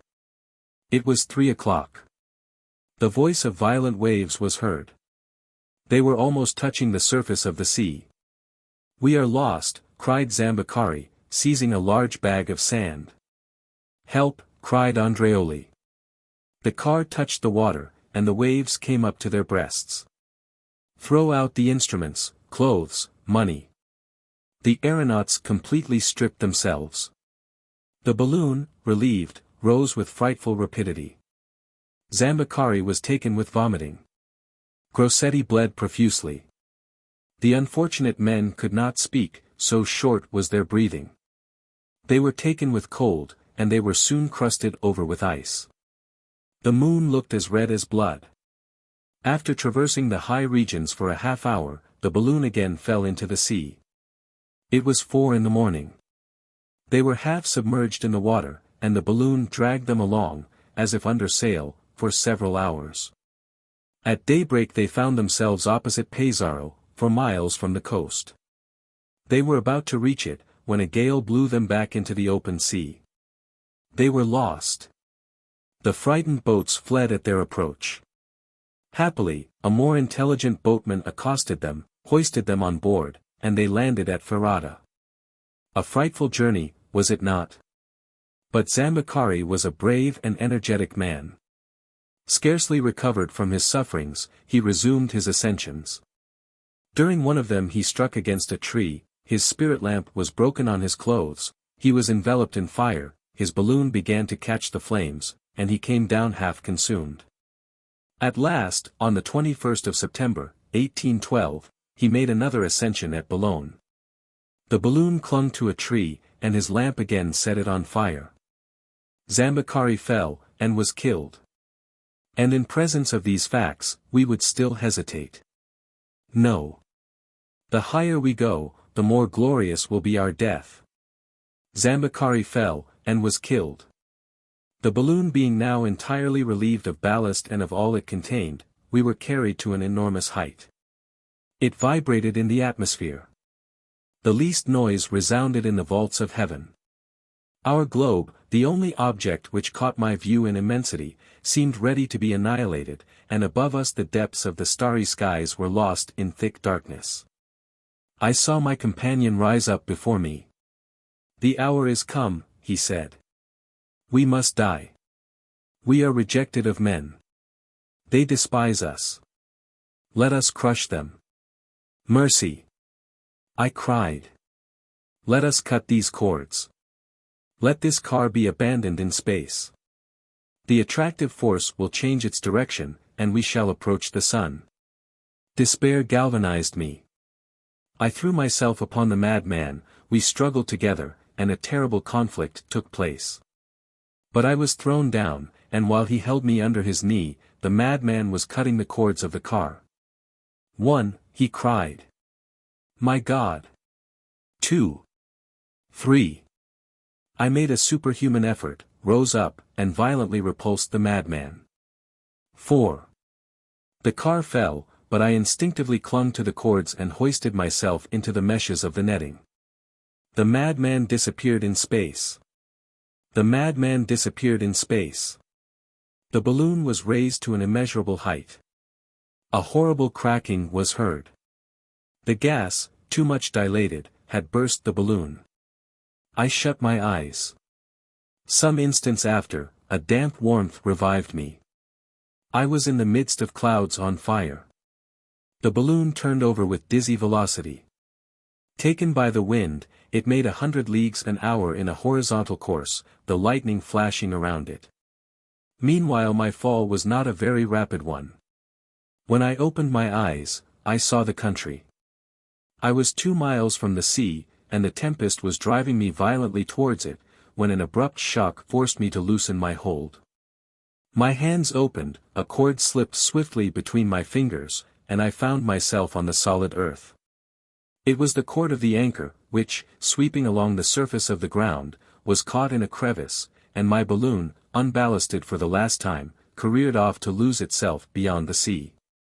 When I came to myself, I was in bed in a peasant's cottage, at Harderwijk, a village of La Geldre, 15 leagues from Amsterdam, on the shores of the Zuiderzee. A miracle had saved my life, but my voyage had been a series of imprudences, committed by a lunatic, and I had not been able to prevent them. May this terrible narrative, though instructing those who read it, not discourage the explorers of the air. A Winter Amid the Ice. Chapter 1 The Black Flag. The cure of the ancient church of Dunkirk rose at 5 o'clock on the 12th of May, 18, to perform, according to his custom, low mass for the benefit of a few pious sinners. Attired in his priestly robes, he was about to proceed to the altar, when a man entered the sacristy, at once joyous and frightened. He was a sailor of some 60 years, but still vigorous and sturdy, with an open, honest countenance. "Monsieur the cure," said he, "stop a moment, if you please." "Monsieur the cure," said he, "stop a moment, if you please." "What do you want so early in the morning, Jean Cornbutte?" asked the cure. "What do I want?"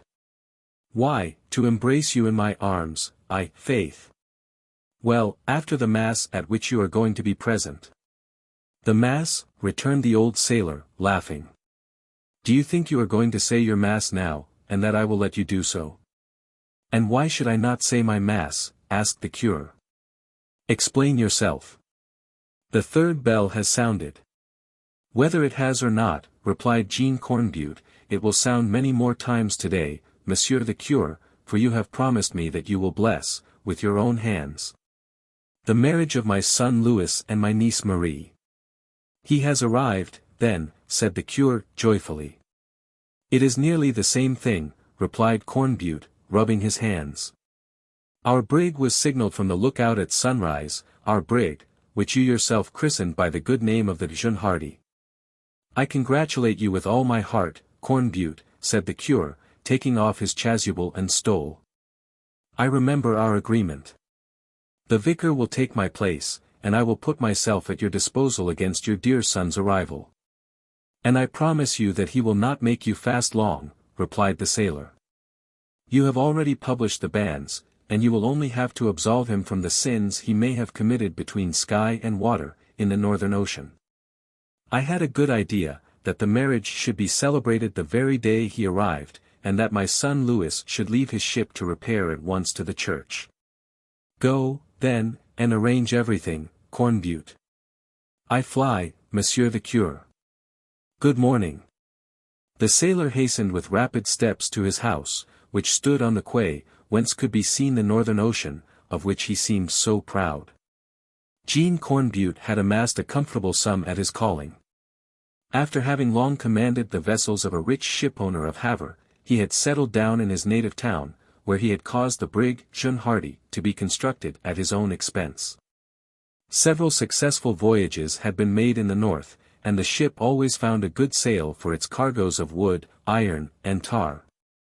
Jean Cornbutte then gave up the command of her to his son Louis, a fine sailor of 30, who, according to all the coasting captains, was the boldest mariner in Dunkirk. Louis Cornbutte had gone away deeply attached to Marie, his father's niece, who found the time of his absence very long and weary. Marie was scarcely 20. She was a pretty Flemish girl, with some Dutch blood in her veins. Her mother, when she was dying, had confided her to her brother, Jean Cornbutte. The brave old sailor loved her as a daughter, and saw in her proposed union with Louis a source of real and durable happiness. The arrival of the ship, already signaled off the coast, completed an important business operation, from which Jean Cornbutte expected large profits. The Jeune Hardy, which had left 3 months before, came last from Bodo, on the west coast of Norway, and had made a quick voyage thence. On returning home, Jean Cornbutte found the whole house alive. Marie, with radiant face, had assumed her wedding dress. I hope the ship will not arrive before we are ready, she said. Hurry, little one, replied Jean Cornbutte, for the wind is north, and she sails well, you know, when she goes freely. Have our friends been told, uncle? Asked Marie. They have. The notary, and the cure. Rest easy. You alone are keeping us waiting. At this moment Clermont, an old crony, came in. Well, old Cornbutte, cried he, here's luck. Your ship has arrived at the very moment that the government has decided to contract for a large quantity of wood for the navy. What is that to me? Replied Jean Cornbutte. What care I for the government? You see, Monsieur Clermont, said Marie, one thing only absorbs us, Louis's return. I don't dispute that, replied Clermont. But, in short, this purchase of wood. And you shall be at the wedding, replied Jean Cornbutte, interrupting the merchant, and shaking his hand as if he would crush it. This purchase of wood. And with all our friends, landsmen and seamen, Clermont. I have already informed everybody, and I shall invite the whole crew of the ship. And shall we go and await them on the pier? Asked Marie. Indeed we will, replied Jean Cornbutte. We will defile, 2 by 2, with the violins at the head. Jean Cornbutte's invited guests soon arrived. Though it was very early, not a single one failed to appear. All congratulated the honest old sailor whom they loved. Meanwhile Marie, kneeling down, changed her prayers to God into thanksgivings. She soon returned, lovely and decked out, to the company. And all the women kissed her on the cheek, while the men vigorously grasped her by the hand. Then Jean Cornbutte gave the signal of departure. It was a curious sight to see this joyous group taking its way, at sunrise, towards the sea. The news of the ship's arrival had spread through the port, and many heads, in nightcaps, appeared at the windows and at the half-open doors. Sincere compliments and pleasant nods came from every side. The party reached the pier in the midst of a concert of praise and blessings. The weather was magnificent, and the sun seemed to take part in the festivity. A fresh north wind made the waves foam. And some fishing smacks, their sails trimmed for leaving port, streaked the sea with their rapid wakes between the breakwaters. The two piers of Dunkirk stretch far out into the sea. The wedding party occupied the whole width of the northern pier, and soon reached a small house situated at its extremity, inhabited by the harbour master. The wind freshened, and the Jeune Hardy ran swiftly under her topsails, mizzen, brigantine, gallant, and royal. There was evidently rejoicing on board as well as on land. Jean Cornbutte, spyglass in hand, responded merrily to the questions of his friends. "See my ship," he cried, clean and steady as if she had been rigged at Dunkirk. "Not a bit of damage done, not a rope wanting." "Do you see your son, the captain?" asked one. "No, not yet." "Why, he's at his business." "Why doesn't he run up his flag?" asked Clerval. "I scarcely know, old friend. He has a reason for it, no doubt." "Your spyglass, uncle," said Marie, taking it from him. "I want to be the first to see him." "But he is my son, mademoiselle." "He has been your son for 30 years, answered the young girl, laughing, "and he has only been my betrothed for 2. The Jeune Hardy was now entirely visible. Already the crew were preparing to cast anchor. The upper sails had been reefed. The sailors who were among the rigging might be recognized. But neither Marie nor Jean Cornbutte had yet been able to wave their hands at the captain of the ship. "Faith! There's the first mate, André Vasling," cried Clerval. "And there's Fiddly Misson, the carpenter," said another. "And our friend Penellan," said a third, saluting the sailor named. The Jeune Hardy was only 3 cables' lengths from the shore, when a black flag ascended to the gaff of the brigantine. There was mourning on board. A shudder of terror seized the party and the heart of the young girl. The ship sadly swayed into port, and an icy silence reigned on its deck. Soon it had passed the end of the pier. Marie, Jean Cornbutte, and all their friends hurried towards the quay at which she was to anchor, and in a moment found themselves on board. "My son," said Jean Cornbutte, who could only articulate these words. The sailors, with uncovered heads, pointed to the mourning flag. Marie uttered a cry of anguish, and fell into old Cornbutte's arms. André Vasling had brought back the Jeune Hardy, but Louis Cornbutte, Marie's betrothed, was not on board. Chapter 2. Jean Cornbutte's Project. As soon as the young girl, confided to the care of the sympathizing friends, had left the ship, André Vasling, the mate, apprised Jean Cornbutte of the dreadful event which had deprived him of his son. Narrated in the ship's journal as follows. André Vasling, the mate, apprised Jean Cornbutte of the dreadful event. At the height of the maelstrom, on the 26th of April, the ship, putting for the Cape, by reason of bad weather and southwest winds, perceived signals of distress made by a schooner to the leeward. This schooner, deprived of its mizzenmast, was running towards the whirlpool, under bare poles. Captain Louis Cornbutte, seeing that this vessel was hastening into imminent danger, resolved to go on board her. Despite the remonstrances of his crew, he had the longboat lowered into the sea, and got into it, with the sailor Courtois and the helmsman Pierre Niquet. The crew watched them until they disappeared in the fog. Night came on. The sea became more and more boisterous. The Jeune Hardy, drawn by the currents in those parts, was in danger of being engulfed by the maelstrom. She was obliged to fly before the wind. For several days she hovered near the place of the disaster, but in vain. The longboat, the schooner, Captain Louis, and the 2 sailors did not reappear. André Vasling then called the crew together, took command of the ship, and set sail for Dunkirk. After reading this dry narrative, Jean Cornbutte wept for a long time. And if he had any consolation, it was the thought that his son had died in attempting to save his fellow men. Then the poor father left the ship, the sight of which made him wretched, and returned to his desolate home. The sad news soon spread throughout Dunkirk. The many friends of the old sailor came to bring him their cordial and sincere sympathy. Then the sailors of the Jeune Hardy gave a more particular account of the event, and André Vasling told Marie, at great length, of the devotion of her betrothed to the last. When he ceased weeping, Jean Cornbutte thought over the matter, and the next day after the ship's arrival, when André came to see him, said, "Are you very sure, André, that my son has perished?" "Alas, yes, Monsieur Jean," replied the mate. "And you made all possible search for him?" "All, Monsieur Cornbutte. But it is unhappily but too certain that he and the two sailors were sucked down in the whirlpool of the maelstrom. Would you like, André, to keep the second command of the ship?" "That will depend upon the captain, Monsieur Cornbutte." "I shall be the captain," replied the old sailor. "I am going to discharge the cargo with all speed, make up my crew, and sail in search of my son." "Your son is dead," said André obstinately. "It is possible, André," replied Jean Cornbutte sharply, "but it is also possible that he saved himself.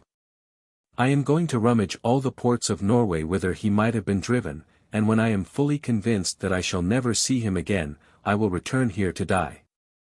André Vasling, seeing that this decision was irrevocable, did not insist further, but went away. Jean Cornbutte at once apprised his niece of his intention, and he saw a few rays of hope glisten across her tears. It had not seemed to the young girl that her lover's death might be doubtful, but scarcely had this new hope entered her heart, than she embraced it without reserve. The old sailor determined that the Jeune Hardy should put to sea without delay. The solidly built ship had no need of repairs. Jean Cornbutte gave his sailors notice that if they wished to re-embark, no change in the crew would be made. He alone replaced his son in the command of the brig. None of the comrades of Louis Cornbutte failed to respond to his call, and there were hardy tars among them, Alain Turquiette, Fiddly Misson the carpenter, Penelon the Breton, who replaced Pierre Niquet as helmsman, and Gradlin, Opic, and Jervic, courageous and well-tried mariners. Jean Cornbutte again offered André Vasling his old rank on board. The first mate was an able officer, who had proved his skill in bringing the Jeune Hardy into port. Yet, from what motive could not be told, André made some difficulties and asked time for reflection. "As you will, André Vasling," replied Cornbutte. "Only remember that if you accept, you will be welcome among us." Jean had a devoted sailor in Penelon the Breton, who had long been his fellow voyager. In times gone by, little Marie was wont to pass the long winter evenings in the helmsman's arms, when he was on shore. He felt a fatherly friendship for her, and she had for him a affection quite filial. Penelon hastened the fitting out of the ship with all his energy, all the more because, according to his opinion, André Vasling had not perhaps made every effort possible to find the castaways. Although he was excusable from the responsibility which weighed upon him as captain. Within a week the Jeune Hardy was ready to put to sea. Instead of merchandise, she was completely provided with salt meats, biscuits, barrels of flour, potatoes, pork, wine, brandy, coffee, tea, and tobacco. The departure was fixed for the 22nd of May. On the evening before, André Vasling, who had not yet given his answer to Jean Cornbutte, came to his house. He was still undecided, and did not know which course to take. Jean was not at home, though the house door was open. André went into the passage, next to Marie's chamber, where the sound of an animated conversation struck his ear. He listened attentively, and recognized the voices of Penelon and Marie. The discussion had no doubt been going on for some time, for the young girl seemed to be stoutly opposing what the Breton sailor said. "How old is my uncle Cornbutte?" said Marie. "Something about 60 years, replied Penelon. "Well, is he not going to brave danger to find his son?" "Our captain is still a sturdy man," returned the sailor. "He has a body of oak and muscles as hard as a spare spar. So I am not afraid to have him go to sea again." "My good Penelon," said Marie, "one is strong when one loves. Besides, I have full confidence in the aid of heaven. You understand me, and will help me." "No," said Penelon. "It is impossible, Marie. Who knows whither we shall drift, or what we must suffer? How many vigorous men have I seen lose their lives in these seas? Penelon, returned the young girl, if you refuse me, I shall believe that you do not love me any longer. André Vasling understood the young girl's resolution. He reflected a moment, and his course was determined on. Jean Cornbutte, said he, advancing towards the old sailor, who now entered, I will go with you. The cause of my hesitation has disappeared, and you may count upon my devotion. I have never doubted you, André Vasling, replied Jean Cornbutte, grasping him by the hand. Marie, my child, he added, calling in a loud voice. Marie and Penelon made their appearance. We shall set sail tomorrow at daybreak, with the outgoing tide, said Jean. My poor Marie, this is the last evening that we shall pass together. Uncle, cried Marie, throwing herself into his arms. Marie, by the help of God, I will bring your lover back to you. Yes, we will find Louis, added André Vasling. You are going with us, then? asked Penelon quickly. Yes, Penelon, André Vasling is to be my first mate, answered Jean. Oh, oh! ejaculated the Breton, in a singular tone. And his advice will be useful to us, for he is able and enterprising. And yourself, Captain, said André. You will set us all a good example, for you have still as much vigor as experience. Well, my friends, goodbye till tomorrow. Go on board and make the final arrangements. Goodbye, André, goodbye, Penelon. The mate and the sailor went out together, and Jean and Marie remained alone. Many bitter tears were shed during that sad evening. Jean Cornbutte, seeing Marie so wretched, resolved to spare her the pain of separation by leaving the house on the morrow without her knowledge. So he gave her a last kiss that evening, and at 3 o'clock next morning was up and away. The departure of the brig had attracted all the old sailor's friends to the pier. The curé, who was to have blessed Marie's union with Louis, came to give a last benediction on the ship. Rough grasps of the hand were silently exchanged, and Jean went on board. The crew were all there. André Vasling gave the last orders. The sails were spread, and the brig rapidly passed out under a stiff northwest breeze, whilst the curé, upright in the midst of the kneeling spectators, committed the vessel to the hands of God. Whither goes this ship? She follows the perilous route upon which so many castaways have been lost. She has no certain destination. She must expect every peril, and be able to brave them without hesitating. God alone knows where it will be her fate to anchor. May God guide her. Chapter 3. A Ray of Hope. At that time of the year the season was favorable, and the crew might hope promptly to reach the scene of the shipwreck. Jean Cornbutte's plan was naturally traced out. He counted on stopping at the Faroe Islands, whither the north wind might have carried the castaways. Then, if he was convinced that they had not been received in any of the ports of that locality, he would continue his search beyond the Northern Ocean, ransack the whole western coast of Norway as far as Bodo, the place nearest the scene of the shipwreck. And, if necessary, farther still. André Vasling thought, contrary to the captain's opinion, that the coast of Iceland should be explored, but Penelon observed that, at the time of the catastrophe, the gale came from the west. Which, while it gave hope that the unfortunates had not been forced towards the Gulf of the Maelstrom, gave ground for supposing that they might have been thrown on the Norwegian coast.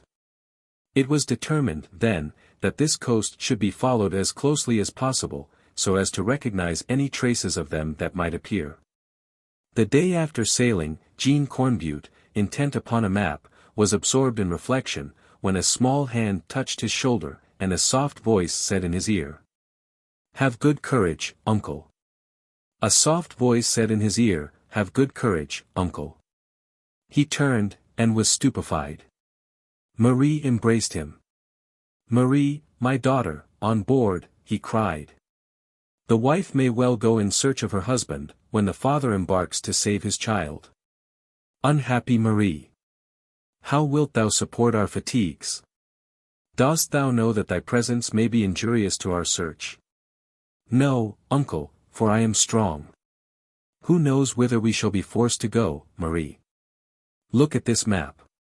We are approaching places dangerous even for us sailors, hardened though we are to the difficulties of the sea. And thou, frail child? But, uncle, I come from a family of sailors. I am used to stories of combats and tempests. I am with you and my old friend Penellan. Penellan. It was he who concealed you on board? Yes, uncle, but only when he saw that I was determined to come without his help. Penellan, cried Jean. Penellan entered. It is not possible to undo what you have done, Penellan, but remember that you are responsible for Marie's life. Rest easy, Captain, replied Penellan.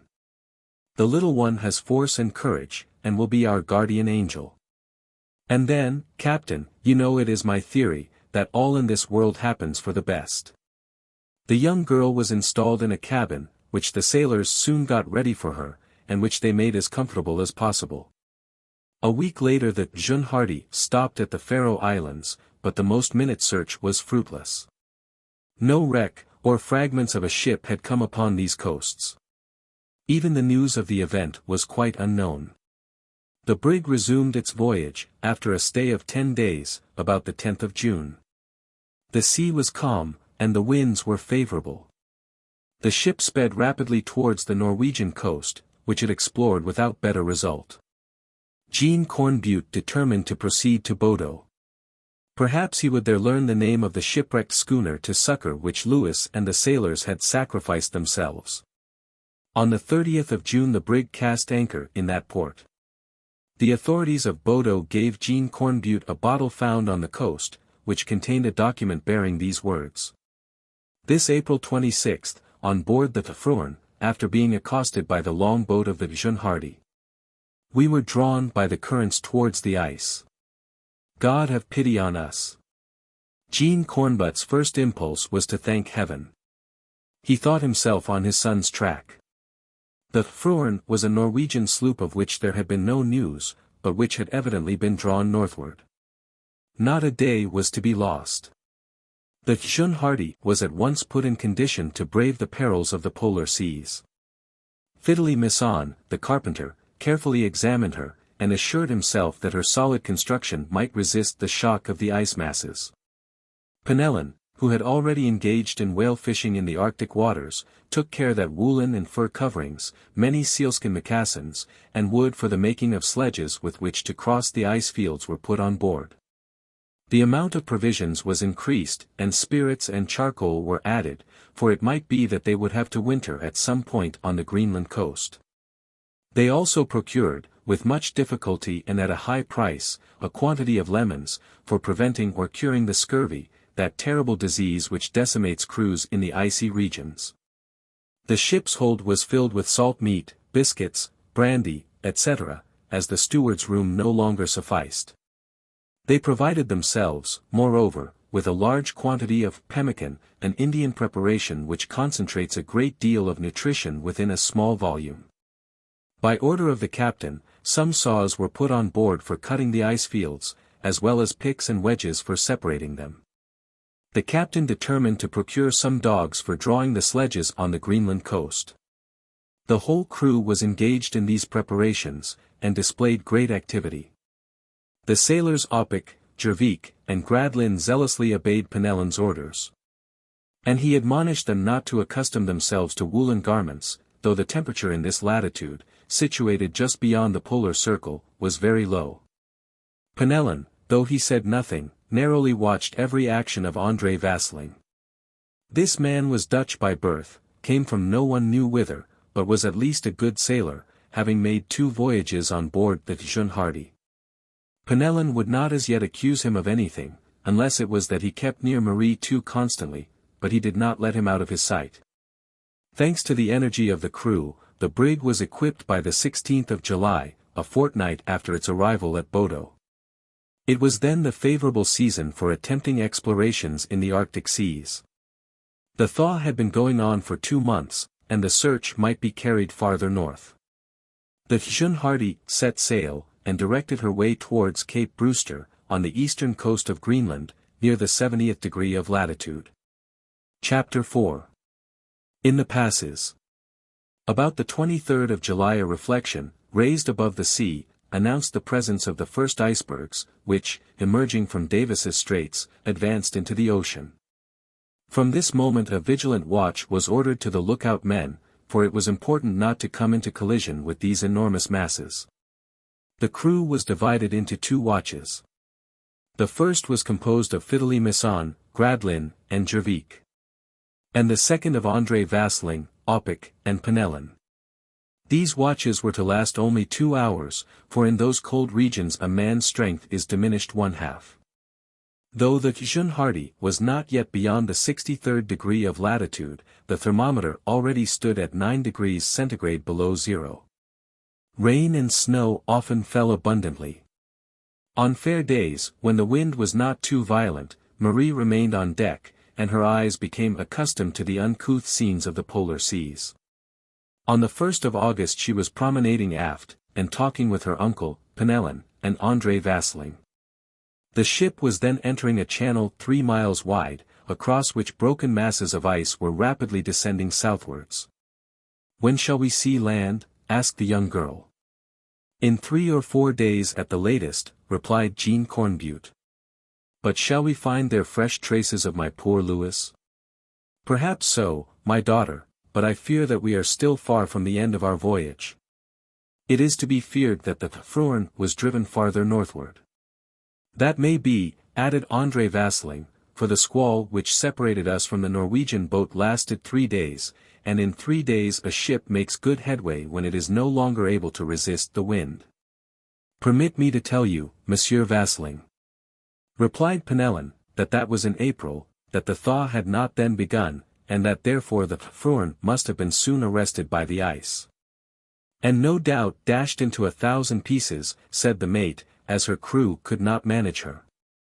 "But these ice fields," returned Penellan, "gave her an easy means of reaching land, from which she could not have been far distant." "Let us hope so," said Jean Cornbutte, interrupting the discussion, which was daily renewed between the mate and the helmsman. "I think we shall see land before long." "There it is," cried Marie. "See those mountains." "No, my child," replied her uncle.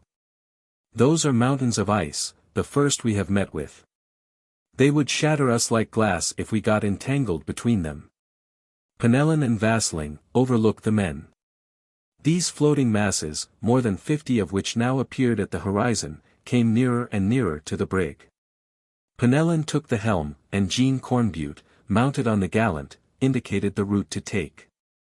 Towards evening the brig was entirely surrounded by these moving rocks, the crushing force of which is irresistible.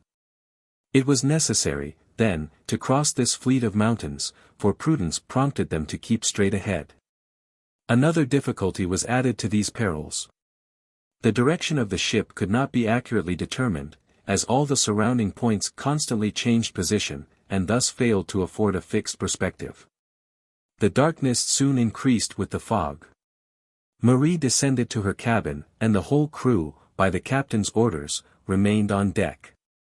They were armed with long boat poles, with iron spikes, to preserve the ship from collision with the ice. The ship soon entered a strait so narrow that often the ends of her yards were grazed by the drifting mountains, and her booms seemed about to be driven in. They were even forced to trim the mainyard so as to touch the shrouds. Happily these precautions did not deprive the vessel of any of its speed, for the wind could only reach the upper sails, and these sufficed to carry her forward rapidly. Thanks to her slender hull, she passed through these valleys, which were filled with whirlpools of rain, whilst the icebergs crushed against each other with sharp cracking and splitting. Jean Cornbutte returned to the deck. His eyes could not penetrate the surrounding darkness. It became necessary to furl the upper sails, for the ship threatened to ground, and if she did so she was lost. "Cursed voyage!" growled André Vasling among the sailors, who, forward, were avoiding the most menacing ice blocks with their boat hooks. "Truly, if we escape we shall owe a fine candle to Our Lady of the Ice," replied Opic. "Who knows how many floating mountains we have got to pass through yet," added the mate. "And who can guess what we shall find beyond them," replied the sailor. "Don't talk so much, prattler," said Jervik, "and look out on your side. When we have got by them, it'll be time to grumble. Look out for your boat hook." At this moment an enormous block of ice, in the narrow strait through which the brig was passing, came rapidly down upon her, and it seemed impossible to avoid it, for it barred the whole width of the channel, and the brig could not heave to. "Do you feel the tiller?" asked Cornbutte of Penellan. "No, Captain. The ship does not answer the helm any longer." "Oh hey, boys," cried the captain to the crew, "don't be afraid, and buttress your hooks against the gunwale."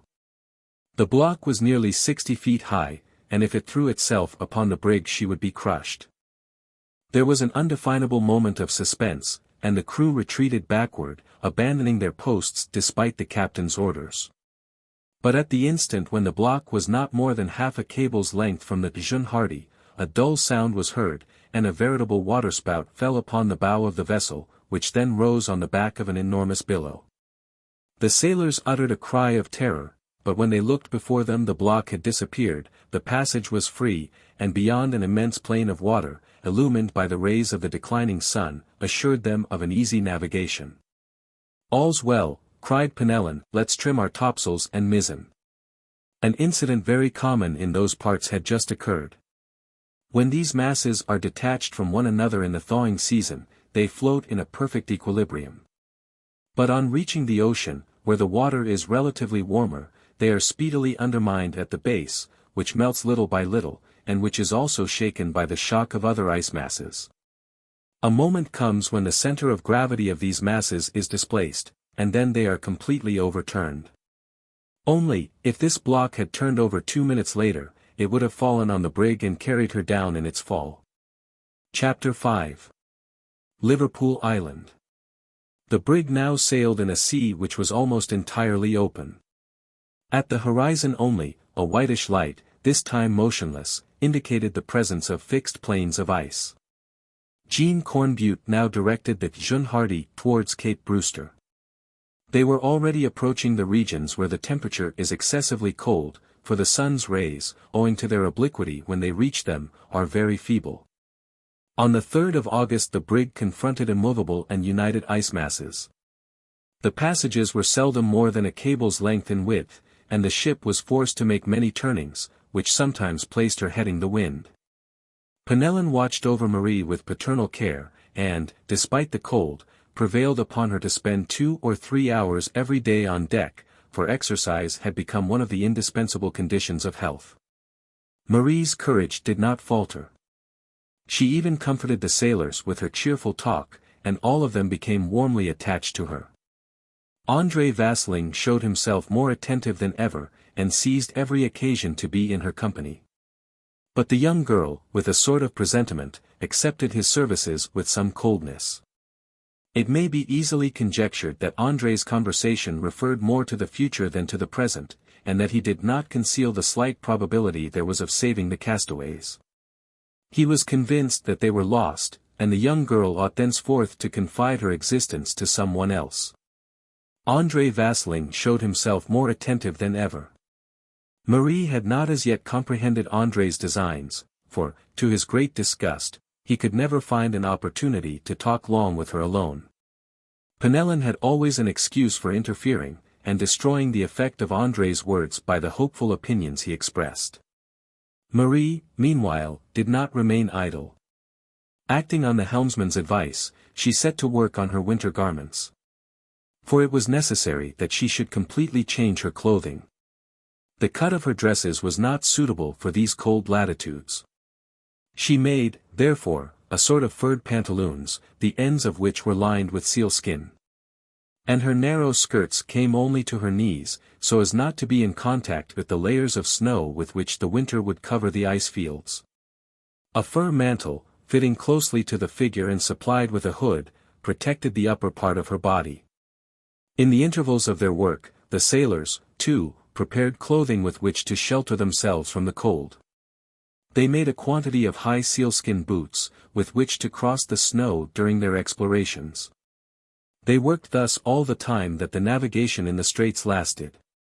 André Vasling, who was an excellent shot, several times brought down aquatic birds with his gun. Innumerable flocks of these were always careering about the ship. A kind of eiderduck provided the crew with very palatable food, which relieved the monotony of the salt meat. At last the brig, after many turnings, came in sight of Cape Brewster. A long boat was put to sea. Jean Cornbutte and Penellan reached the coast, which was entirely deserted. The ship at once directed its course towards Liverpool Island, discovered in 1821 by Captain Scoresby, and the crew gave a hearty cheer when they saw the natives running along the shore. Communication was speedily established with them, thanks to Penellan's knowledge of a few words of their language, and some phrases which the natives themselves had learnt of the whalers who frequented those parts. These Greenlanders were small and squat, they were not more than 4 feet 10 inches high, they had red, round faces, and low foreheads, their hair, flat and black, fell over their shoulders. Their teeth were decayed, and they seemed to be affected by the sort of leprosy which is peculiar to ichthyophagous tribes. In exchange for pieces of iron and brass, of which they are extremely covetous, these poor creatures brought bear furs, the skins of sea calves, sea dogs, sea wolves, and all the animals generally known as seals. Jean Cornbutte obtained these at a low price, and they were certain to become most useful. The captain then made the natives understand that he was in search of a shipwrecked vessel, and asked them if they had heard of it. One of them immediately drew something like a ship on the snow, and indicated that a vessel of that sort had been carried northward 3 months before. He also managed to make it understood that the thaw and breaking up of the ice fields had prevented the Greenlanders from going in search of it. And, indeed, their very light canoes, which they managed with paddles, could not go to sea at that time. This news, though meager, restored hope to the hearts of the sailors, and Jean Cornbutte had no difficulty in persuading them to advance farther in the polar seas. Before quitting Liverpool Island, the captain purchased a pack of 6 Eskimo dogs, which were soon acclimatized on board. The ship weighed anchor on the morning of the 10th of August, and entered the northern straits under a brisk wind. The longest days of the year had now arrived, that is, the sun, in these high latitudes, did not set, and reached the highest point of the spirals which it described above the horizon. This total absence of night was not, however, very apparent, for the fog, rain, and snow sometimes enveloped the ship in real darkness. Jean Cornbutte, who was resolved to advance as far as possible, began to take measures of health. The space between decks was securely enclosed, and every morning care was taken to ventilate it with fresh air. The stoves were installed, and the pipes so disposed as to yield as much heat as possible. The sailors were advised to wear only one woolen shirt over their cotton shirts, and to hermetically close their seal cloaks. The fires were not yet lighted, for it was important to reserve the wood and charcoal for the most intense cold. Warm beverages, such as coffee and tea, were regularly distributed to the sailors morning and evening, and as it was important to live on meat, they shot ducks and teal, which abounded in these parts. Jean Cornbutte also placed at the summit of the mainmast a crow's nest, a sort of cask staved in at one end, in which a lookout remained constantly, to observe the ice fields. 2 days after the brig had lost sight of Liverpool Island, the temperature became suddenly colder under the influence of a dry wind. Some indications of winter were perceived. The ship had not a moment to lose, for soon the way would be entirely closed to her. She advanced across the straits, among which lay ice plains 30 feet thick. On the morning of the 3rd of September the Jeune Hardy reached the head of Galehamp's Bay. Land was then 30 miles to the leeward. It was the first time that the brig had stopped before a mass of ice which offered no outlet, and which was at least a mile wide. The saws must now be used to cut the ice. Penellan, Opic, Gradlin, and Turquiette were chosen to work the saws, which had been carried outside the ship. The direction of the cutting was so determined that the current might carry off the pieces detached from the mass. The whole crew worked at this task for nearly 20 hours. They found it very painful to remain on the ice, and were often obliged to plunge into the water up to their middle, their sealskin garments protected them but imperfectly from the damp. Moreover, all excessive toil in those high latitudes is soon followed by an overwhelming weariness, for the breath soon fails, and the strongest are forced to rest at frequent intervals. At last the navigation became free, and the brig was towed beyond the mass which had so long obstructed her course. Chapter 6. The Quaking of the Ice. For several days the Jeune Hardy struggled against formidable obstacles. The crew were almost all the time at work with the saws, and often powder had to be used to blow up the enormous blocks of ice which closed the way. On the 12th of September the sea consisted of one solid plain, without outlet or passage, surrounding the vessel on all sides, so that she could neither advance nor retreat. The temperature remained at an average of 16 degrees below zero. The winter season had come on, with its sufferings and dangers. On the 12th of September the sea consisted of one solid plain. The Jeune Hardy was then near the 21st degree of longitude west and the 76th degree of latitude north, at the entrance of Galehamp's Bay. Jean Cornbutte made his preliminary preparations for wintering. He first searched for a creek whose position would shelter the ship from the wind and breaking up of the ice. Land, which was probably 30 miles west, could alone offer him secure shelter, and he resolved to attempt to reach it. He set out on the 12th of September, accompanied by André Vasling, Penellan, and the two sailors Gradlin and Turquiette. Each man carried provisions for 2 days, for it was not likely that their expedition would occupy a longer time, and they were supplied with skins on which to sleep. Snow had fallen in great abundance and was not yet frozen over. And this delayed them seriously. They often sank to their waists, and could only advance very cautiously, for fear of falling into crevices. Penellan, who walked in front, carefully sounded each depression with his iron-pointed staff. About 5 in the evening the fog began to thicken, and the little band were forced to stop. Penellan looked about for an iceberg which might shelter them from the wind, and after refreshing themselves, with regrets that they had no warm drink, they spread their skins on the snow, wrapped themselves up, lay close to each other, and soon dropped asleep from sheer fatigue. The next morning Jean Cornbutte and his companions were buried beneath a bed of snow more than a foot deep. Happily their skins, perfectly impermeable, had preserved them, and the snow itself had aided in retaining their heat, which it prevented from escaping. The captain gave the signal of departure, and about noon they at last descried the coast, which at first they could scarcely distinguish. High ledges of ice, cut perpendicularly, rose on the shore. Their variegated summits, of all forms and shapes, reproduced on a large scale the phenomena of crystallization.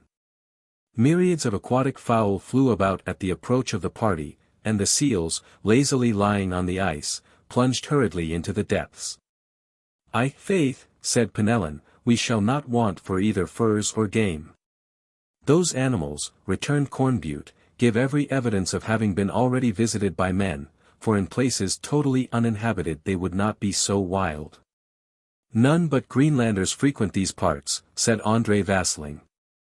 "I see no trace of their passage, however, neither any encampment nor the smallest hut," said Penellan, who had climbed up a high peak. "Oh, Captain," he continued, "come here.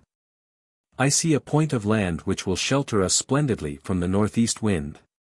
"Come along, boys," said Jean Cornbutte. His companions followed him, and they soon rejoined Penellan. The sailor had said what was true. An elevated point of land jutted out like a promontory, and curving towards the coast, formed a little inlet of a mile in width at most. Some moving ice blocks, broken by this point, floated in the midst, and the sea, sheltered from the colder winds, was not yet entirely frozen over. This was an excellent spot for wintering, and it only remained to get the ship thither. Jean Cornbutte remarked that the neighboring ice field was very thick, and it seemed very difficult to cut a canal to bring the brig to its destination. Some other creek, then, must be found. It was in vain that he explored northward. The coast remained steep and abrupt for a long distance, and beyond the point it was directly exposed to the attacks of the east wind. The circumstance disconcerted the captain all the more because André Vasling used strong arguments to show how bad the situation was. Penelon, in this dilemma, found it difficult to convince himself that all was for the best. But one chance remained, to seek a shelter on the southern side of the coast. This was to return on their path, but hesitation was useless. The little band returned rapidly in the direction of the ship, as their provisions had begun to run short. Jean Cornbutte searched for some practicable passage, or at least some fissure by which a canal might be cut across the ice fields, all along the route, but in vain. Towards evening the sailors came to the same place where they had encamped overnight. There had been no snow during the day, and they could recognize the imprint of their bodies on the ice. They again disposed themselves to sleep with their furs.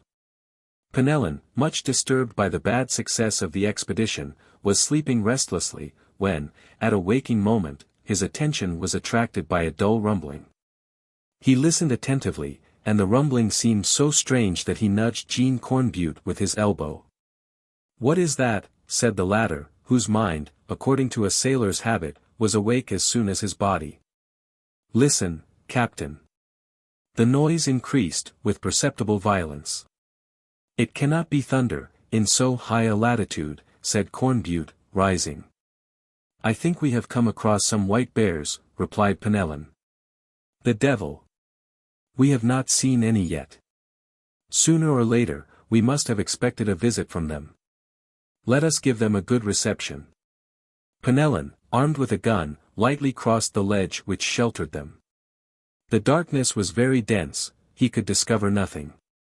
But a new incident soon showed him that the cause of the noise did not proceed from around them. Jean Cornbutte rejoined him, and they observed with terror that this rumbling, which awakened their companions, came from beneath them.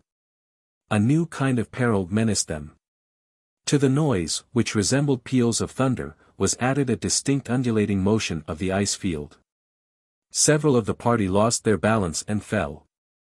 "Attention!" cried Penelon. "Yes," someone responded. "Turquiette." "Gradlin." "Where are you?" "Here I am," responded Turquiette, shaking off the snow with which he was covered. "This way, Vasling," cried Cornbutte to the mate. "And Gradlin?" "Present, Captain." "But we are lost!" shouted Gradlin, in fright. "No," said Penelon. "Perhaps we are saved."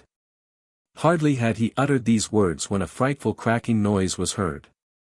The ice field broke clear through, and the sailors were forced to cling to the block which was quivering just by them.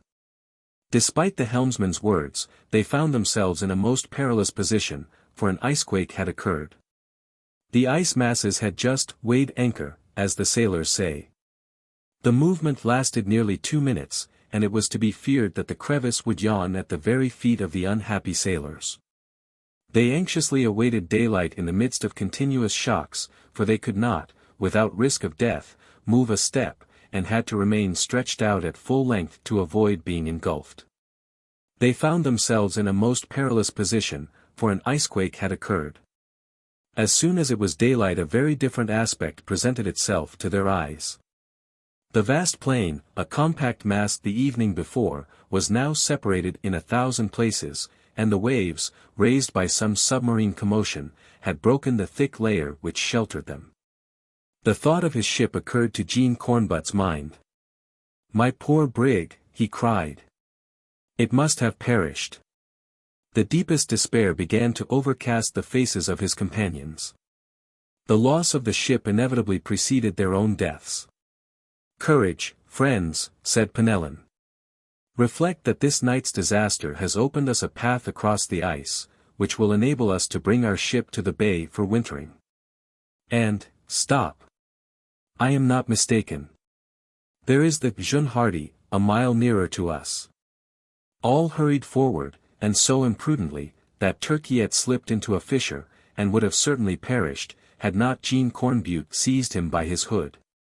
He got off with a rather cold bath. The brig was indeed floating 2 miles away. After infinite trouble, the little band reached her. She was in good condition, but her rudder, which they had neglected to lift, had been broken by the ice. Chapter 7.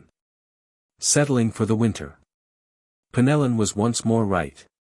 All was for the best, and this icequake had opened a practicable channel for the ship to the bay. The sailors had only to make skillful use of the currents to conduct her thither. On the 19th of September the brig was at last moored in her bay for wintering, 2 cables' lengths from the shore, securely anchored on a good bottom. The ice began the next day to form around her hull. It soon became strong enough to bear a man's weight, and they could establish a communication with land. The rigging, as is customary in Arctic navigation, remained as it was. The sails were carefully furled on the yards and covered with their casings, and the crow's nest remained in place, as much to enable them to make distant observations as to attract attention to the ship. The sun now scarcely rose above the horizon. Since the June solstice, the spirals which it had described descended lower and lower, and it would soon disappear altogether. The crew hastened to make the necessary preparations. Penellan supervised the whole. The ice was soon thick around the ship, and it was to be feared that its pressure might become dangerous. But Penellan waited until, by reason of the going and coming of the floating ice masses and their adherents, it had reached a thickness of 20 feet. He then had it cut around the hull, so that it united under the ship, the form of which it assumed. Thus enclosed in a mold, the brig had no longer to fear the pressure of the ice, which could make no movement. The sailors then elevated along the whales, to the height of the nettings, a snow wall 5 or 6 feet thick, which soon froze as hard as a rock. This envelope did not allow the interior heat to escape outside. A canvas tent, covered with skins and hermetically closed, was stretched over the whole length of the deck, and formed a sort of walk for the sailors. They also constructed on the ice a storehouse of snow, in which articles which embarrassed the ship were stowed away. The partitions of the cabins were taken down, so as to form a single vast apartment forward, as well as aft. This single room, besides, was more easy to warm, as the ice and damp found fewer corners in which to take refuge. It was also less difficult to ventilate it, by means of canvas funnels which opened without. Each sailor exerted great energy in these preparations, and about the 25th of September they were completed. André Vasling had not shown himself the least active in this task. He devoted himself with a special zeal to the young girl's comfort, and if she, absorbed in thoughts of her poor Louis, did not perceive this, Jean Cornbutte did not fail soon to remark it. He spoke of it to Penellan. He recalled several incidents which completely enlightened him regarding his mate's intentions. André Vasling loved Marie, and reckoned on asking her uncle for her hand, as soon as it was proved beyond doubt that the castaways were irrevocably lost. They would return then to Dunkirk, and André Vasling would be well satisfied to wed a rich and pretty girl, who would then be the sole heiress of Jean Cornbutte. But André, in his impatience, was often imprudent. He had several times declared that the search for the castaways was useless, when some new trace contradicted him, and enabled Penellan to exult over him. The mate, therefore, cordially detested the helmsman, who returned his dislike heartily. Penellan only feared that André might sow seeds of dissension among the crew, and persuaded Jean Cornbutte to answer him evasively on the first occasion. When the preparations for the winter were completed, the captain took measures to preserve the health of the crew. Every morning the men were ordered to air their berths, and carefully clean the interior walls, to get rid of the night's dampness. They received boiling tea or coffee, which are excellent cordials to use against the cold, morning and evening. Then they were divided into hunting parties, who should procure as much fresh nourishment as possible for every day. Each one also took healthy exercise every day, so as not to expose himself without motion to the cold, for in a temperature 30 degrees below zero, some part of the body might suddenly become frozen. In such cases friction of the snow was used, which alone could heal the affected part. Penellan also strongly advised cold ablutions every morning. It required some courage to plunge the hands and face in the snow, which had to be melted within. But Penellan bravely set the example, and Marie was not the last to imitate him. Jean Cornbutte did not forget to have readings and prayers, for it was needful that the hearts of his comrades should not give way to despair or weariness. Nothing is more dangerous in these desolate latitudes. The sky, always gloomy, filled the soul with sadness. A thick snow, lashed by violent winds, added to the horrors of their situation. The sun would soon altogether disappear. Had the clouds not gathered in masses above their heads, they might have enjoyed the moonlight, which was about to become really their sun during the long polar night, but, with the west winds, the snow did not cease to fall. Every morning it was necessary to clear off the sides of the ship, and to cut a new stairway in the ice to enable them to reach the ice field. They easily succeeded in doing this with snow knives. The steps once cut, a little water was thrown over them, and they at once hardened. Penellan had a hole cut in the ice, not far from the ship. Every day the new crust which formed over its top was broken, and the water which was drawn thence, from a certain depth, was less cold than that at the surface. All these preparations occupied about 3 weeks. It was then time to go forward with the search. The ship was imprisoned for 6 or 7 months, and only the next thaw could open a new route across the ice. It was wise, then, to profit by this delay, and extend their explorations northward. Chapter 8. Plan of the Explorations. On the 9th of October, Jean Cornbutte held a council to settle the plan of his operations, to which, that there might be union, zeal, and courage on the part of every one, he admitted the whole crew. Map in hand, he clearly explained their situation. The eastern coast of Greenland advances perpendicularly northward. The discoveries of the navigators have given the exact boundaries of those parts. In the extent of 500 leagues, which separates Greenland from Spitzbergen, no land has been found. An island, Shannon Island, lay 100 miles north of Galeham's Bay, where the Jeune Hardy was wintering. If the Norwegian schooner, as was most probable, had been driven in this direction, supposing that she could not reach Shannon Island, it was here that Louis Cornbutte and his comrades must have sought for a winter asylum. This opinion prevailed, despite André Vasseling's opposition, and it was decided to direct the explorations on the side towards Shannon Island. Arrangements for this were at once begun. A sledge like that used by the Eskimo had been procured on the Norwegian coast. This was constructed of planks curved before and behind, and was made to slide over the snow and ice. It was 12 feet long and 4 wide, and could therefore carry provisions, if need were, for several weeks. Fiddly Misson soon put it in order, working upon it in the snow storehouse, whither his tools had been carried. For the first time a coal stove was set up in this storehouse, without which all labor there would have been impossible. The pipe was carried out through one of the lateral walls, by a hole pierced in the snow.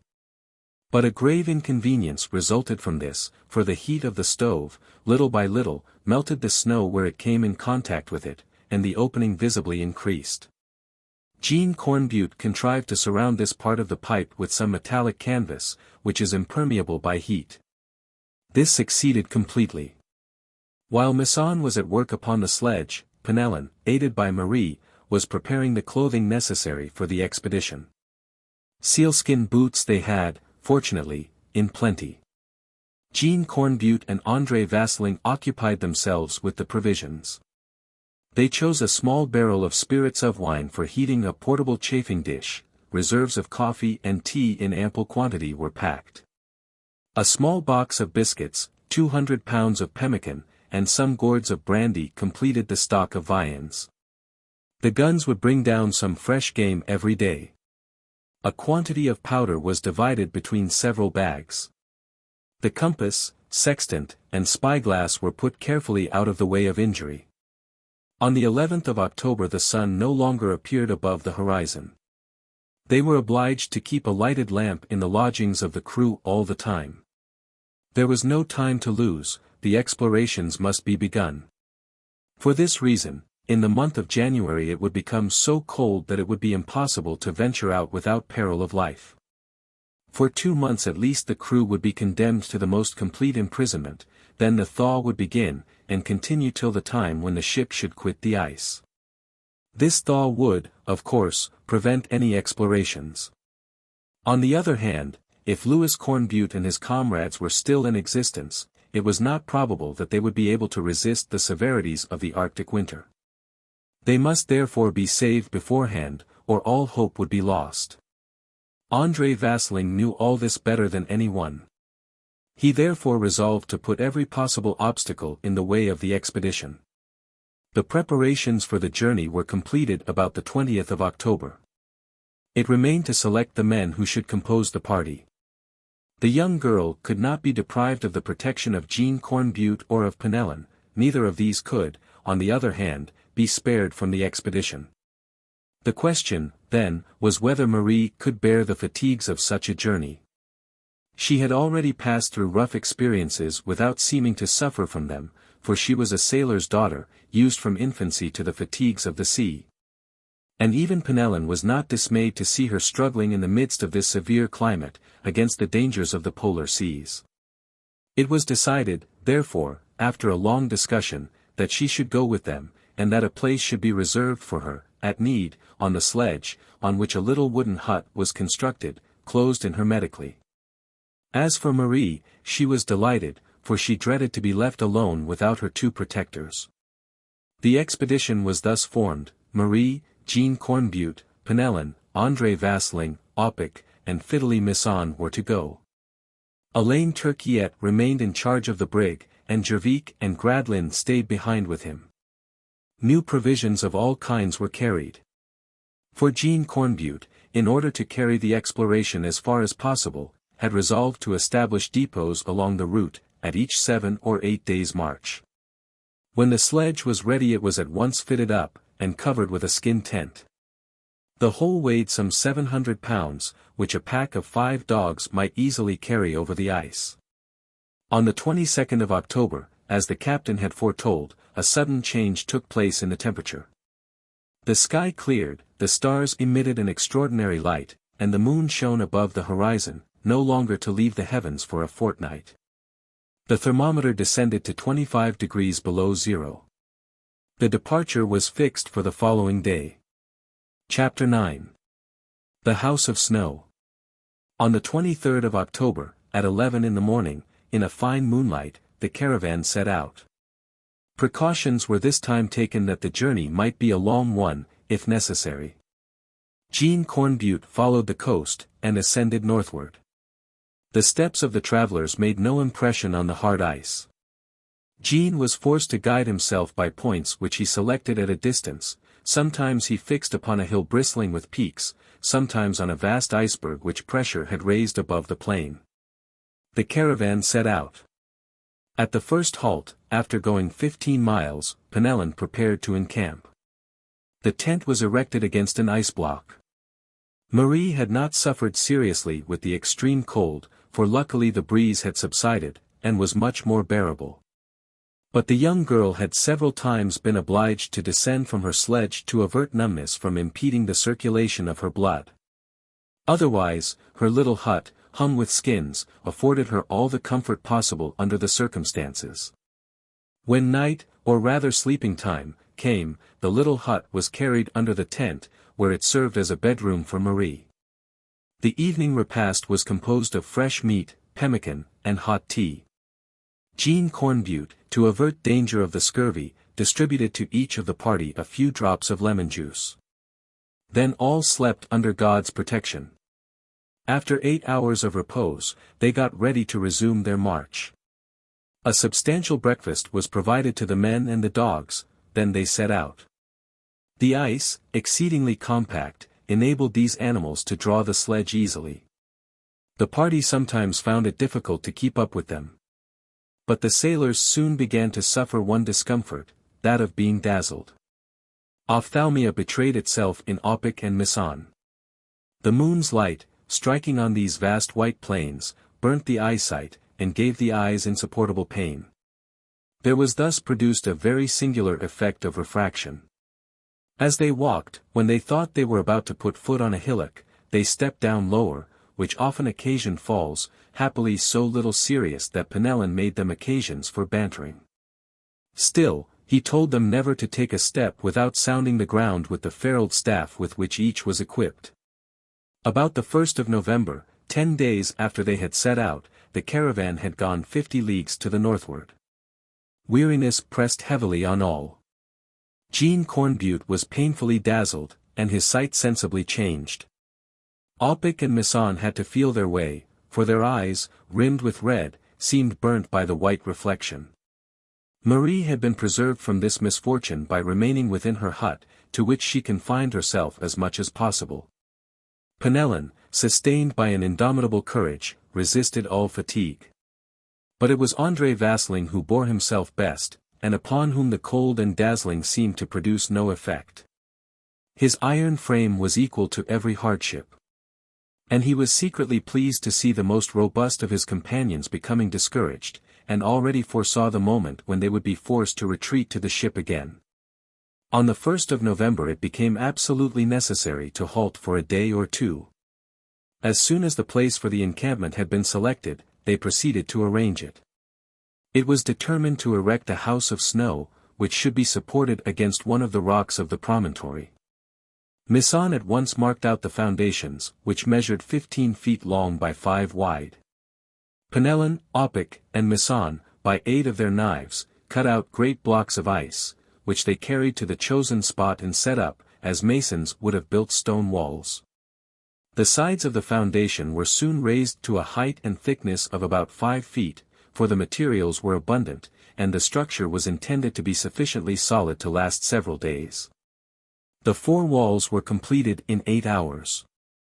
An opening had been left on the southern side, and the canvas of the tent, placed on these 4 walls, fell over the opening and sheltered it. It only remained to cover the whole with large blocks, to form the roof of this temporary structure. After 3 more hours of hard work, the house was done, and they all went into it, overcome with weariness and discouragement. Jean Cornbutte suffered so much that he could not walk, and André Vasling so skillfully aggravated his gloomy feelings, that he forced from him a promise not to pursue his search farther in those frightful solitudes. Penelon did not know which saint to invoke. He thought it unworthy and craven to give up his companions for reasons which had little weight, and tried to upset them, but in vain. Meanwhile, though it had been decided to return, rest had become so necessary that for 3 days no preparations for departure were made. On the 4th of November, Jean Cornbutte began to bury on a point of the coast the provisions for which there was no use. A stake indicated the place of the deposit, in the improbable event that new explorations should be made in that direction. Every day since they had set out similar deposits had been made, so that they were assured of ample sustenance on the return, without the trouble of carrying them on the sledge. The departure was fixed for 10 in the morning, on the 5th. The most profound sadness filled the little band.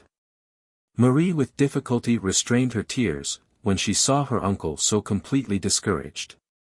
So many useless sufferings. So much labor lost.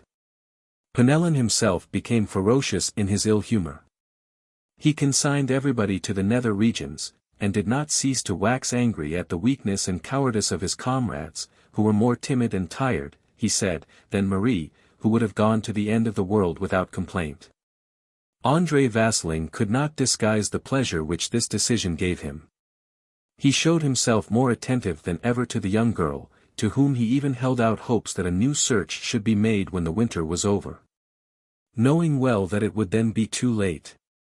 Chapter 10, Buried Alive. The evening before the departure, just as they were about to take supper, Penelon was breaking up some empty casks for firewood, when he was suddenly suffocated by a thick smoke. At the same instant the snow house was shaken as if by an earthquake. The party uttered a cry of terror, and Penelon hurried outside. It was entirely dark. A frightful tempest, for it was not a thaw, was raging, whirlwinds of snow careered around, and it was so exceedingly cold that the helmsman felt his hands rapidly freezing. He was obliged to go in again, after rubbing himself violently with snow. "It is a tempest," said he. "May heaven grant that our house may withstand it, for, if the storm should destroy it, we should be lost." At the same time with the gusts of wind a noise was heard beneath the frozen soil. Icebergs, broken from the promontory, dashed away noisily, and fell upon one another. The wind blew with such violence that it seemed sometimes as if the whole house moved from its foundation. Phosphorescent lights, inexplicable in that latitude, flashed across the whirlwinds of the snow. "Marie! Marie!" cried Penellan, seizing the young girl's hands. "We are in a bad case," said Misson. "And I know not whether we shall escape," replied Opic. "Let us quit this snow house," said André Vasling. "Impossible," returned Penellan. "The cold outside is terrible, perhaps we can bear it by staying here." "Give me the thermometer," demanded Vasling. Opic handed it to him. It showed 10 degrees below zero inside the house, though the fire was lighted. Vasling raised the canvas which covered the opening, and pushed it aside hastily. For he would have been lacerated by the fall of ice which the wind hurled around, and which fell in a perfect hailstorm. "Well, Vasling," said Penellan, "will you go out, then? You see that we are more safe here." "Yes," said Jean Cornbutte. "And we must use every effort to strengthen the house in the interior." "But a still more terrible danger menaces us," said Vasling. "What?" asked Jean. "The wind is breaking the ice against which we are propped, just as it has that of the promontory, and we shall be either driven out or buried." "That seems doubtful," said Penellan, "for it is freezing hard enough to ice over all liquid surfaces. Let us see what the temperature is." He raised the canvas so as to pass out his arm, and with difficulty found the thermometer again, in the midst of the snow. But he at last succeeded in seizing it, and, holding the lamp to it, said, 32 degrees below zero. It is the coldest we have seen here yet. 32 degrees below zero. 10 degrees more, said Vasling, and the mercury will freeze. A mournful silence followed this remark. About 8 in the morning Penellan essayed a second time to go out to judge of their situation. It was necessary to give an escape to the smoke, which the wind had several times repelled into the hut. The sailor wrapped his cloak tightly about him, made sure of his hood by fastening it to his head with a handkerchief, and raised the canvas. The opening was entirely obstructed by a resisting snow. Penellan took his staff, and succeeded in plunging it into the compact mass. But terror froze his blood when he perceived that the end of the staff was not free, and was checked by a hard body. "Cornbutte," said he to the captain, who had come up to him, "we are buried under this snow." "What say you?" cried Jean Cornbutte. "I say that the snow is massed and frozen around us and over us, and that we are buried alive." "Let us try to clear this mass of snow away," replied the captain. The two friends buttressed themselves against the obstacle which obstructed the opening, but they could not move it. The snow formed an iceberg more than 5 feet thick, and had become literally a part of the house. Jean could not suppress a cry, which awoke Misson and Vasling. An oath burst from the latter, whose features contracted. At this moment the smoke, thicker than ever, poured into the house, for it could not find an issue. "Malediction!" cried Misson, "the pipe of the stove is sealed up by the ice." Penellan resumed his staff, and took down the pipe, after throwing snow on the embers to extinguish them, which produced such a smoke that the light of the lamp could scarcely be seen. Then he tried with his staff to clear out the orifice, but he only encountered a rock of ice. A frightful end, preceded by a terrible agony, seemed to be their doom. The smoke, penetrating the throats of the unfortunate party, caused an insufferable pain, and air would soon fail them altogether. Marie here rose, and her presence, which inspired Cornbutte with despair, imparted some courage to Penellan. He said to himself that it could not be that the poor girl was destined to so horrible a death. "Ah," said she, "you have made too much fire. The room is full of smoke." "Yes, yes," stammered Penellan. "It is evident," resumed Marie, "for it is not cold, and it is long since we have felt too much heat." No one dared to tell her the truth. "See, Marie," said Penellan bluntly, "help us get breakfast ready. It is too cold to go out. Here is the chafing dish, the spirit, and the coffee." Come, you others, a little pemmican first, as this wretched storm forbids us from hunting. These words stirred up his comrades. Let us first eat, added Penellan, and then we shall see about getting off. Penellan set the example and devoured his share of the breakfast. His comrades imitated him, and then drank a cup of boiling coffee, which somewhat restored their spirits. Then Jean Cornbutte decided energetically that they should at once set about devising means of safety. André Vasling now said, "If the storm is still raging, which is probable, we must be buried 10 feet under the ice, for we can hear no noise outside." Penellan looked at Marie, who now understood the truth, and did not tremble. The helmsman first heated, by the flame of the spirit, the iron point of his staff, and successfully introduced it into the 4 walls of ice, but he could find no issue in either. Cornbutte then resolved to cut out an opening in the door itself. The ice was so hard that it was difficult for the knives to make the least impression on it. The pieces which were cut off soon encumbered the hut. After working hard for 2 hours, they had only hollowed out a space 3 feet deep. Some more rapid method, and one which was less likely to demolish the house, must be thought of, for the farther they advanced the more violent became the effort to break off the compact ice. It occurred to Penellan to make use of the chafing dish to melt the ice in the direction they wanted.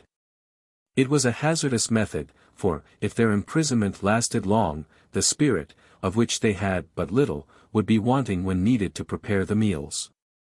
Nevertheless, the idea was welcomed on all hands, and was put in execution. They first cut a hole 3 feet deep by 1 in diameter, to receive the water which would result from the melting of the ice.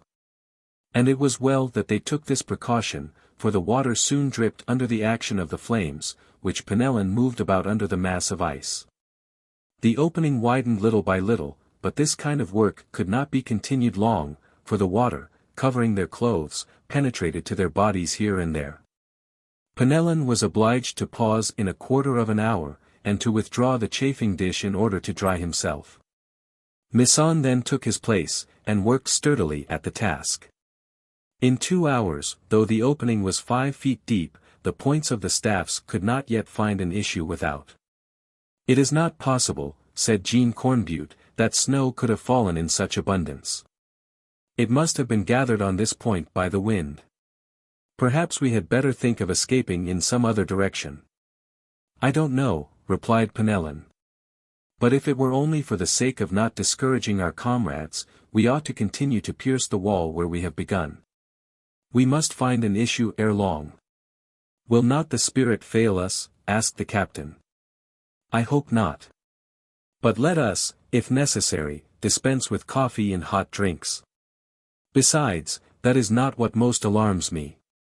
"What is it, then, Penellan?" "Our lamp is going out, for want of oil, and we are fast exhausting our provisions. At last, thank God." Penellan went to replace André Vasling, who was vigorously working for the common deliverance. "Monsieur Vasling," said he, "I am going to take your place. But look out well, I beg of you, for every tendency of the house to fall, so that we may have time to prevent it." The time for rest had come, and when Penellan had added 1 more foot to the opening, he lay down beside his comrades. Chapter 11. A cloud of smoke. The next day, when the sailors awoke, they were surrounded by complete darkness. The lamp had gone out. Jean Cornbutte roused Penellan to ask him for the tinderbox, which was passed to him. Penellan rose to light the fire, but in getting up, his head struck against the ice ceiling. He was horrified, for on the evening before he could still stand upright. The chafing dish being lighted up by the dim rays of the spirit, he perceived that the ceiling was a foot lower than before. Penellan resumed work with desperation. At this moment the young girl observed, by the light which the chafing dish cast upon Penellan's face, that despair and determination were struggling in his rough features for the mastery. She went to him, took his hands, and tenderly pressed them. Despair and determination were struggling in his rough features for the mastery. "She cannot, must not die thus," he cried. He took his chafing dish, and once more attacked the narrow opening. He plunged in his staff, and felt no resistance. Had he reached the soft layers of the snow? He drew out his staff, and a bright ray penetrated to the house of ice. "Here, my friends," he shouted. He pushed back the snow with his hands and feet, but the exterior surface was not thawed, as he had thought. With the ray of light, a violent cold entered the cabin and seized upon everything moist, to freeze it in an instant. Penellan enlarged the opening with his cutlass, and at last was able to breathe the free air. He fell on his knees to thank God, and was soon joined by Marie and his comrades. A magnificent moon lit up the sky, but the cold was so extreme that they could not bear it. They re-entered their retreat, but Penellan first looked about him. The promontory was no longer there, and the hut was now in the midst of a vast plain of ice. Penellan thought he would go to the sledge, where the provisions were. The sledge had disappeared. The cold forced him to return. He said nothing to his companions. It was necessary, before all, to dry their clothing, which was done with the chafing dish. The thermometer, held for an instant in the air, descended to 30 degrees below zero. An hour after, Vasling and Penellan resolved to venture outside. They wrapped themselves up in their still wet garments, and went out by the opening, the sides of which had become as hard as a rock. "We have been driven towards the northeast," said Vasling, reckoning by the stars, which shone with wonderful brilliancy. "That would not be bad," said Penellan, "if our sledge had come with us." "Is not the sledge there?" cried Vasling. "Then we are lost." "Let us look for it," replied Penellan. They went around the hut, which formed a block more than 15 feet high. An immense quantity of snow had fallen during the whole of the storm, and the wind had massed it against the only elevation which the plain presented. The entire block had been driven by the wind, in the midst of the broken icebergs, more than 25 miles to the northeast, and the prisoners had suffered the same fate as their floating prison. The sledge, supported by another iceberg, had been turned another way, for no trace of it was to be seen, and the dogs must have perished amid the frightful tempest. André Vasling and Penellan felt despair taking possession of them. They did not dare to return to their companions. They did not dare to announce this fatal news to their comrades in misfortune. They climbed upon the block of ice in which the hut was hollowed, and could perceive nothing but the white immensity which encompassed them on all sides. Already the cold was beginning to stiffen their limbs, and the damp of their garments was being transformed into icicles which hung about them. Just as Penellan was about to descend, he looked towards André. He saw him suddenly gaze in one direction, then shudder and turn pale. "What is the matter, Vasling?" he asked. "Nothing," replied the other. "Let us go down and urge the captain to leave these parts, where we ought never to have come, at once." Instead of obeying, Penellan ascended again, and looked in the direction which had drawn the mate's attention. A very different effect was produced on him, for he uttered a shout of joy, and cried, "Blessed be God!" A light smoke was rising in the northeast. There was no possibility of deception. It indicated the presence of human beings. Penellan's cries of joy reached the rest below, and all were able to convince themselves with their eyes that he was not mistaken. Without thinking of their want of provisions or the severity of the temperature, wrapped in their hoods, they were all soon advancing towards the spot whence the smoke arose in the northeast. This was evidently 5 or 6 miles off, and it was very difficult to take exactly the right direction. The smoke now disappeared, and no elevation served as a guiding mark, for the ice plain was one united level. It was important, nevertheless, not to diverge from a straight line. "Since we cannot guide ourselves by distant objects," said Jean Cornbutte, "we must use this method. Penellan will go ahead, Vasling 20 steps behind him, and I 20 steps behind Vasling. I can then judge whether or not Penellan diverges from the straight line." They had gone on thus for half an hour, when Penellan suddenly stopped and listened. The party hurried up to him. "Did you hear nothing?" he asked. "Nothing," replied Misson. "It is strange," said Penellan. "It seemed to me I heard cries from this direction." "Cries?" replied Marie. "Perhaps we are near our destination, then." That is no reason, said André Vasling. In these high latitudes and cold regions sounds may be heard to a great distance. However that may be, replied Jean Cornbutte, let us go forward, or we shall be frozen. No, cried Penellan. Listen. Some feeble sounds, quite perceptible, however, were heard. They seemed to be cries of distress. They were twice repeated. They seemed like cries for help. Then all became silent again. I was not mistaken, said Penellan. Forward.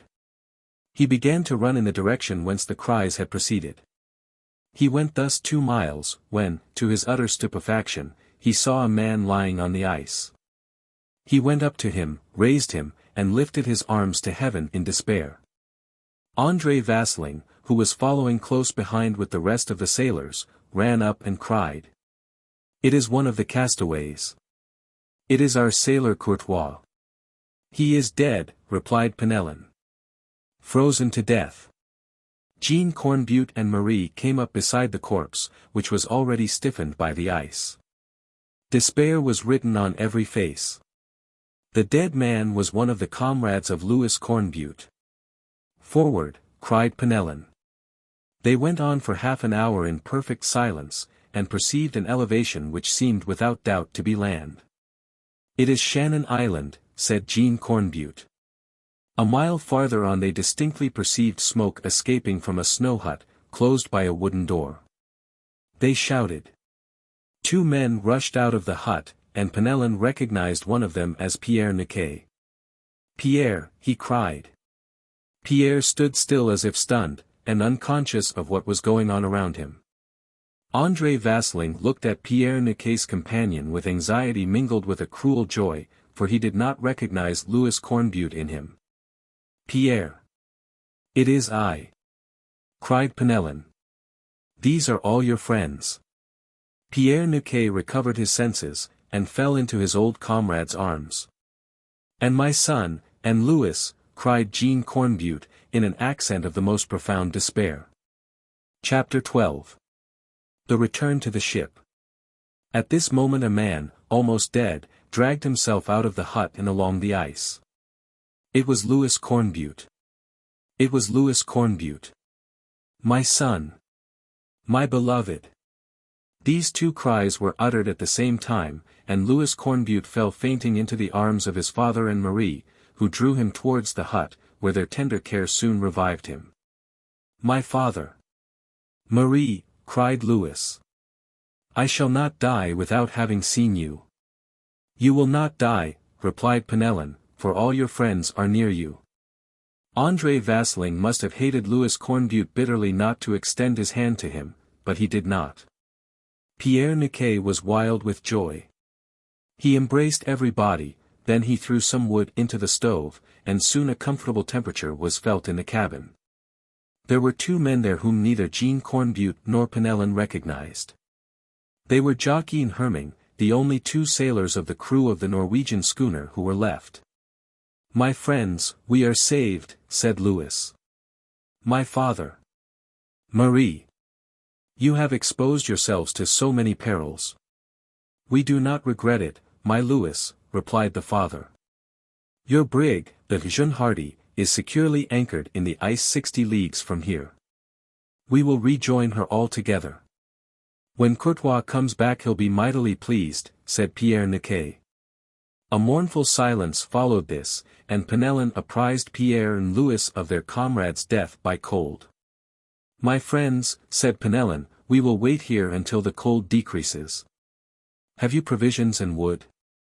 Yes, and we will burn what is left of the Thefruin. The Thefruin had indeed been driven to a place 40 miles from where Louis Cornbutte had taken up his winter quarters. There she was broken up by the icebergs floated by the thaw, and the castaways were carried, with a part of the debris of their cabin, on the southern shores of Shannon Island. They were then 5 in number, Louis Cornbutte, Courtois, Pierre Niquet, Jockey, and Herming.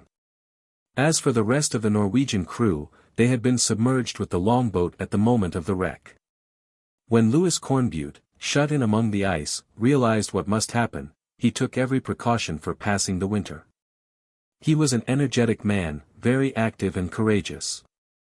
But, despite his firmness, he had been subdued by this horrible climate, and when his father found him he had given up all hope of life. He had not only had to contend with the elements, but with the ugly temper of the two Norwegian sailors, who owed him their existence.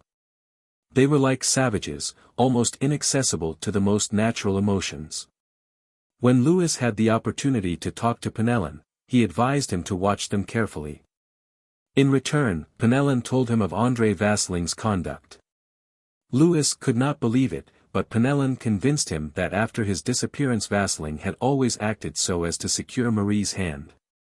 The whole day was employed in rest and the pleasures of reunion. Misson and Pierre Niquet killed some seabirds near the hut, whence it was not prudent to stray far. These fresh provisions and the replenished fire raised the spirits of the weakest. Louis Cornbutte got visibly better. It was the first moment of happiness these brave people had experienced. They celebrated it with enthusiasm in this wretched hut, 600 leagues from the North Sea, in a temperature of 30 degrees below zero. This temperature lasted till the end of the moon, and it was not until about the 17th of November, a week after their meeting, that Jean Cornbutte and his party could think of setting out. They only had the light of the stars to guide them. But the cold was less extreme, and even some snow fell. Before quitting this place a grave was dug for poor Courtois. It was a sad ceremony, which deeply affected his comrades. He was the first of them who would not again see his native land. Misson had constructed, with the planks of the cabin, a sort of sledge for carrying the provisions, and the sailors drew it by turns. Jean Cornbutte led the expedition by the ways already traversed. Camps were established with great promptness when the times for repose came. Jean Cornbutte hoped to find his deposits of provisions again, as they had become well-nigh indispensable by the addition of 4 persons to the party.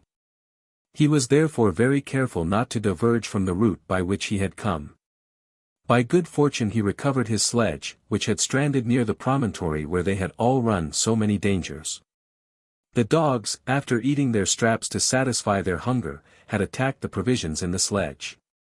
These had sustained them, and they served to guide the party to the sledge, where there was a considerable quantity of provisions left.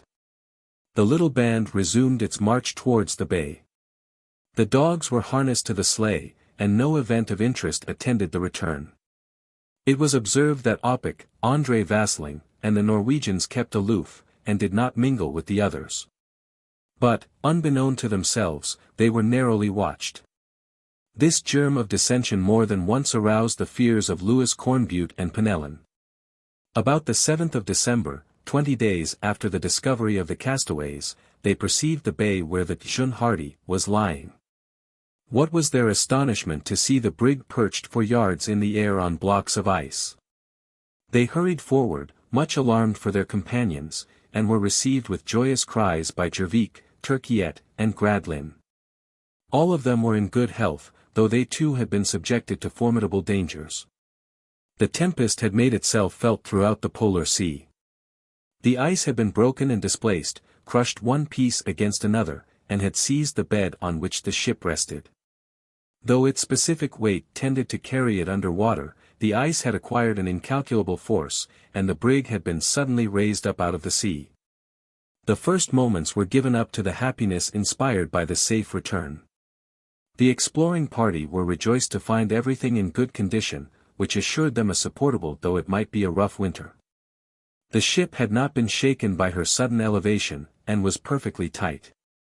When the season of thawing came, they would only have to slide her down an inclined plane, to launch her, in a word, in the once more open sea. But a bad piece of news spread gloom on the faces of Jean Cornbutte and his comrades. During the terrible gale the snow storehouse on the coast had been quite demolished, the provisions which it contained were scattered, and it had not been possible to save a morsel of them. When Jean and Louis Cornbutte learnt this, they visited the hold and steward's room, to ascertain the quantity of provisions which still remained.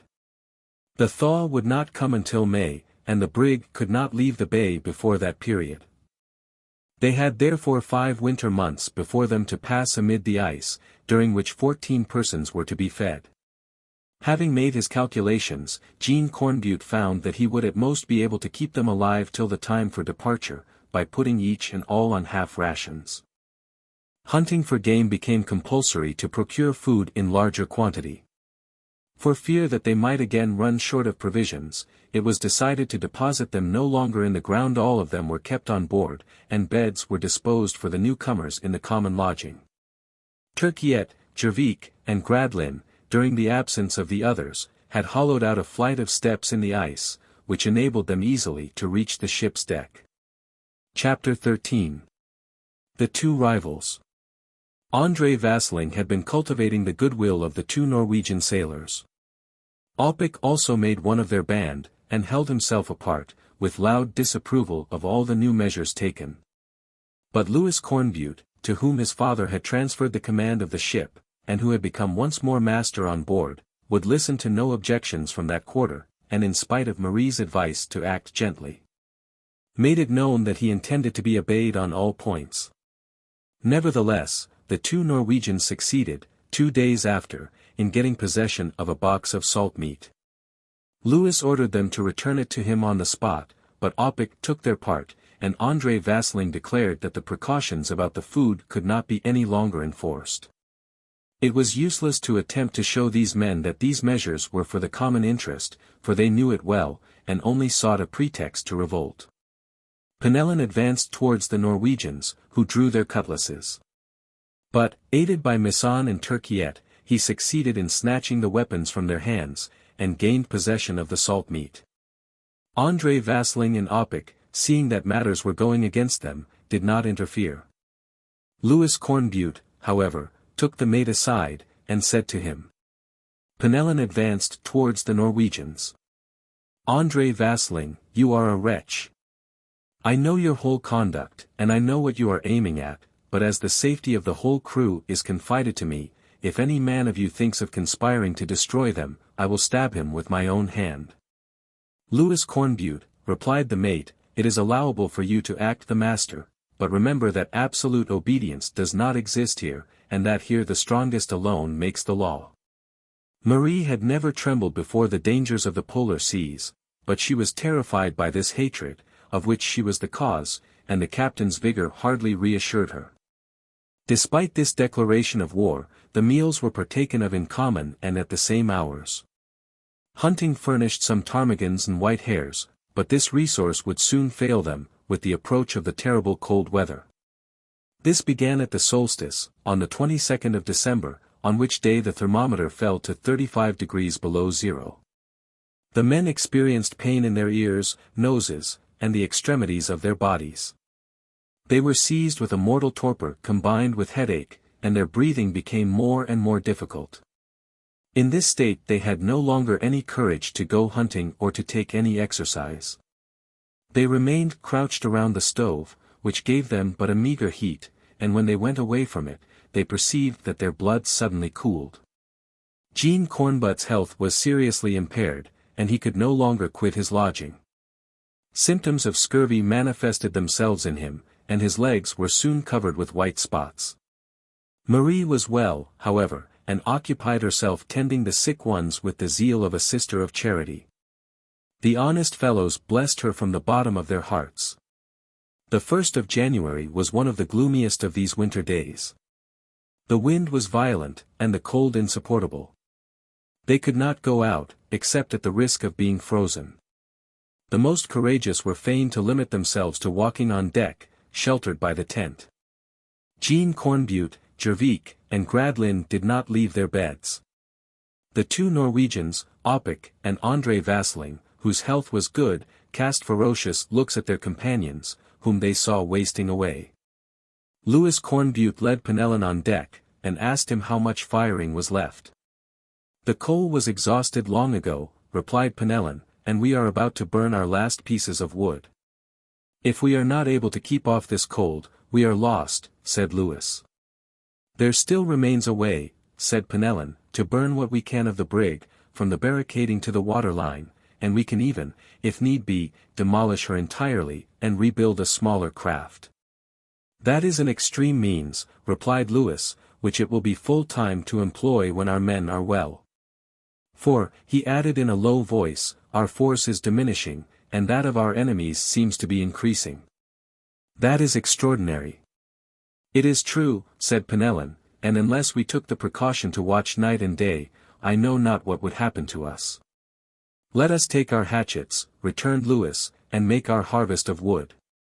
Despite the cold, they mounted on the forward barricading, and cut off all the wood which was not indispensably necessary to the ship.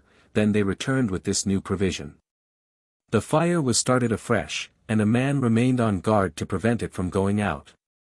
Meanwhile Lewis Cornbutte and his friends were soon tired out. They could not confide any detail of the life in common to their enemies. Charged with all the domestic cares, their powers were soon exhausted. The scurvy betrayed itself in Jean Cornbutte, who suffered intolerable pain. Jervik and Gradlin showed symptoms of the same disease. Had it not been for the lemon juice with which they were abundantly furnished, they would have speedily succumbed to their sufferings. This remedy was not spared in relieving them. But one day, the 15th of January, when Lewis Cornbutte was going down into the steward's room to get some lemons, he was stupefied to find that the barrels in which they were kept had disappeared. He hurried up and told Penellan of this misfortune. A theft had been committed, and it was easy to recognize its authors. Lewis Cornbutte then understood why the health of his enemies continued so good. His friends were no longer strong enough to take the lemons away from them, though his life and that of his comrades depended on the fruit, and he now sank, for the first time, into a gloomy state of despair. Chapter 14. Distress. On the 20th of January most of the crew had not the strength to leave their beds. Each, independently of his woolen coverings, had a buffalo skin to protect him against the cold. But as soon as he put his arms outside the clothes, he felt a pain which obliged him quickly to cover them again. Meanwhile, Lewis having lit the stove fire, Penellan, Masson, and André Vasling left their beds and crouched around it. Penellan prepared some boiling coffee, which gave them some strength, as well as Marie, who joined them in partaking of it. Lewis Cornbutte approached his father's bedside. The old man was almost motionless, and his limbs were helpless from disease. He muttered some disconnected words, which carried grief to his son's heart. "Lewis," said he, "I am dying. Oh, how I suffer! Save me." Lewis took a decisive resolution. He went up to the mate, and, controlling himself with difficulty, said, "Do you know where the lemons are, Vasling?" "In the steward's room, I suppose," returned the mate, without stirring. "You know they are not there, as you have stolen them. You are master, Lewis Cornbutte, and may say and do anything. For pity's sake, André Vasling, my father is dying. You can save him, answer." "I have nothing to answer," replied André Vasling. "Wretch!" cried Penellan, throwing himself, cutlass in hand, on the mate. "Help, friends," shouted Vasling, retreating. Opic and the two Norwegian sailors jumped from their beds and placed themselves behind him. Turquiette, Penellan, and Lewis prepared to defend themselves. Pierre Niquet and Gradlin, though suffering much, rose to second them. "You are still too strong for us," said Vasling. "We do not wish to fight on an uncertainty." The sailors were so weak that they dared not attack the four rebels, for, had they failed, they would have been lost. "André Vasling," said Lewis Cornbutte, in a gloomy tone, "if my father dies, you will have murdered him. And I will kill you like a dog." Vasling and his confederates retired to the other end of the cabin, and did not reply. It was then necessary to renew the supply of wood, and, in spite of the cold, Lewis went on deck and began to cut away a part of the barricading, but was obliged to retreat in a quarter of an hour, for he was in danger of falling. Overcome by the freezing air. As he passed, he cast a glance at the thermometer left outside, and saw that the mercury was frozen. The cold, then, exceeded 42 degrees below zero.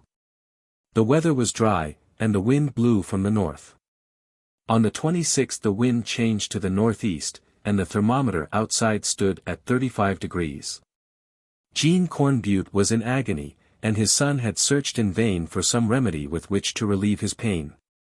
On this day, however, throwing himself suddenly on Vaseline, he managed to snatch a lemon from him which he was about to suck. Vaseline made no attempt to recover it. He seemed to be awaiting an opportunity to accomplish his wicked designs. The lemon juice somewhat relieved old Cornbutte, but it was necessary to continue the remedy. Marie begged Vaseline on her knees to produce the lemons, but he did not reply, and soon Penellan heard the wretch say to his accomplices. Marie begged Vaseline on her knees to produce the lemons, but he did not reply. The old fellow is dying. Jervik, Gradlin, and Niquet are not much better. The others are daily losing their strength. The time is near when their lives will belong to us.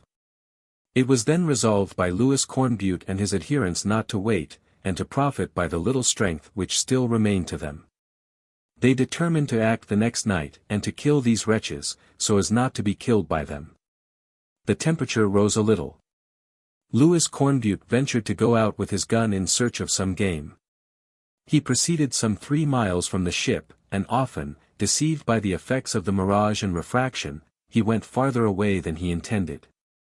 It was imprudent, for recent tracks of ferocious animals were to be seen.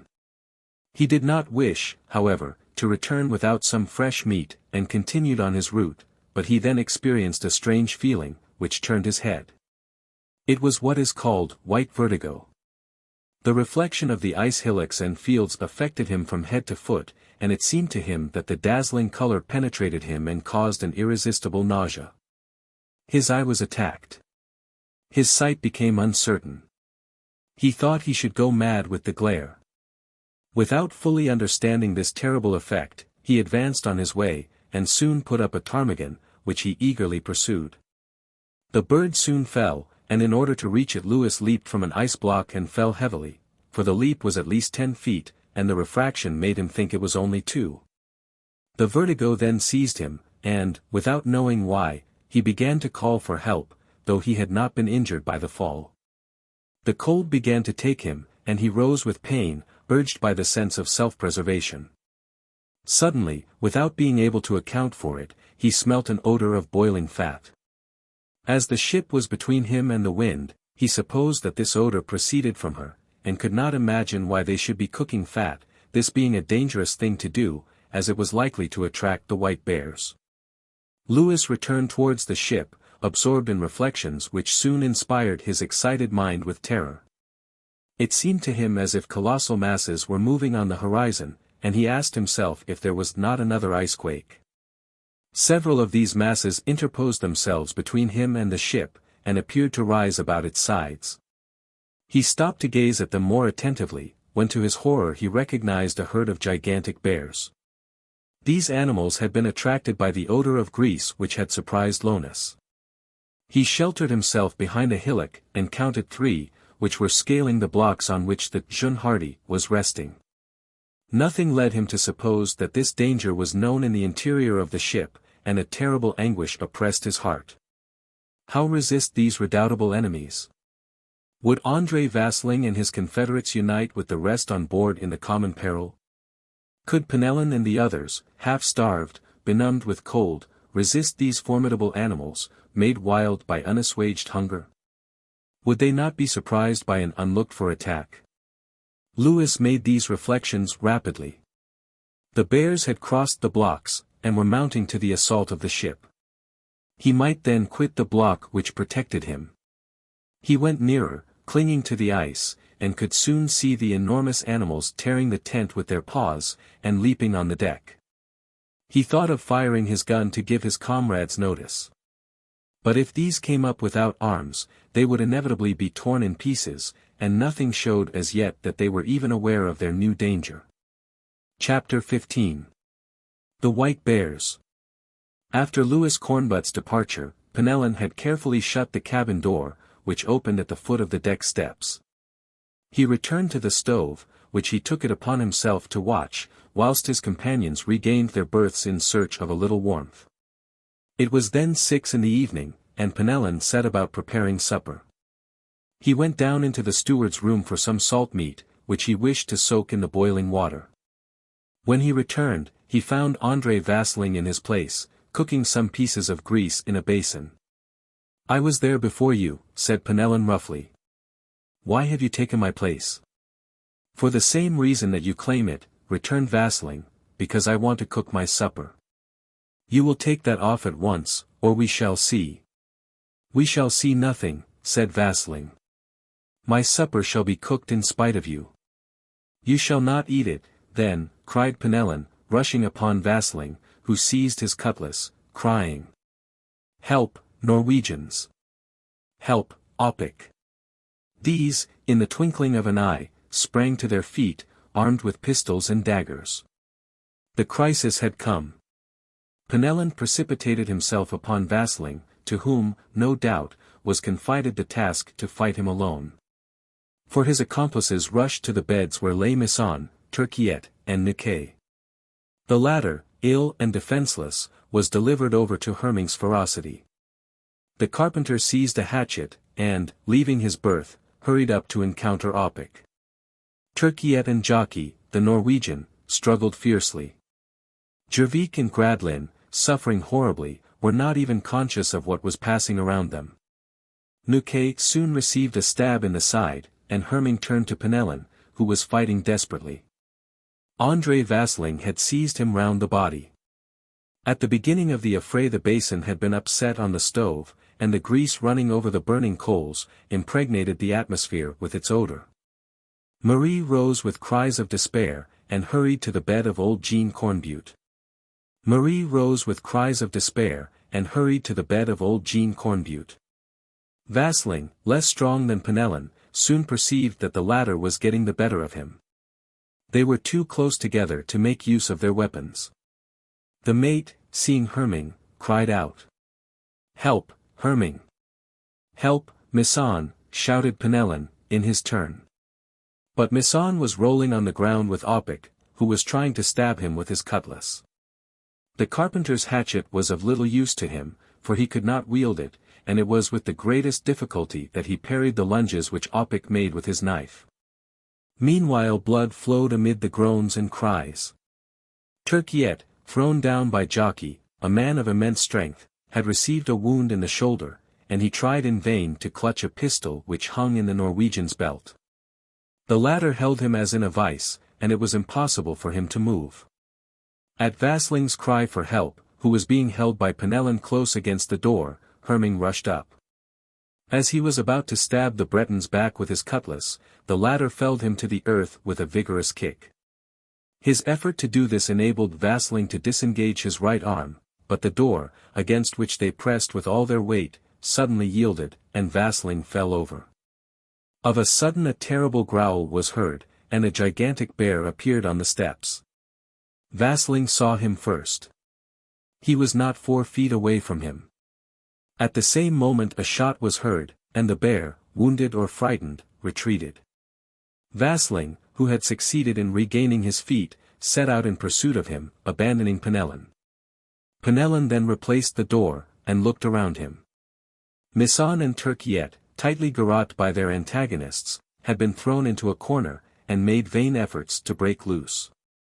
Penellan rushed to their assistance, but was overturned by the 2 Norwegians and Opic. His exhausted strength did not permit him to resist these 3 men, who so clung to him as to hold him motionless. Then, at the cries of the mate, they hurried on deck, thinking that Louis Cornbutte was to be encountered. André Vasling was struggling with a bear, which he had already twice stabbed with his knife. The animal, beating the air with his heavy paws, was trying to clutch Vasling. He, retiring little by little on the barricading, was apparently doomed, when a second shot was heard. The bear fell. André Vasling raised his head and saw Louis Cornbutte in the ratlins of the mizzenmast, his gun in his hand. Louis had shot the bear in the heart, and he was dead. Hate overcame gratitude in Vasling's breast, but before satisfying it, he looked around him. Opic's head was broken by a paw stroke, and he lay lifeless on deck. Jockey, hatchet in hand, was with difficulty parrying the blows of the second bear which had just killed Opic. The animal had received 2 wounds, and still struggled desperately. A third bear was directing his way towards the ship's prow. Vasling paid no attention to him, but, followed by Herming, went to the aid of Jockey, but Jockey, seized by the beast's paws, was crushed, and when the bear fell under the shots of the other two men, he held only a corpse in his shaggy arms. "We are only two, now," said Vasling, with gloomy ferocity, "but if we yield, it will not be without vengeance." Herming reloaded his pistol without replying. Before all, the third bear must be got rid of. Vasling looked forward, but did not see him. On raising his eyes, he perceived him erect on the barricading, clinging to the ratlins and trying to reach Lewis. Vasling let his gun fall, which he had aimed at the animal, while a fierce joy glittered in his eyes. "Ah," he cried, "you owe me that vengeance." Lewis took refuge in the top of the mast. The bear kept mounting, and was not more than 6 feet from Lewis, when he raised his gun and pointed it at the animal's heart. Vasling raised his weapon to shoot Lewis if the bear fell. Lewis fired, but the bear did not appear to be hit, for he leaped with a bound towards the top. The whole mast shook. Vasling uttered a shout of exultation. "Herming," he cried, "go and find Marie. Go and find my betrothed." Herming descended the cabin stairs. Meanwhile the furious beast had thrown himself upon Lewis, who was trying to shelter himself on the other side of the mast. But at the moment that his enormous paw was raised to break his head, Lewis, seizing one of the backstays, let himself slip down to the deck, not without danger, for a ball hissed by his ear when he was halfway down. Vasling had shot at him, and missed him. The two adversaries now confronted each other, cutlass in hand. The combat was about to become decisive. To entirely glut his vengeance, and to have the young girl witness her lover's death, Vasling had deprived himself of Herming's aid. He could now reckon only on himself. Lewis and Vasling seized each other by the collar, and held each other with iron grip. One of them must fall. They struck each other violently. The blows were only half parried, for blood soon flowed from both. Vasling tried to clasp his adversary about the neck with his arm, to bring him to the ground. Lewis, knowing that he who fell was lost, prevented him, and succeeded in grasping his two arms, but in doing this he let fall his cutlass. Piteous cries now assailed his ears. It was Marie's voice. Herming was trying to drag her up. Lewis was seized with a desperate rage. He stiffened himself to bend Vasling's loins. But at this moment the combatants felt themselves seized in a powerful embrace. The bear, having descended from the mast, had fallen upon the two men. Vasling was pressed against the animal's body. Lewis felt his claws entering his flesh. The bear was strangling both of them. The bear, having descended from the mast, had fallen upon the two men. "Help! Help! Herming," cried the mate. "Help! Penellan," cried Lewis. Steps were heard on the stairs. Penellan appeared, loaded his pistol, and discharged it in the bear's ear. He roared. The pain made him relax his paws for a moment, and Lewis, exhausted, fell motionless on the deck.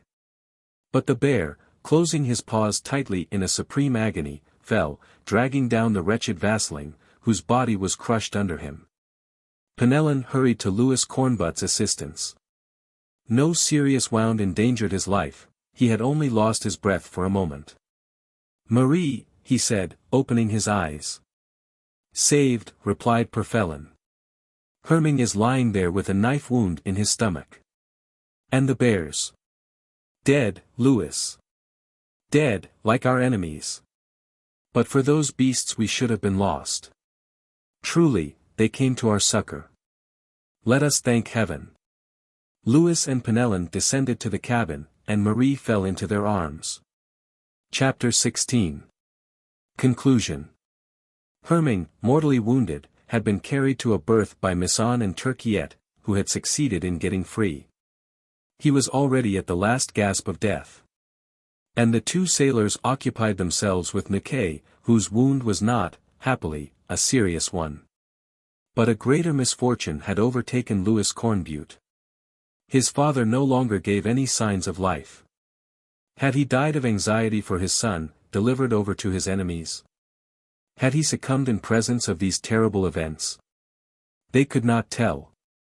But the poor old sailor, broken by disease, had ceased to live.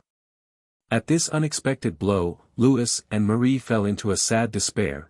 Then they knelt at the bedside and wept, as they prayed for Jean Cornbut's soul. Penelon, Masson, and Turkey had left them alone in the cabin, and went on deck. The bodies of the three bears were carried forward. Penelon decided to keep their skins, which would be of no little use, but he did not think for a moment of eating their flesh. Besides, the number of men to feed was now much decreased. The bodies of Vasling, Opic, and Jockey, thrown into a hole dug on the coast, were soon rejoined by that of Herming. The Norwegian died during the night, without repentance or remorse, foaming at the mouth with rage. The three sailors repaired the tent, which, torn in several places, permitted the snow to fall on the deck. The temperature was exceedingly cold, and kept so till the return of the sun, which did not reappear above the horizon till the 8th of January. Jean Cornbutte was buried on the coast. He had left his native land to find his son, and had died in these terrible regions. His grave was dug on an eminence, and the sailors placed over it a simple wooden cross. From that day, Louis Cornbutte and his comrades passed through many other trials, but the lemons, which they found, restored them to health. Jervik, Gradlin, and Niquet were able to rise from their berths a fortnight after these terrible events, and to take a little exercise. Soon hunting for game became more easy and its results more abundant. The water birds returned in large numbers. They often brought down a kind of wild duck which made excellent food. The hunters had no other deprivation to deplore than that of 2 dogs, which they lost in an expedition to reconnoiter the state of the ice fields, 25 miles to the southward. The month of February was signalized by violent tempests and abundant snows. The mean temperature was still 25 degrees below zero, but they did not suffer in comparison with past hardships. Besides, the sight of the sun, which rose higher and higher above the horizon, rejoiced them, as it forecast the end of their torments. Heaven had pity on them, for warmth came sooner than usual that year. The ravens appeared in March, careering about the ship. Louis Cornbutte captured some cranes which had wandered thus far northward. Flocks of wild birds were also seen in the south.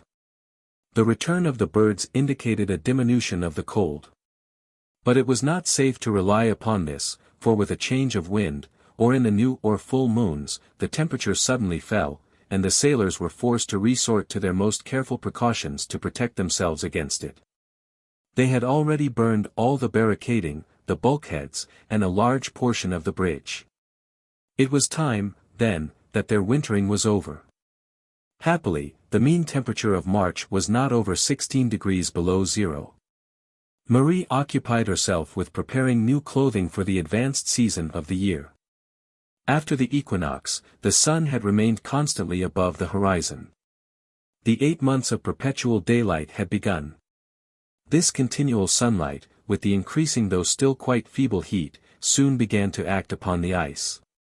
Great precautions were necessary in launching the ship from the lofty layer of ice which surrounded her. She was therefore securely propped up, and it seemed best to await the breaking up of the ice, but the lower mass, resting on a bed of already warm water, detached itself little by little, and the ship gradually descended with it. Early in April she had reached her natural level. Torrents of rain came with April, which, extending in waves over the ice plain, hastened still more its breaking up. The thermometer rose to 10 degrees below zero. Some of the men took off their sealskin clothes, and it was no longer necessary to keep a fire in the cabin stove day and night. The provision of spirit, which was not exhausted, was used only for cooking the food. Soon the ice began to break up rapidly, and it became imprudent to venture upon the plain without a staff to sound the passages, for fissures wound in spirals here and there. Some of the sailors fell into the water, with no worse result, however, than a pretty cold bath. The seals returned, and they were often hunted, and their grease utilized. The health of the crew was fully restored, and the time was employed in hunting and preparations for departure. Louis Cornbutte often examined the channels, and decided, in consequence of the shape of the southern coast, to attempt a passage in that direction. The breaking up had already begun here and there, and the floating ice began to pass off towards the high seas. On the 25th of April the ship was put in readiness. The sails, taken from their sheaths, were found to be perfectly preserved, and it was with real delight that the sailors saw them once more swaying in the wind. The ship gave a lurch, for she had found her floating line, and though she would not yet move forward, she lay quietly and easily in her natural element. In May the thaw became very rapid. The snow which covered the coast melted on every hand, and formed a thick mud, which made it well nigh impossible to land. Small heathers, rosy and white, peeped out timidly above the lingering snow, and seemed to smile at the little heat they received. The thermometer at last rose above 0. 20 miles off, the ice masses, entirely separated, floated towards the Atlantic Ocean. Though the sea was not quite free around the ship, channels opened by which Louis Cornbutte wished to profit. On the 21st of May, after a parting visit to his father's grave, Louis at last set out from the bay. The hearts of the honest sailors were filled at once with joy and sadness, for one does not leave without regret a place where a friend has died. The wind blew from the north, and favored their departure. The ship was often arrested by ice banks, which were cut with the saws. Icebergs not seldom confronted her, and it was necessary to blow them up with powder. For a month the way was full of perils, which sometimes brought the ship to the verge of destruction, but the crew were sturdy, and used to these dangerous exigencies. Penelon, Pierre Niquet, Turquiette, Fidelie Masson, did the work of 10 sailors, and Marie had smiles of gratitude for each. The Jeune Hardy at last passed beyond the ice in the latitude of Jean Meyer Island. About the 25th of June she met ships going northward for seals and whales. She had been nearly a month emerging from the Polar Sea. On the 16th of August she came in view of Dunkirk. She had been signaled by the lookout, and the whole population flocked to the jetty. The sailors of the ship were soon clasped in the arms of their friends. The old curé received Louis Cornbutte and Marie with patriarchal arms, and of the 2 masses which he said on the following day, the first was for the repose of Jean Cornbutte's soul, and the second to bless these 2 lovers, so long united in misfortune. The old curé received Louis Cornbutte and Marie. The 40th French ascent of Mont Blanc. By Paul Verne. I arrived at Chamonix on the 18th of August, 1871, fully decided to make the ascent of Mont Blanc, cost what it might. My first attempt in August, 1869, was not successful. Bad weather had prevented me from mounting beyond the Grands Mulets. This time circumstances seemed scarcely more favorable, for the weather, which had promised to be fine on the morning of the 18th, suddenly changed towards noon.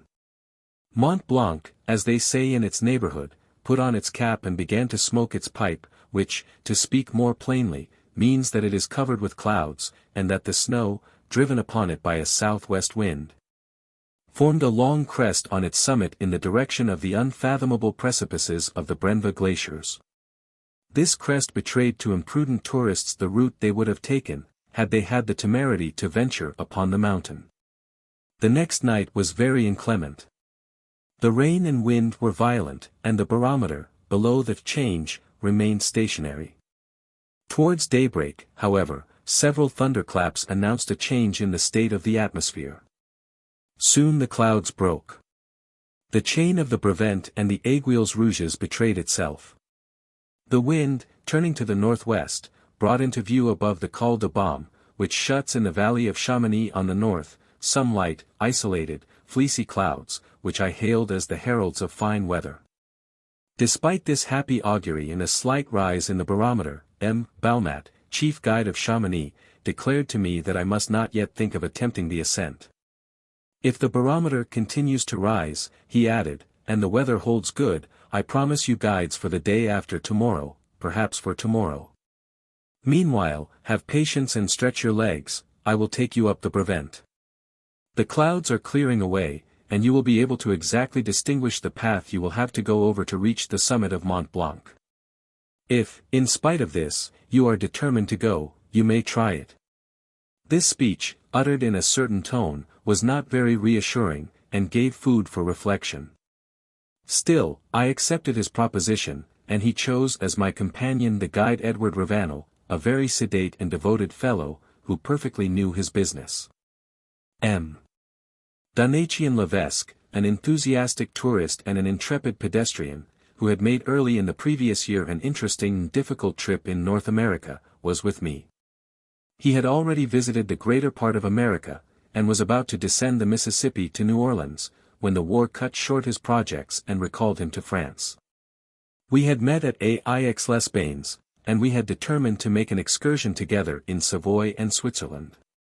Donatien Levesque knew my intentions, and, as he thought that his health would not permit him to attempt so long a journey over the glaciers, it had been agreed that he should await my return from Mont Blanc at Chamonix, and should make the traditional visit to the Mer de Glace by the Montanvers during my absence. On learning that I was going to ascend the Brevent, my friend did not hesitate to accompany me thither. The ascent of the Brevent is one of the most interesting trips that can be made from Chamonix. This mountain, about 7,600 feet high, is only the prolongation of the chain for the Aiguilles Rouges, which runs from the southwest to the northeast, parallel with that of Mont Blanc, and forms with it the narrow valley of Chamonix. The Brevent, by its central position, exactly opposite the Bossons Glacier, enables one to watch the parties which undertake the ascent of the giant of the Alps nearly throughout their journey. It is therefore much frequented. We started about 7 o'clock in the morning. As we went along, I thought of the mysterious words of the master guide. They annoyed me a little. Addressing Ravenel, I said, "Have you made the ascent of Mont Blanc?" "Yes, monsieur," he replied, "once, and that's enough. I am not anxious to do it again." "The deuce," said I am going to try it." "You are free, monsieur, but I shall not go with you. The mountain is not good this year. Several attempts have already been made, 2 only have succeeded. As for the second, the party tried the ascent twice. Besides, the accident last year has rather cooled the amateurs." "An accident? What accident? Did not monsieur hear of it?" "This is how it happened. A party, consisting of 10 guides and porters and 2 Englishmen, started about the middle of September for Mont Blanc. They were seen to reach the summit, then, some minutes after, they disappeared in a cloud. When the cloud passed over, no one was visible. The 2 travelers, with 7 guides and porters, had been blown off by the wind and precipitated on the Courmayeur side, doubtless into the Brenva Glacier. Despite the most vigilant search, their bodies could not be found. The other 3 were found 150 yards below the summit, near the Petits Mulets. They had become blocks of ice. "But these travelers must have been imprudent," said I to Ravenel. "What folly it was to start off so late in the year on such an expedition. They should have gone up in August." I vainly tried to keep up my courage. This lugubrious story would haunt me in spite of myself. Happily the weather soon cleared, and the rays of a bright sun dissipated the clouds which still veiled Mont Blanc, and, at the same time, those which overshadowed my thoughts. Our ascent was satisfactorily accomplished. On leaving the chalets of Plainpraz, situated at a height of 2,062 yards, you ascend, on ragged masses of rock and pools of snow, to the foot of a rock called the Chimney, which is scaled with the feet and hands. 20 minutes after, you reach the summit of the Brevent, whence the view is very fine. The chain of Mont Blanc appears in all its majesty. The gigantic mountain, firmly established on its powerful strata, seems to defy the tempests which sweep across its icy shield without ever impairing it. Whilst the crowd of icy needles, peaks, mountains, which form its cortege and rise everywhere around it, without equaling its noble height, carry the evident traces of a slow wasting away. View of Mont Blanc from the Brevent. From the excellent lookout which we occupied, we could reckon, though still imperfectly, the distance to be gone over in order to attain the summit. This summit, which from Chamonix appears so near the dome of the Gouter, now took its true position. The various plateaus which form so many degrees which must be crossed, and which are not visible from below, appeared from the brevet, and through the so much desired summit, by the laws of perspective, still farther in the background.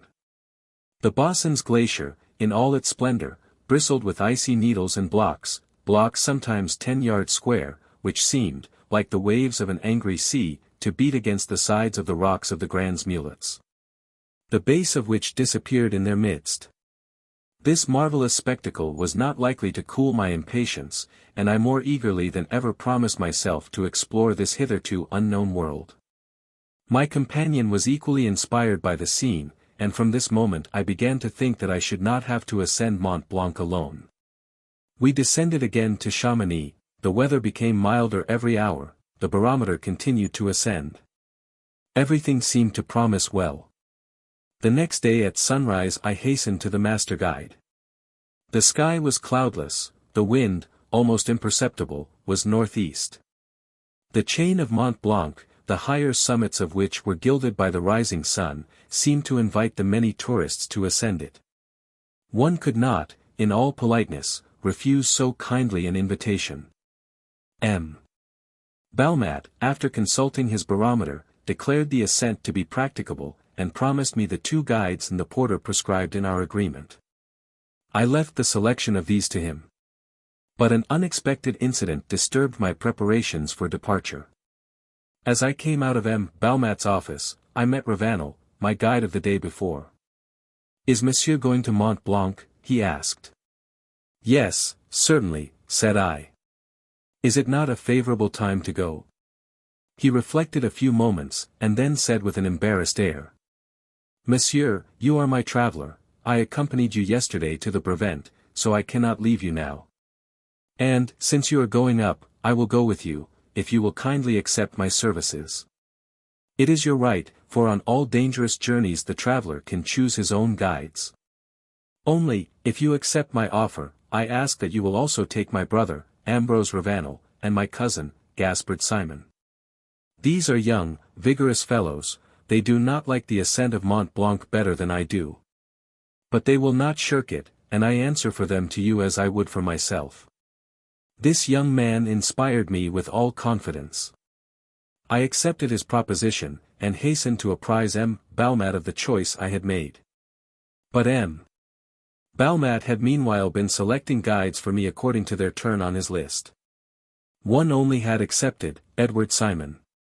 The answer of another, Jean Carrier, had not yet been received, though it was scarcely doubtful, as this man had already made the ascent of Mont Blanc 29 times. I thus found myself in an embarrassing position. The guides I had chosen were all from Argentière, a village 6 kilometers from Chamonix. Those of Chamonix accused Ravanel of having influenced me in favor of his family, which was contrary to the regulations. To cut the discussion short, I took Edward Simon, who had already made his preparations as a 3rd guide. He would be useless if I went up alone, but would become indispensable if my friend also ascended. This settled, I went to tell Donatien Levesque. I found him sleeping the sleep of the just, for he had walked over 16 kilometers on a mountain the evening before. I had some difficulty in waking him. But on removing first his sheets, then his pillows, and finally his mattress, I obtained some result, and succeeded in making him understand that I was preparing for the hazardous trip. "Well," said he, yawning, "I will go with you as far as the Grands Mulets, and await your return there." "Bravo!" I replied. "I have just one guide too many, and I will attach him to your person." We bought the various articles indispensable to a journey across the glaciers. Iron-spiked alpenstocks, coarse cloth leggings, green spectacles fitting tightly to the eyes, furred gloves, green veils, nothing was forgotten. We each had excellent triple-soled shoes, which our guides roughed for the ice. This last is an important detail, for there are moments in such an expedition when the least slip is fatal, not only to yourself, but to the whole party with you. Our preparations and those of the guides occupied nearly 2 hours. About 8 o'clock our mules were brought.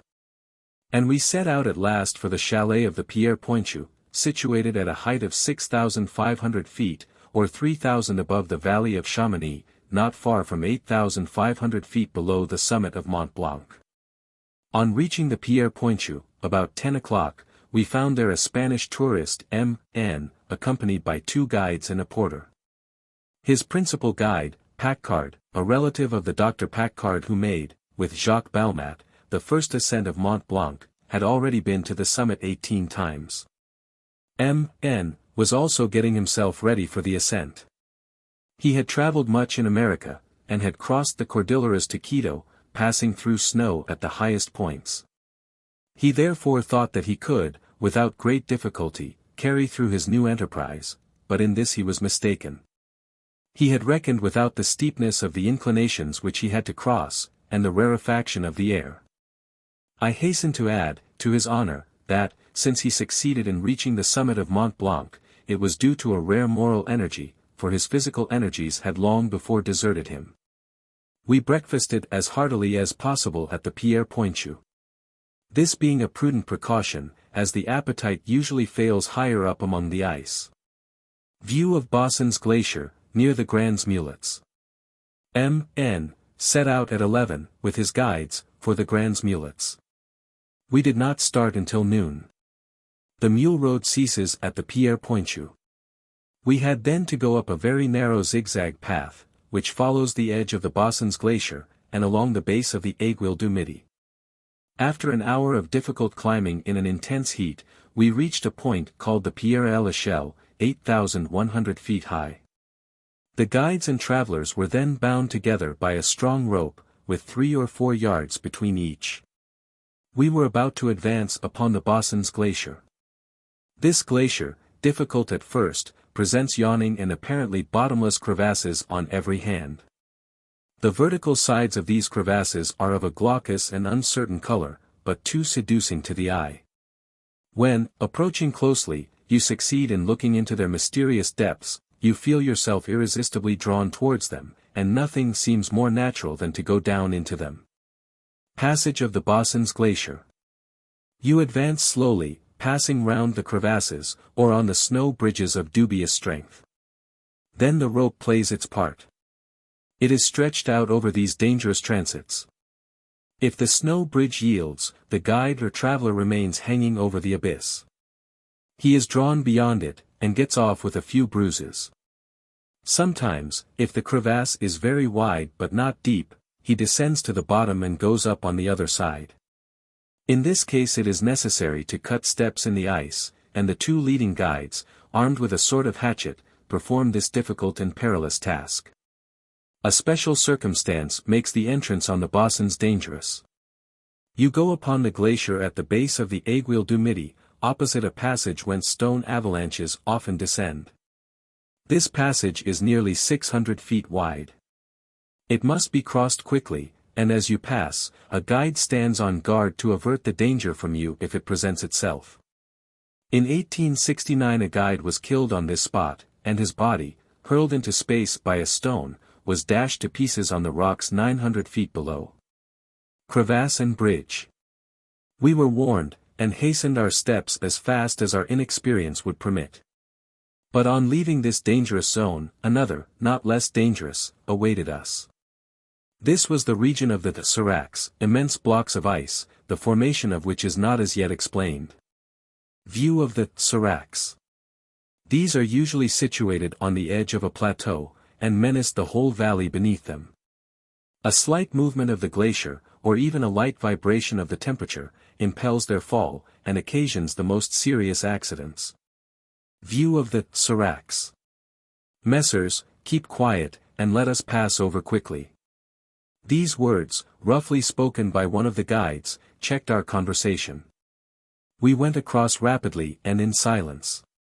We finally reached what is called the junction, which might more properly be called the violent separation, by the Côte Mountain, the Bossons and Taconnay glaciers. At this point the scene assumes an indescribable character. Crevasses with changing colors, ice needles with sharp forms, seracs suspended and pierced with the light, little green lakes compose a chaos which surpasses everything that one can imagine. Added to this, the rush of the torrents at the foot of the glaciers, the sinister and repeated crackings of the blocks which detached themselves and fell in avalanches down the crevasses, the trembling of the ground which opened beneath our feet, gave a singular idea of those desolate places, the existence of which only betrays itself by destruction and death. Passage of the Junction.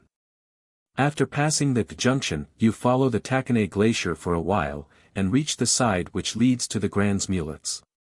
This part, which is very sloping, is traversed in zigzags. The leading guide takes care to trace them at an angle of 30 degrees, when there is fresh snow, to avoid the avalanches. After crossing for 3 hours on the ice and snow, we reach the Grands Mulets, rock 600 feet high, overlooking on one side the Bossons Glacier, and on the other the sloping plains which extend to the base of the Gouter Dome. Hut at the Grands Mulets. A small hut, constructed by the guides near the summit of the first rock, gives a shelter to travelers, and enables them to await a favorable moment for setting out for the summit of Mont Blanc. They dine there as well as they can, and sleep too, but the proverb, "He who sleeps dines," does not apply to this elevation, for one cannot seriously do the one or the other. "Well," said I to Levesque, after a pretense of a meal, "did I exaggerate the splendor of the landscape, and do you regret having come thus far?" "I regret it so little," he replied, "that I am determined to go on to the summit." "You may count on me." "Very good," said I, "but you know the worst is yet to come." "Nonsense," he exclaimed, "we will go to the end. Meanwhile, let us observe the sunset, which must be magnificent." The heavens had remained wonderfully clear. The chain of the Brevent and the Aiguilles Rouges stretched out at our feet. Beyond, the Fizz Rocks and the Aiguille de Varennes rose above the Salanche Valley, and the whole chains of Mont Fleury and the Reposoir appeared in the background. More to the right we could descry the snowy summit of the Buet, and farther off the dense du Midi, with its 5 tusks, overhanging the valley of the Rhône. Behind us were the eternal snows of the Gouter, Mont Maudit, and, lastly, Mont Blanc. Little by little the shadows invaded the valley of Chamonix, and gradually each of the summits which overlook it on the west. The chain of Mont Blanc alone remained luminous, and seemed encircled by a golden halo. Soon the shadows crept up the Gouter and Mont Maudit. They still respected the giant of the Alps. We watched this gradual disappearance of the light with admiration. It lingered a while on the highest summit, and gave us the foolish hope that it would not depart thence. But in a few moments all was shrouded in gloom, and the livid and ghastly colors of death succeeded the living hues. I do not exaggerate. Those who love mountains will comprehend me. View of Mont Blanc from Grands Mulets. After witnessing this sublime scene, we had only to await the moment of departure. We were to set out again at 2 in the morning. Now, therefore, we stretched ourselves upon our mattresses. It was useless to think of sleeping, much more of talking. We were absorbed by more or less gloomy thoughts. It was the night before the battle, with the difference that nothing forced us to engage in the struggle. 2 sorts of ideas struggled in the mind. It was the ebb and flow of the sea, each in its turn. Objections to the venture were not wanting. Why run so much danger? If we succeeded, of what advantage would it be? If an accident happened, how we should regret it. Then the imagination set to work, all the mountain catastrophes rose in the fancy. I dreamed of snow bridges giving way under my feet, of being precipitated in the yawning crevasses, of hearing the terrible noises of the avalanches detaching themselves and burying me, of disappearing, of cold and death seizing upon me. And of struggling with desperate effort, but in vain. A sharp, horrible noise is heard at this moment. The avalanche! The avalanche! I cry. What is the matter with you? Asks Levesque, starting up. Alas! It is a piece of furniture which, in the struggles of my nightmare, I have just broken. This very prosaic avalanche recalls me to the reality. I laugh at my terrors, a contrary current of thought gets the upper hand, and with it ambitious ideas. I need only use a little effort to reach this summit, so seldom attained. It is a victory, as others are. Accidents are rare, very rare. Do they ever take place at all? The spectacle from the summit must be so marvelous. And then what satisfaction there would be in having accomplished what so many others dared not undertake. My courage was restored by these thoughts, and I calmly awaited the moment of departure. About 1 o'clock the steps and voices of the guides, and the noise of opening doors, indicated that that moment was approaching. Soon Ravanel came in and said, "Come, messers, get up, the weather is magnificent. By 10 o'clock we shall be at the summit." At these words we leaped from our beds, and hurried to make our toilet. Two of the guides, Ambrose Ravanel and his cousin Simon, went on ahead to explore the road. They were provided with a lantern, which was to show us the way to go, and with hatchets to make the path and cut steps in the very difficult spots. At 2 o'clock we tied ourselves one to another. The order of march was, Edward Ravanel before me, and at the head, behind me Edward Simon, then Donatien Levesque. After him our two porters, for we took along with us the domestic of the Grand Mulet's hut as a second, and M.N.'s party. The guides and porters having distributed the provisions between them, the signal for departure was given, and we set off in the midst of profound darkness, directing ourselves according to the lantern held up at some distance ahead. There was something solemn in this setting out. But few words were spoken. The vagueness of the unknown impressed us, but the new and strange situation excited us, and rendered us insensible to its dangers. The landscape around was fantastic. But few outlines were distinguishable. Great white confused masses, with blackish spots here and there, closed the horizon. The celestial vault shone with remarkable brilliancy. We could perceive, at an uncertain distance, the lantern of the guides who were ahead, and the mournful silence of the night was only disturbed by the dry, distant noise of the hatchet-cutting steps in the ice. We crept slowly and cautiously over the first ascent, going towards the base of the Gouter. After ascending laboriously for 2 hours, we reached the first plateau, called the Petit Plateau, at the foot of the Gouter, at a height of about 11,000 feet. We rested a few moments and then proceeded, turning now to the left and going towards the edge which conducts to the Grand Plateau. But our party had already lessened in number. M.N., with his guides, had stopped. His fatigue obliged him to take a longer rest. About 4:30 dawn began to whiten the horizon. At this moment we were ascending the slope which leads to the Grand Plateau, which we soon safely reached. We were 11,800 feet high. We had well earned our breakfast. Wonderful to relate, Levesque and I had a good appetite. It was a good sign. We therefore installed ourselves on the snow, and made such a repast as we could. Our guides joyfully declared that success was certain. As for me, I thought they resumed work too quickly. M.N. rejoined us before long. We urged him to take some nourishment. He peremptorily refused. He felt the contraction of the stomach which is so common in those parts, and was almost broken down. The Grand Plateau deserves a special description. On the right rises the dome of the Gouter. Opposite it is Mont Blanc, rearing itself 2,700 feet above it.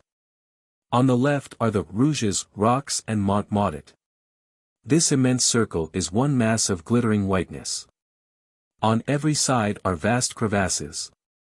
It was in one of these that 3 of the guides who accompanied Dr. Hamel and Colonel Anderson, in 1820, were swallowed up.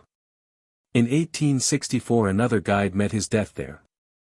This plateau must be crossed with great caution, as the crevasses are often hidden by the snow. Besides, it is often swept by avalanches. On the 13th of October, 1866, an English traveller and 3 of his guides were buried under a mass of ice that fell from Mont Blanc. After a perilous search, the bodies of the 3 guides were found. They were expecting every moment to find that of the Englishman, when a fresh avalanche fell upon the first, and forced the searchers to abandon their task. Crossing the plateau. 3 routes presented themselves to us. The ordinary route, which passes entirely to the left, by the base of Mont Maudet, through a sort of valley called the Corridor, leads by gentle ascents to the top of the first escarpment of the Rouges rocks. The second, less frequented, turns to the right by the Gouter, and leads to the summit of Mont Blanc by the ridge which unites these two mountains. You must pursue for 3 hours a giddy path, and scale a height of moving ice, called the Camel's Hump. The third route consists in ascending directly to the summit of the corridor, crossing an ice wall 750 feet high, which extends along the first escarpment of the Rouges rocks. The guides declared the first route impracticable, on account of the recent crevasses which entirely obstructed it. The choice between the two others remained. I thought the second, by the Camel's Hump, the best. But it was regarded as too dangerous, and it was decided that we should attack the ice wall conducting to the summit of the corridor. When a decision is made, it is best to execute it without delay. We crossed the Grand Plateau, and reached the foot of this really formidable obstacle. The nearer we approached the more nearly vertical became its slope. Besides, several crevasses which we had not perceived yawned at its base. We nevertheless began the difficult ascent. Steps were begun by the foremost guide, and completed by the next. We ascended 2 steps a minute. The higher we went the more the steepness increased. Our guides themselves discussed what route to follow. They spoke in patois, and did not always agree, which was not a good sign. At last the slope became such that our hats touched the legs of the guide just before us. A hailstorm of pieces of ice, produced by the cutting of the steps, blinded us, and made our progress still more difficult. Addressing one of the foremost guides, I said, "Ah, it's very well going up this way. It is not an open road, I admit, still, it is practicable. Only how are you going to get us down again?" "Oh monsieur," replied Ambrose Ravanel, "we will take another route going back." At last, after violent effort for 2 hours, and after having cut more than 400 steps in this terrible mass, we reached the summit of the corridor completely exhausted. We then crossed a slightly sloping plateau of snow, and passed along the side of an immense crevasse which obstructed our way. We had scarcely turned it when we uttered a cry of admiration. On the right, Piedmont and the plains of Lombardy were at our feet. On the left, the Pennine Alps and the Oberland, crowned with snow, raised their magnificent crests. Monte Rosa and the Cervin alone still rose above us, but soon we should overlook them in our turn. This reflection recalled us to the end of our expedition. We turned our gaze towards Mont Blanc, and stood stupefied. "Heavens! How far off it is still," cried Levesque. "And how high?"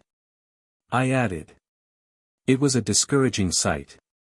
The famous wall of the ridge, so much feared, but which must be crossed, was before us, with its slope of 50 degrees. But after scaling the wall of the corridor, it did not terrify us. We rested for half an hour and then continued our tramp, but we soon perceived that the atmospheric conditions were no longer the same. The sun shed his warm rays upon us, and their reflection on the snow added to our discomfort. The rarefaction of the air began to be severely felt. We advanced slowly, making frequent halts, and at last reached the plateau which overlooks the second escarpment of the Rouges rocks. We were at the foot of Mont Blanc. It rose, alone and majestic, at a height of 600 feet above us. Monte Rosa itself had lowered its flag. Levesque and I were completely exhausted. As for M.N., who had rejoined us at the summit of the corridor, it might be said that he was insensible to the rarefaction of the air, for he no longer breathed, so to speak. We began at last to scale the last stage. We made 10 steps and then stopped, finding it absolutely impossible to proceed. A painful contraction of the throat made our breathing exceedingly difficult. Our legs refused to carry us. And I then understood the picturesque expression of Jacques Balmat, when, in narrating his first ascent, he said that his legs seemed only to be kept up by his trousers. But our mental was superior to our physical force. And if the body faltered, the heart, responding, Excelsior, stifled its desperate complaint, and urged forward our poor worn-out mechanism, despite itself. We thus passed the Petits Mulets, and after 2 hours of superhuman efforts finally overlooked the entire chain. Mont Blanc was under our feet. Summit of Mont Blanc. It was 15 minutes after 12. The pride of success soon dissipated our fatigue. We had at last conquered this formidable crest. We overlooked all the others, and the thoughts which Mont Blanc alone can inspire affected us with a deep emotion. It was ambition satisfied. And to me, at least, a dream realized. Mont Blanc is the highest mountain in Europe. Several mountains in Asia and America are higher. But of what use would it be to attempt them, if, in the absolute impossibility of reaching their summit, you must be content to remain at a lesser height? Others, such as Mont Cervin, are more difficult of access. But we perceived the summit of Mont Cervin 1,200 feet below us. And then, what a view to reward us for our troubles and dangers! The sky, still pure, had assumed a deep blue tint. The sun, despoiled of a part of his rays, had lost his brilliancy, as if in a partial eclipse. This effect, due to the rarefaction of the air, was all the more apparent as the surrounding eminences and plains were inundated with light. No detail of the scene, therefore, escaped our notice. In the southeast, the mountains of Piedmont, and farther off the plains of Lombardy, shut in our horizon. Towards the west, the mountains of Savoy and Dauphiné, beyond, the valley of the Rhône. In the northwest, the lake of Geneva and the Jura.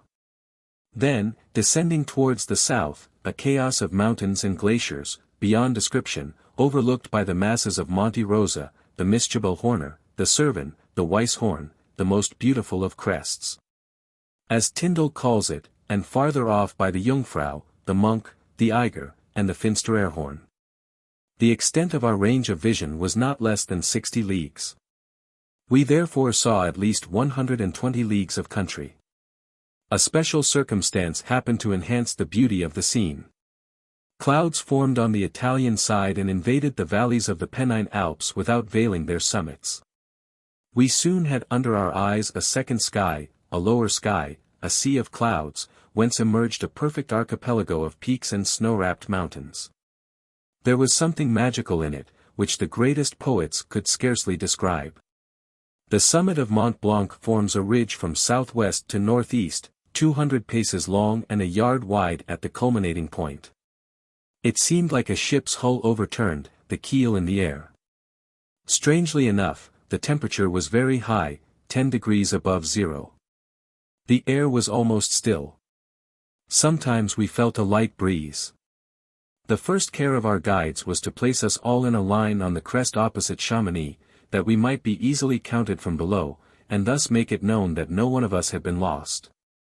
Many of the tourists had ascended the Brevent and the Jardin to watch our ascent. They might now be assured of its success.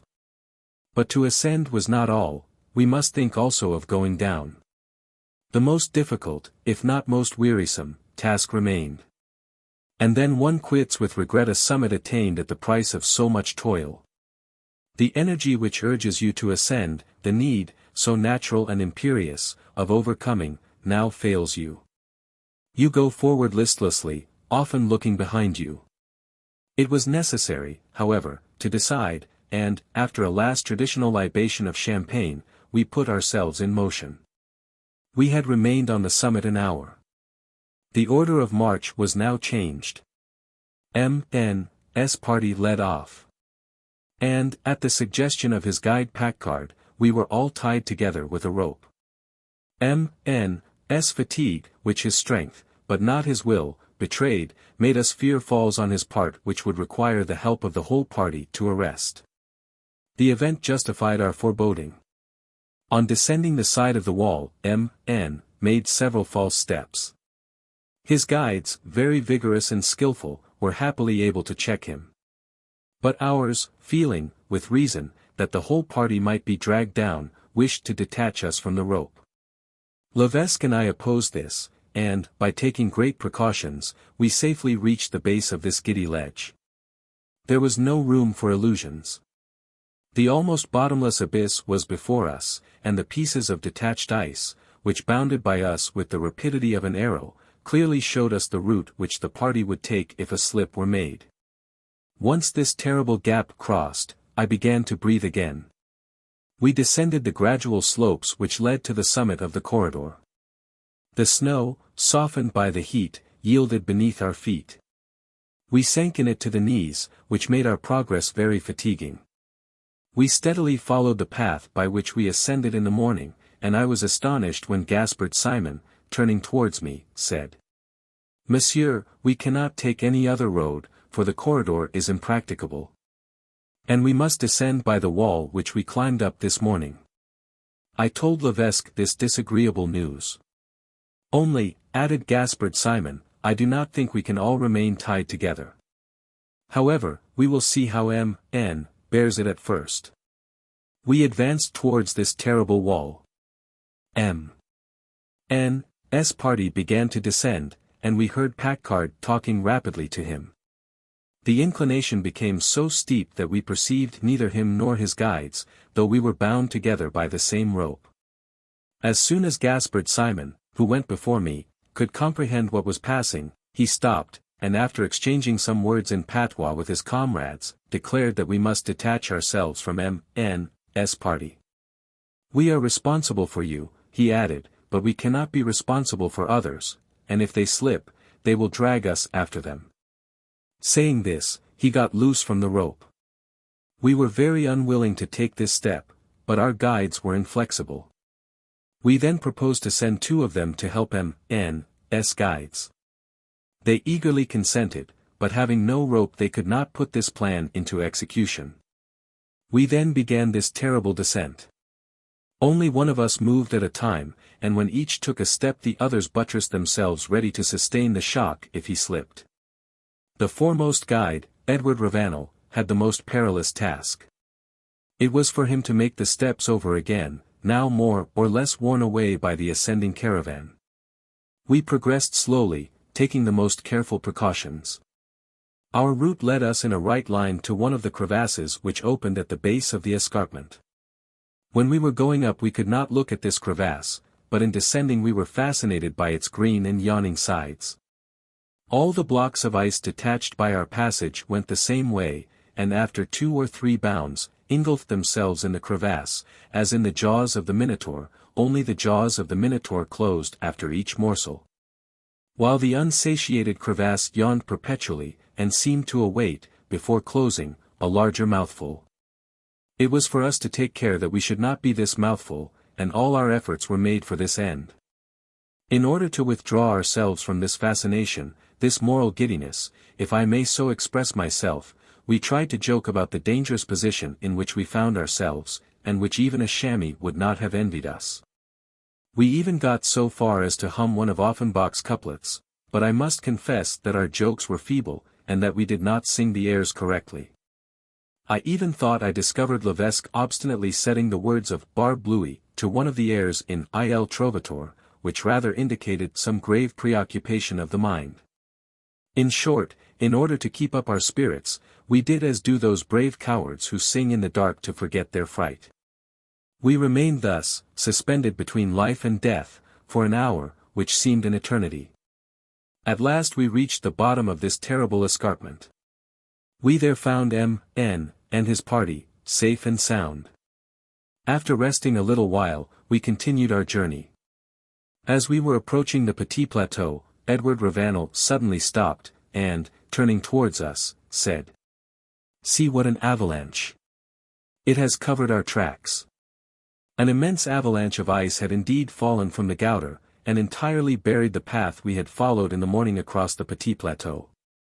I estimated that the mass of this avalanche could not comprise less than 500 cubic yards. If it had fallen while we were passing, one more catastrophe would no doubt have been added to the list, already too long, of the necrology of Mont Blanc.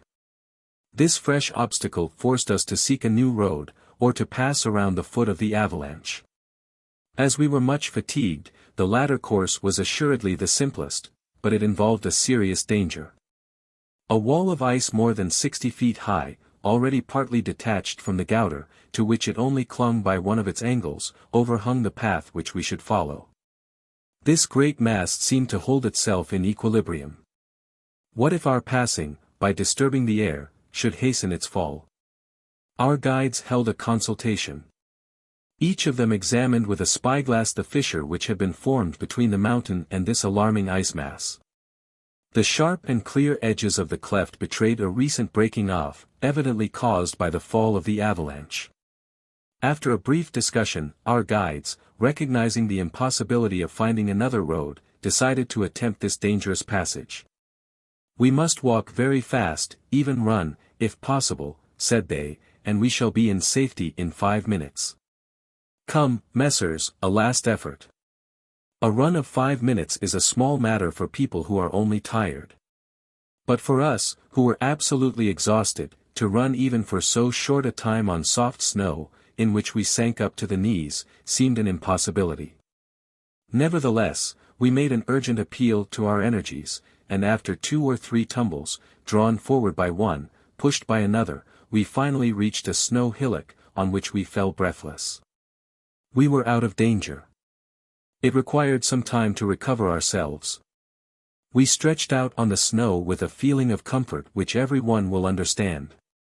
The greatest difficulties had been surmounted, and though there were still dangers to brave, we could confront them with comparatively little apprehension.